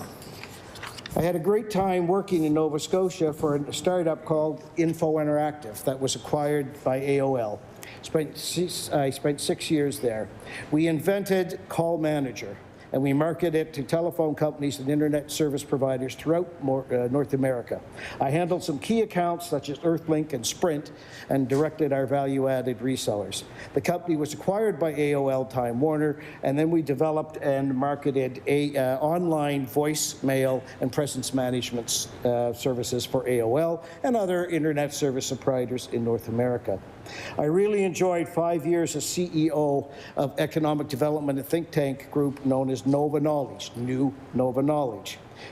And we advocated for the creative economy, the knowledge economy, the circular economy, and we undertook reports on health prevention, defining the workforce of tomorrow, a call to action on our aging population, a need for immigration, a need for investment capital in us, and support for the environmental economy, which eventually set the stage for the environmental goals and sustainability Prosperity Act.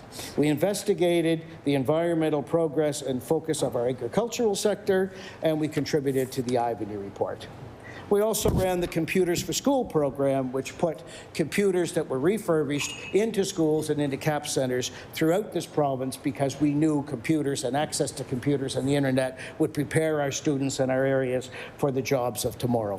I spent 17 years advocating on Halifax Regional Council for a new economy, new growth, new developments, and protecting our heritage and our environment, new ideas and policies, new facilities, new infrastructure, new improved transit, and we made progress on climate change and advanced new ways to addressing homelessness and truth and reconciliation. While I'm very comfortable with new, I've always tried to be balanced. I have positioned myself as progressive while fiscally responsible. Change for the better and not just change for the sake of change. I am a student of history that supports heritage buildings and districts while also supporting good development and good new facilities and good new infrastructure. The recent speech from the throne and the budget brought forward by the Minister of Finance exemplifies that balance. I ran for MLA and for the PCs because I saw a Premier and a government willing to try new things. If they work, that's great. If they don't work, we'll tweak it or we'll scrap it. That is what I have done in my life in business, at City Hall, and in my personal life. When I went to almost 6,000 doors in Bedford Basin, I received a lot of personal positive feedback on my accessibility and responsiveness as a councillor. But I also heard tremendous support for this government trying new things to address healthcare, new things to address housing, and a new and regional approach to addressing our traffic and public transportation challenges, known as the JRTA. This coupled with and I've lost my pages. Okay, this coupled with a premier that wasn't afraid of change.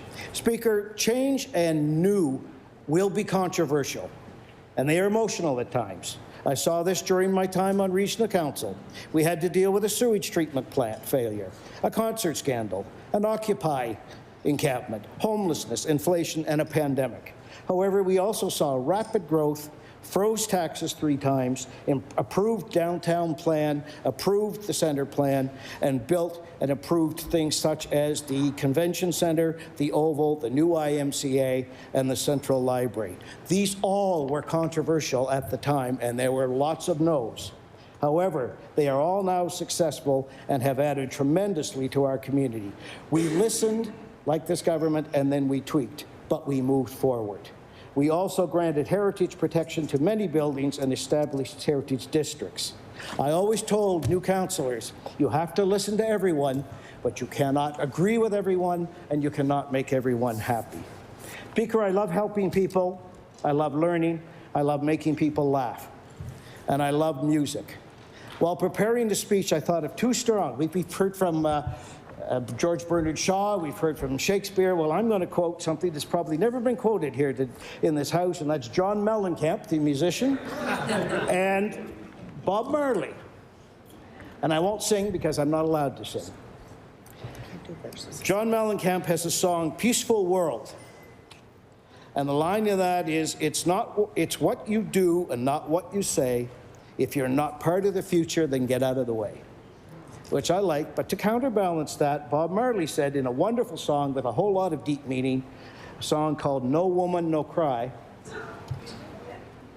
in this bright future, you can't forget your past. That's the balance we will try and strike. Speaker, this is the kind of vision and atmosphere of a provincial government that I wanted to join. I am happy to be here and to have done that. The speech from the throne, the subsequent budget demonstrate commitment to continuing to address our healthcare concerns, invest in infrastructure, invest in education, and invest in housing. All this while taking aggressive steps to grow our economy in order to fund these needs and wants, but also to address the new challenges from the U.S. Thank you, Speaker.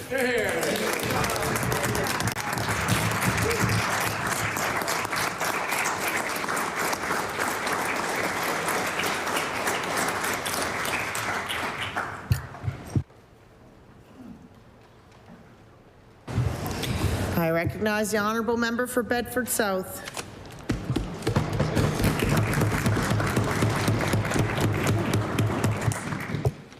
Well, thank you, Madam Speaker.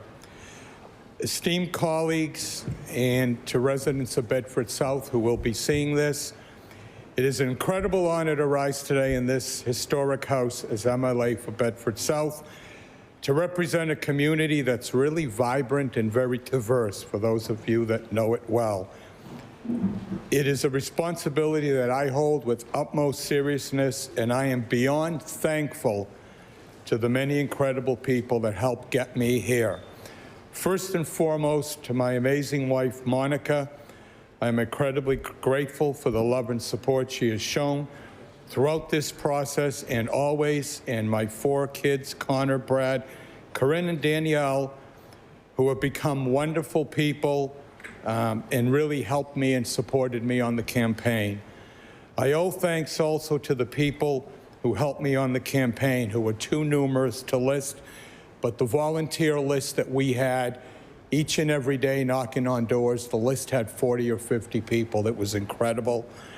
And also with that, I'm incredible thank you to the 42 people and my members in the party who from day one the text messages and the words of encouragement and what do you need, can I help you, those kind of things. Thank you to all of you for that.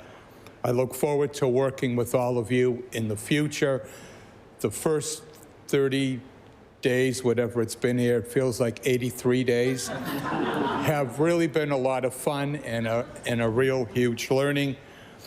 I want to give thanks also to the volunteers that helped me, but in our caucus office, I want to thank all the folks there. And I'd be remiss if I didn't thank Steve Taylor and Paula Henderson, the Iron Lady. The work that they did and the help supporting me early on when I was, volunteering was just incredible. My journey begins with my parents, whose lives were marked by the most things that most of us really can't imagine. They met in a concentration camp in the former Yugoslavia under the cloud of communism in the early 60s, and were brought together by that shared experience of escaping and coming over to North America. So it was quite a journey that they undertook, and I learned a lot from that process. I've often thought about how their experiences have shaped me, stories of strength of people that were denied their human rights and people who always faced oppression. And as bad as things are in 2025, I think most of us will agree they don't even compare to what happened in those days. Reflecting on the difficulties they overcame is a daily reminder for me to truly do my best to make a difference. We must not only value the rights we are given, but understand that we have the responsibility for others to help them exercise their rights to the fullest.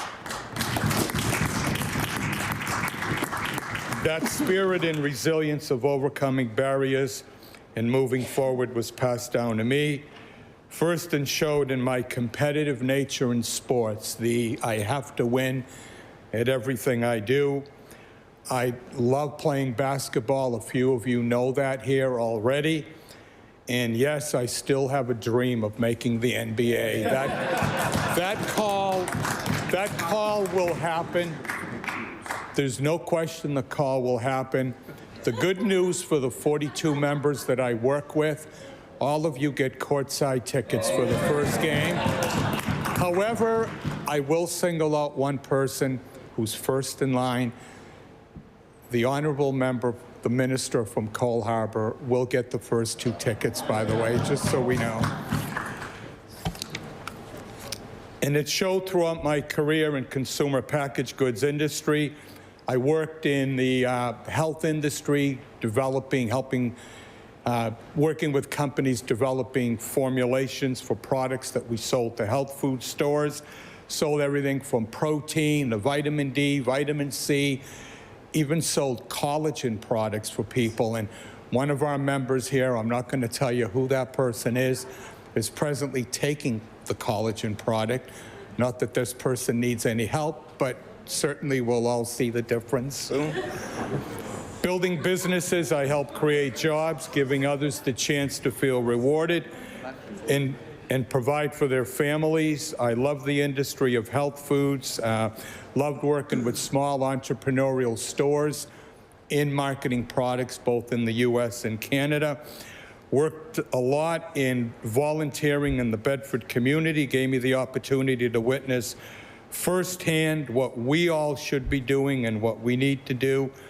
Volunteered at the food bank and also a lot of other groups in the community. As a minor basketball coach for 25 years, I had the privilege of working with a lot of young kids and working in basketball programs in every community from Dartmouth to Halifax to Bedford. When I moved here, Metro Minor basketball wasn't a reality. There were 8 teams, and we started it in Dartmouth with Cole Harbour and Woodlawn and the association. And now I think there's like 400 teams, and it actually more kids playing basketball than hockey right now, which is just incredible. I really enjoy that. The decision to volunteer is grounded in the belief that we are all connected and that our actions have the power to uplift those around us. It is an honor to be a part of these efforts, and I'm committed to continuing this work with passion and purpose, always striving to make a difference. It is this drive to create positive change and do things right that propels me into this new chapter of public service. The decision to run for office had to be made for the right reason. I didn't make the decision because I loved what I did for any other reason other than that, other than I have a passion for working in the community of Bedford South. I also knew at the time who the honorable member from Bedford Basin next door to me would be, and that kind of helped me push over the line. I just had to be a part of that team. Bedford South is a community that's grown like you wouldn't believe, and it means everything to me. I've lived there for 20 years this month, and it was literally not anything 20 years ago. Now there's over 22,000 people just in Bedford South, and that's just incredible. 94,031 doors to be exact, and we knocked on each and every one of them, which was great, and enjoyed every moment of that. Beyond that, I saw a need for action. I didn't want to be just another voice in the crowd. I wanted to be the person who rolled up my sleeves and got things done as an MLA. Whether they voted for me or voted for someone else, I didn't really care, and I told people at the door who said, I really don't want to vote for the blue team. I said, great, that's okay. At least you're out voting, and when I'm elected, I'll support you too. So just enjoy that. I'm a firm believer that working as an MLA is not just about putting on a suit, wearing a tie, which I don't love, but I love it more than the honorable member from Yarmouth who just can't stand wearing a hat, a tie. For me, this position is about connecting with the people in the community. It's about listening, taking action, and doing things for them. It is an honor to rise in this house with all the history that's been made here. But when I go home Friday nights and I'm sitting on the couch, obviously watching a basketball game if there's one on, I think about the things. What I reflect on is the senior citizen that called me a couple weeks ago and needed help, and I was able to make some phone calls and guide them through. It was about the grade 9 student who wrote one of the best letters I've ever read and asked me to help her. We had her in the office last week one morning and took her picture and posted and the whole bit. And her letter was just incredible. I mean, we've got a future candidate for our party there in grade 9. And those are the things that crank me up every day. When people place their trust in me, they're entrusting me with their hopes, concerns, and dreams. They're saying they voted for me for those reasons. It's easy to become distracted in politics, to get caught up in the noise, the headlines, the partisanship, and all that goes with it. But when you're faced with a tough decision, for me, it's all about doing the right thing, because when we're not here in years down the road, I'd like to be able to walk in the grocery store or the mall or wherever I am and get people to look at me and say, that's my fear, and say, you know what, he gave it his all. He returned my emails within 48 hours, and he was there to help me. That's what's important to me. 31 square kilometers, as I said, in Bedford, and 22,000 people. A lot of restaurants with food from all over the world in the community, which is remarkable how it's grown up, and really exciting to see that vibrant community. Businesses from all spectrums and small businesses who are all going to, or most of them are going to be part of Nova Scotia Loyal by the end of May. That's a promise I make to everybody. We're going to start visiting all the businesses and flipping them over. I've watched West Bedford evolve in an incredible, huge community. with young families. We are getting a new school there, which is much needed. Thank you for the support there. The history, the heritage in areas like Wedgwood and Kearney Lake is just incredible how the neighborhood's growing. The Mascot Aquatic Club had meetings with those folks. So as soon as we're done here, hopefully by the end of the day tomorrow, I'll be able to get back out doing what I really love to do, to get out and to see as many of those people. We've got a door knocking schedule already starting in May, in the middle of May, and being able to meet folks. As MLA, I will ensure that both of our newer developments in our historic communities continue to flourish. We have much to gain by embracing the energy and the growth of Bedford South. I'd like to thank the residents of Bedford South for the opportunity to serve you, humbled by your trust and excited for what lies ahead. And I need to end this short talk with a quote by my hero and a real legend, Michael Jordan, who I really admire and look up to. And he was right when he said, it's better to shoot and miss than to let time run out and wonder what if. Thank you.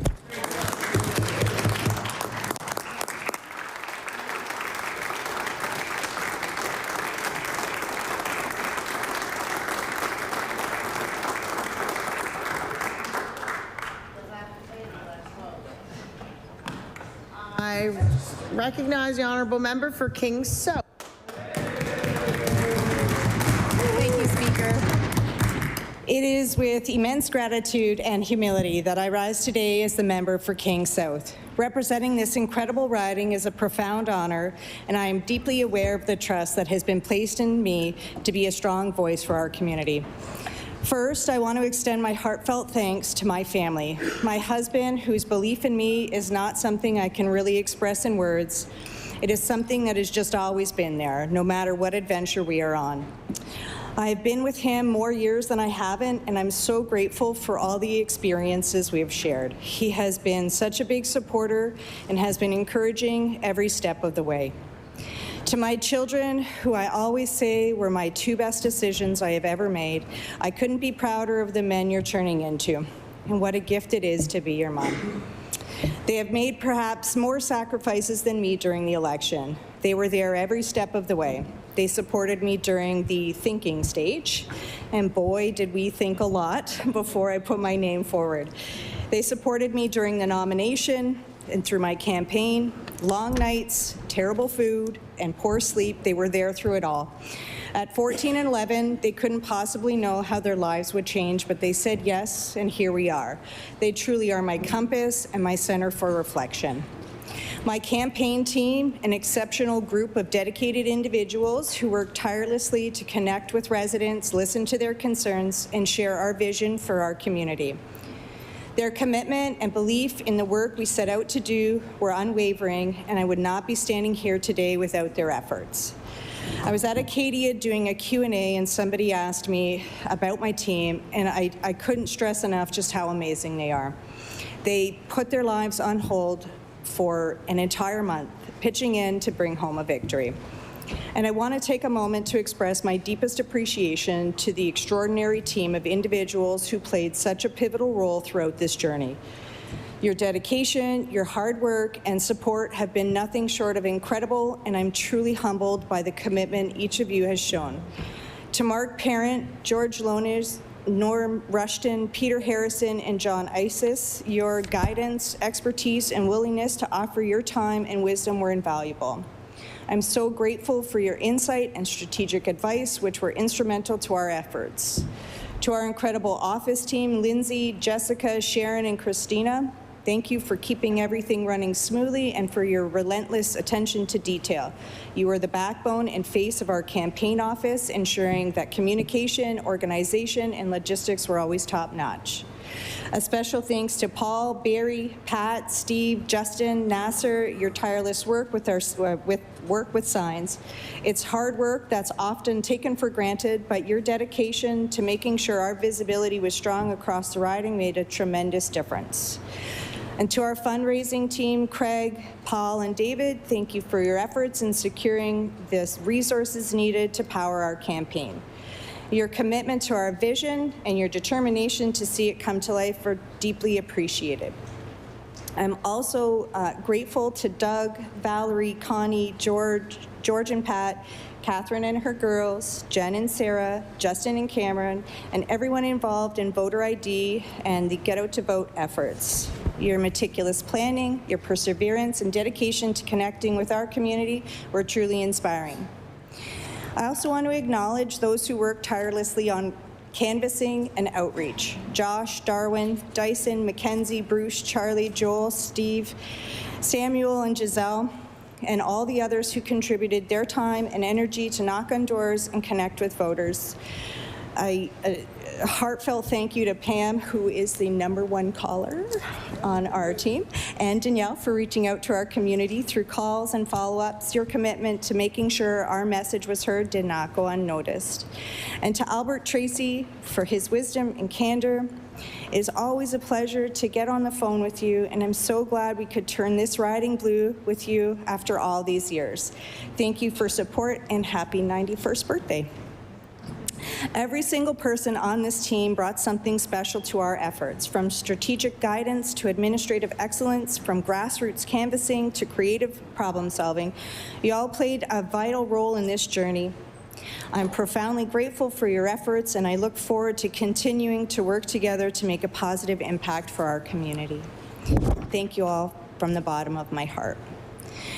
I would also like to acknowledge and welcome our new constituency assistant, Beth Brown, who plays a key role in ensuring that the residents of King South receive the support, advocacy, and assistance they deserve.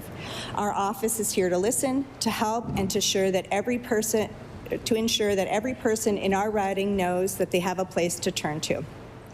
King South is a riding rich in history, agriculture, education, and entrepreneurial spirit. We're home to thriving farms that help feed Nova Scotia and beyond, institutions like Acadia University that cultivate knowledge and innovation, and small businesses that drive our local economy.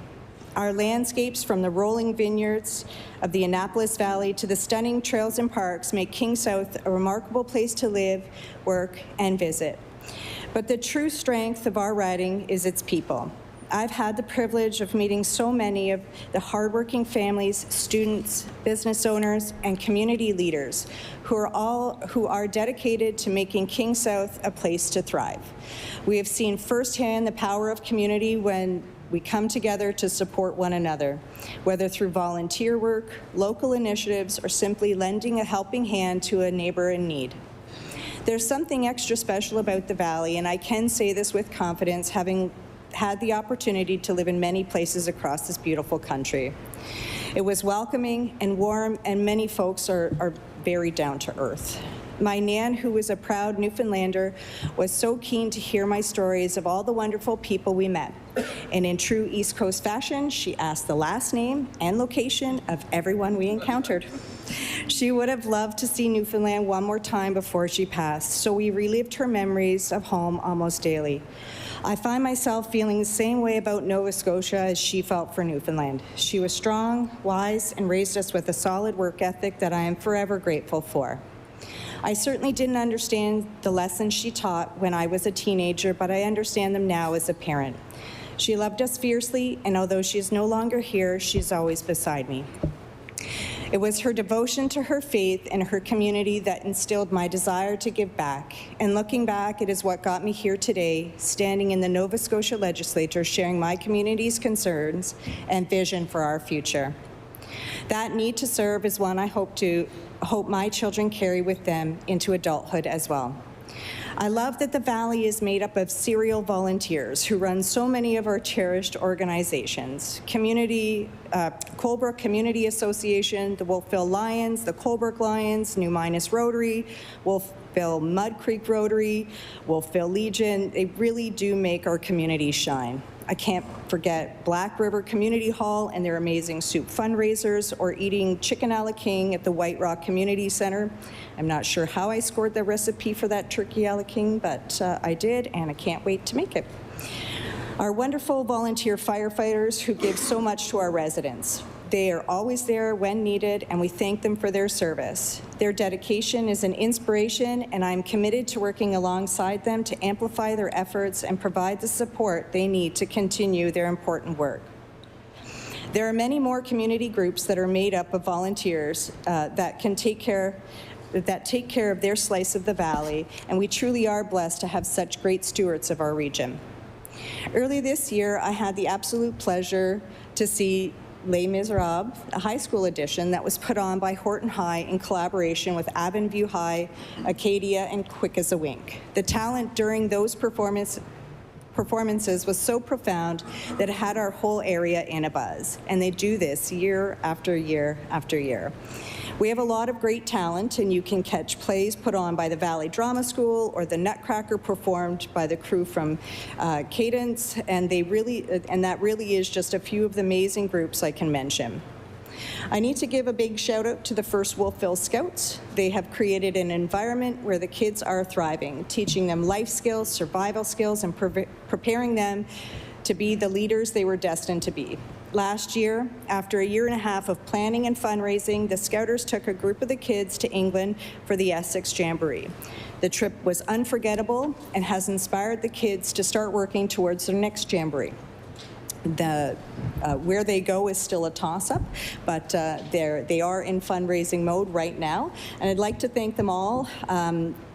And if I've missed somebody, I'm sorry, but Kate Barr, Evelyn Mosier, Sabine, Ryan Matthews, Ben Foote, Ian McDonald, Craig Van Exen, Mark Pound, Alexander Scott, and behind the scenes, and not to be forgotten, is Gwen Mosier, Howard Eaton, Ted Cross, Cecil Brown, Chrissy Keach, and the fundraising team, community sponsors, parents who did the baking and organizing. Thank you. Your dedication has enriched this generation of Scouters, and we are grateful for your commitment to Scouts. I can go on forever and maybe get through half of the people who should be thanked for their service, and it still wouldn't capture my gratitude. Looking forward, there's much to build upon and much work to be done, and my focus will be on advocating for investments in education and skills training to ensure that our young people have the skills and opportunity they need to succeed right here at home. We will work to strengthen our local economy by supporting our farmers, businesses, and entrepreneurs, and we will prioritize infrastructure improvements that make our communities more accessible and sustainable. We also recognize the great work already being done by our municipal leaders, our volunteers, and local organizations. I am committed to working collaboratively with all levels of government to build on these efforts, ensuring that the policies we champion here in this legislature translate into meaningful improvements for the people of King South. I am grateful to be in this moment and to be part of a team who has prioritized healthcare options and is continuing to develop long-term solutions. Training more nurses and doctors in our province will help with retention, and I'm excited that part of that expansion is in our backyard at Acadia. As our community grows, we must ensure that we have affordable and accessible options in housing, from young families just starting out to seniors looking to downsize. I will work with stakeholders and policymakers to explore solutions that will provide sustainable and affordable housing developments while preserving the character and charm of our communities. I'd also like to take a moment to acknowledge the strength and resilience of our small businesses. Over the last few years, businesses have faced unprecedented challenges, yet their dedication and innovation have helped our local economy, and I will advocate for policies that provide meaningful support to small businesses, encourage investment in our local economy, and to ensure that entrepreneurs have the resources they need to thrive. Another key priority for me is infrastructure. Our roads and public transit and connectivity play a vital role in ensuring the mobility and safety of our residents. I will advocate for infrastructure improvements that enhance accessibility and efficiency, making it easier for people to get to work, school, and access essential services. Education remains at the heart of our community's future, and Acadia University is a pillar of our riding, bringing the students and faculty who enrich our economy and culture. Strengthening our education system and from primary learning to post-secondary institution is critical.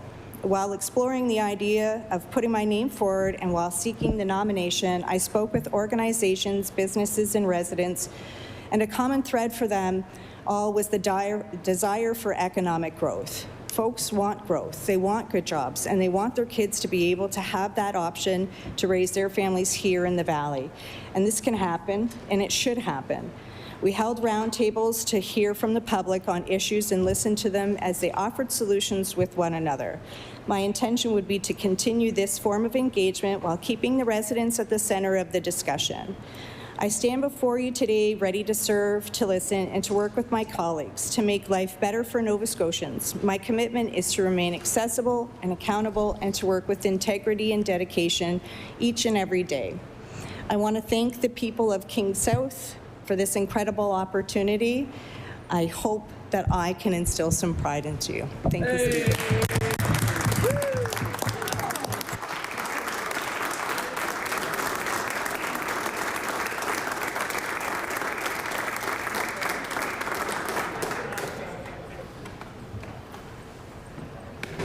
I recognize the honourable member for Annapolis.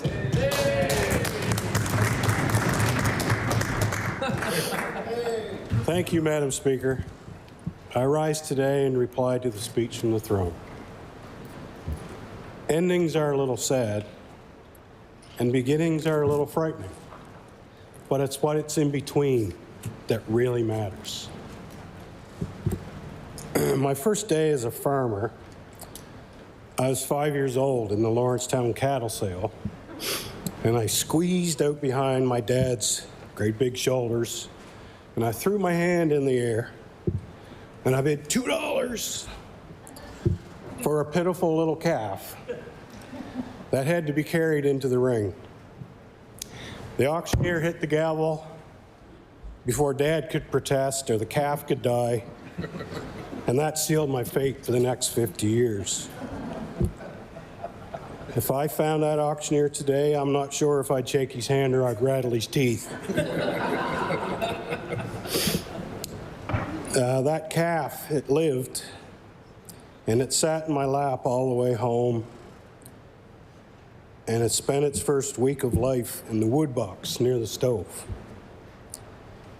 I probably would have taken him up to my room, but back in those days, mothers were equipped with wooden spoons and the word no. This small calf was a stepping stone. I attended Nova Scotia Agriculture College and became a proud Aggie from 1985 to 1987.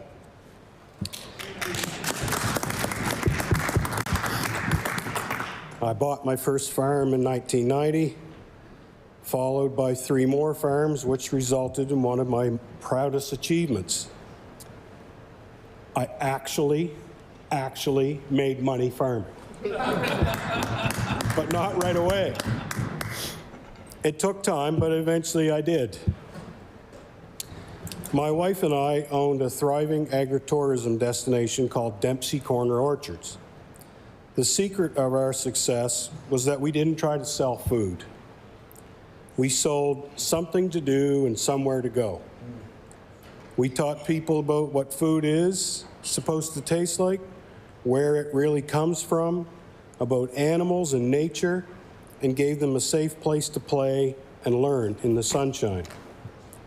We had a full spectrum U-pick that started with strawberries and cherries and went right through to apples and pumpkins.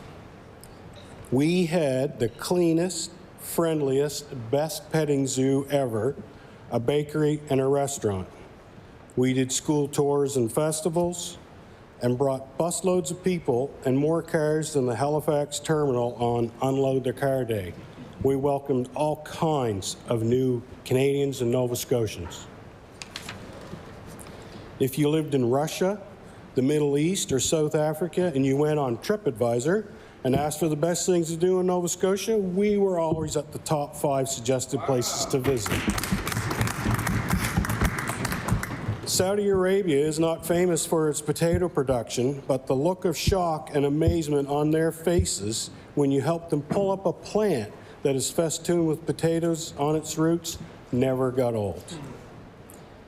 And when you find a little calf sleeping in the sun, and it will let you curl up behind him and spoon for a few minutes while you rub his neck and he softly moos a thank you.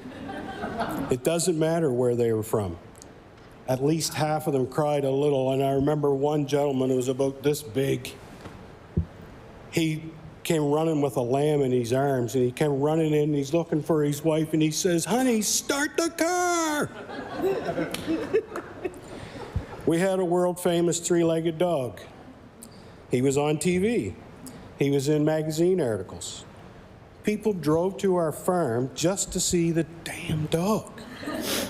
It became apparent that some of those people came because they felt they had a disability, mental or physical, whatever they had, they felt they could relate to our dog. There was a gentleman who had heard about our dog, and he drove to the farm, got out of his truck, came over to us, and he knocked on his prosthetic leg and said, "I drove a long way to see him," he said, pointing at the dog. "You name your price." "Sorry, sir, that dog's not for sale." I'm pretty sure that my wife had no idea how much money we were going to make off her accidentally hitting the dog in the driveway with her 3/4-ton truck, but wow, it was the start of something really big. And I've been teased by my cousin that says, "Dave, how many 3-legged dogs do you have over a 30-year span?" Really, just the one. I have been blessed with 2 amazing humans I get to call my sons, Connor and Devin Bowlby. They never went to the cattle sale, so they didn't catch the farming bug. They decided they wanted to get paid, even if there was a hailstorm, a flood, a drought, oversupply, tariffs, infestation, plague, some other random act. But my wife and I waited until they were old enough to make that decision, and when it was obvious that it wasn't a matter of if we would sell the farm, but when, we tipped our hat and got off the stage. I'm really pleased to report that the new owners of Dempsey Corner Orchards are doing just fine. I still had a few more years of farming, because for most of that time, I was also the farm manager at the Kentville Agricultural Research Station. So my last day of farming didn't really happen until 3 months ago, on my birthday, when I became the newest MLA in Nova Scotia. That day, I changed my name from Farmer Dave to, as the Premier referred to me, Blowout Bowlby. Apparently, 8 is closer than 21 minutes. My first day I met my wife was in grade 9 when she stamped my pants and stole my heart. I told her then that I wanted to be a politician when I grew up. We talked about it off and on for about 41 years. I never really believed it would come to fruition. It was just a dream. Then last November, she looked me in the eyes and said, "It's time, Dave. Let's do this." She knocked on doors. She went to meetings. She shook hands. And she wore lipstick, too. That was pretty amazing. She wouldn't really wear lipstick, but she was amazing, and I would not have won without her. My mom passed away this past year in September. She spent her last best day with me fishing off the dock in front of her house. She caught the biggest fish I've ever seen come out of our lake. It was an ugly old bass, so we put it back. But Minister, we won't talk about that.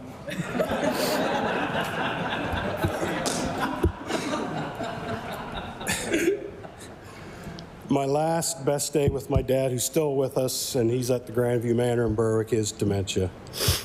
But my last best day with my dad was the day that the Premier's bus came out during the election into Annapolis County to help me campaign.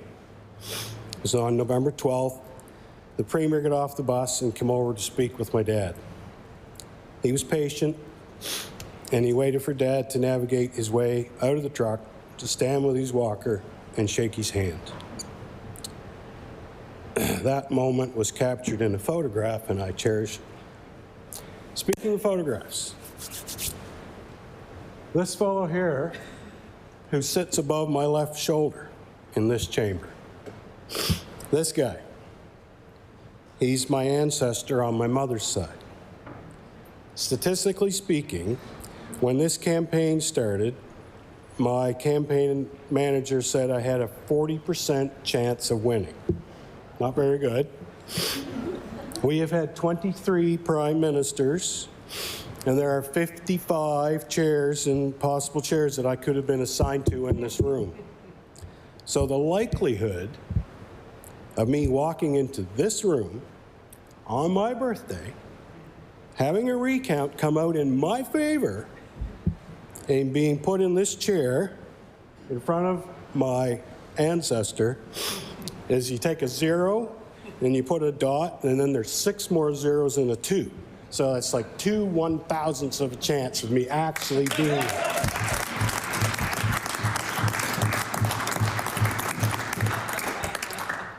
But I know it's not by chance. My mother's up there with a long wooden spoon, and she's told Charles to get over there by his 8 times great-grandnephew and to keep him in line. I know he's watching me every time I sit in this chair, and I know that she's watching me too.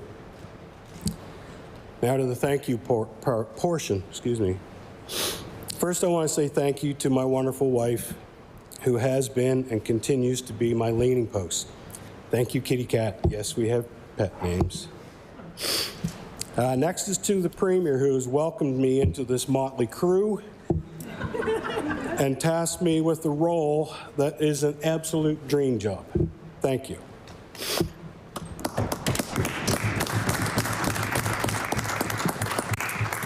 Thank you to each and every one of the members of this legislature on Team Blue or Team otherwise.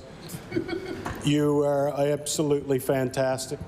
You keep giving and offering and are helpful and concerned, and you want the best for Nova Scotians. Thank you. It's a pleasure to be here. Thank you to my EDA, past and present.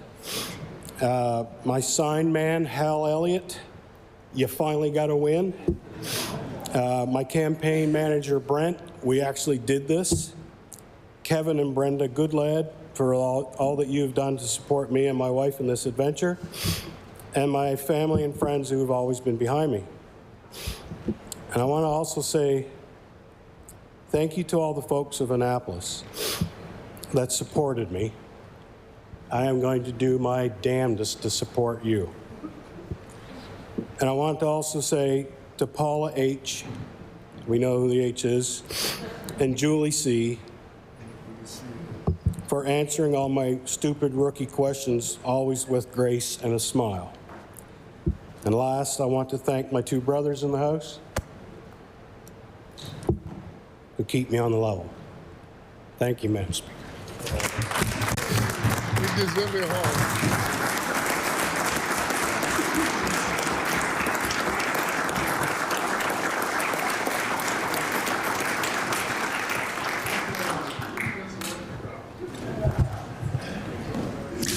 Is the House ready for the question?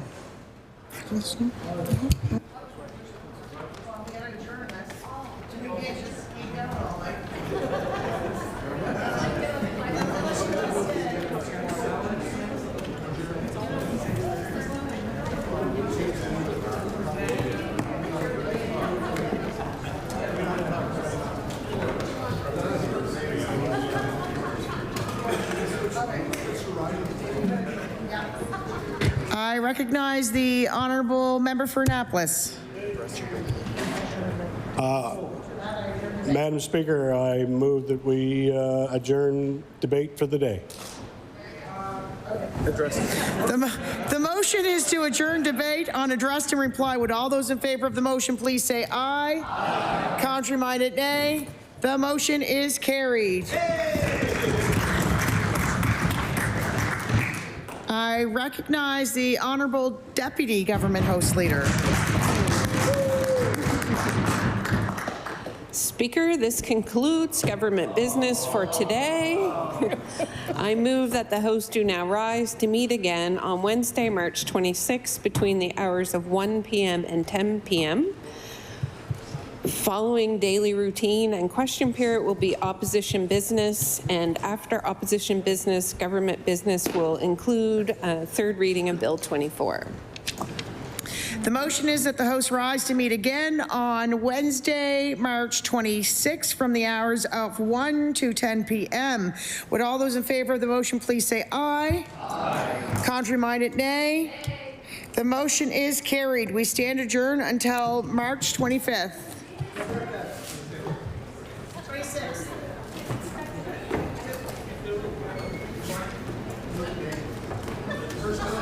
Not expected of you.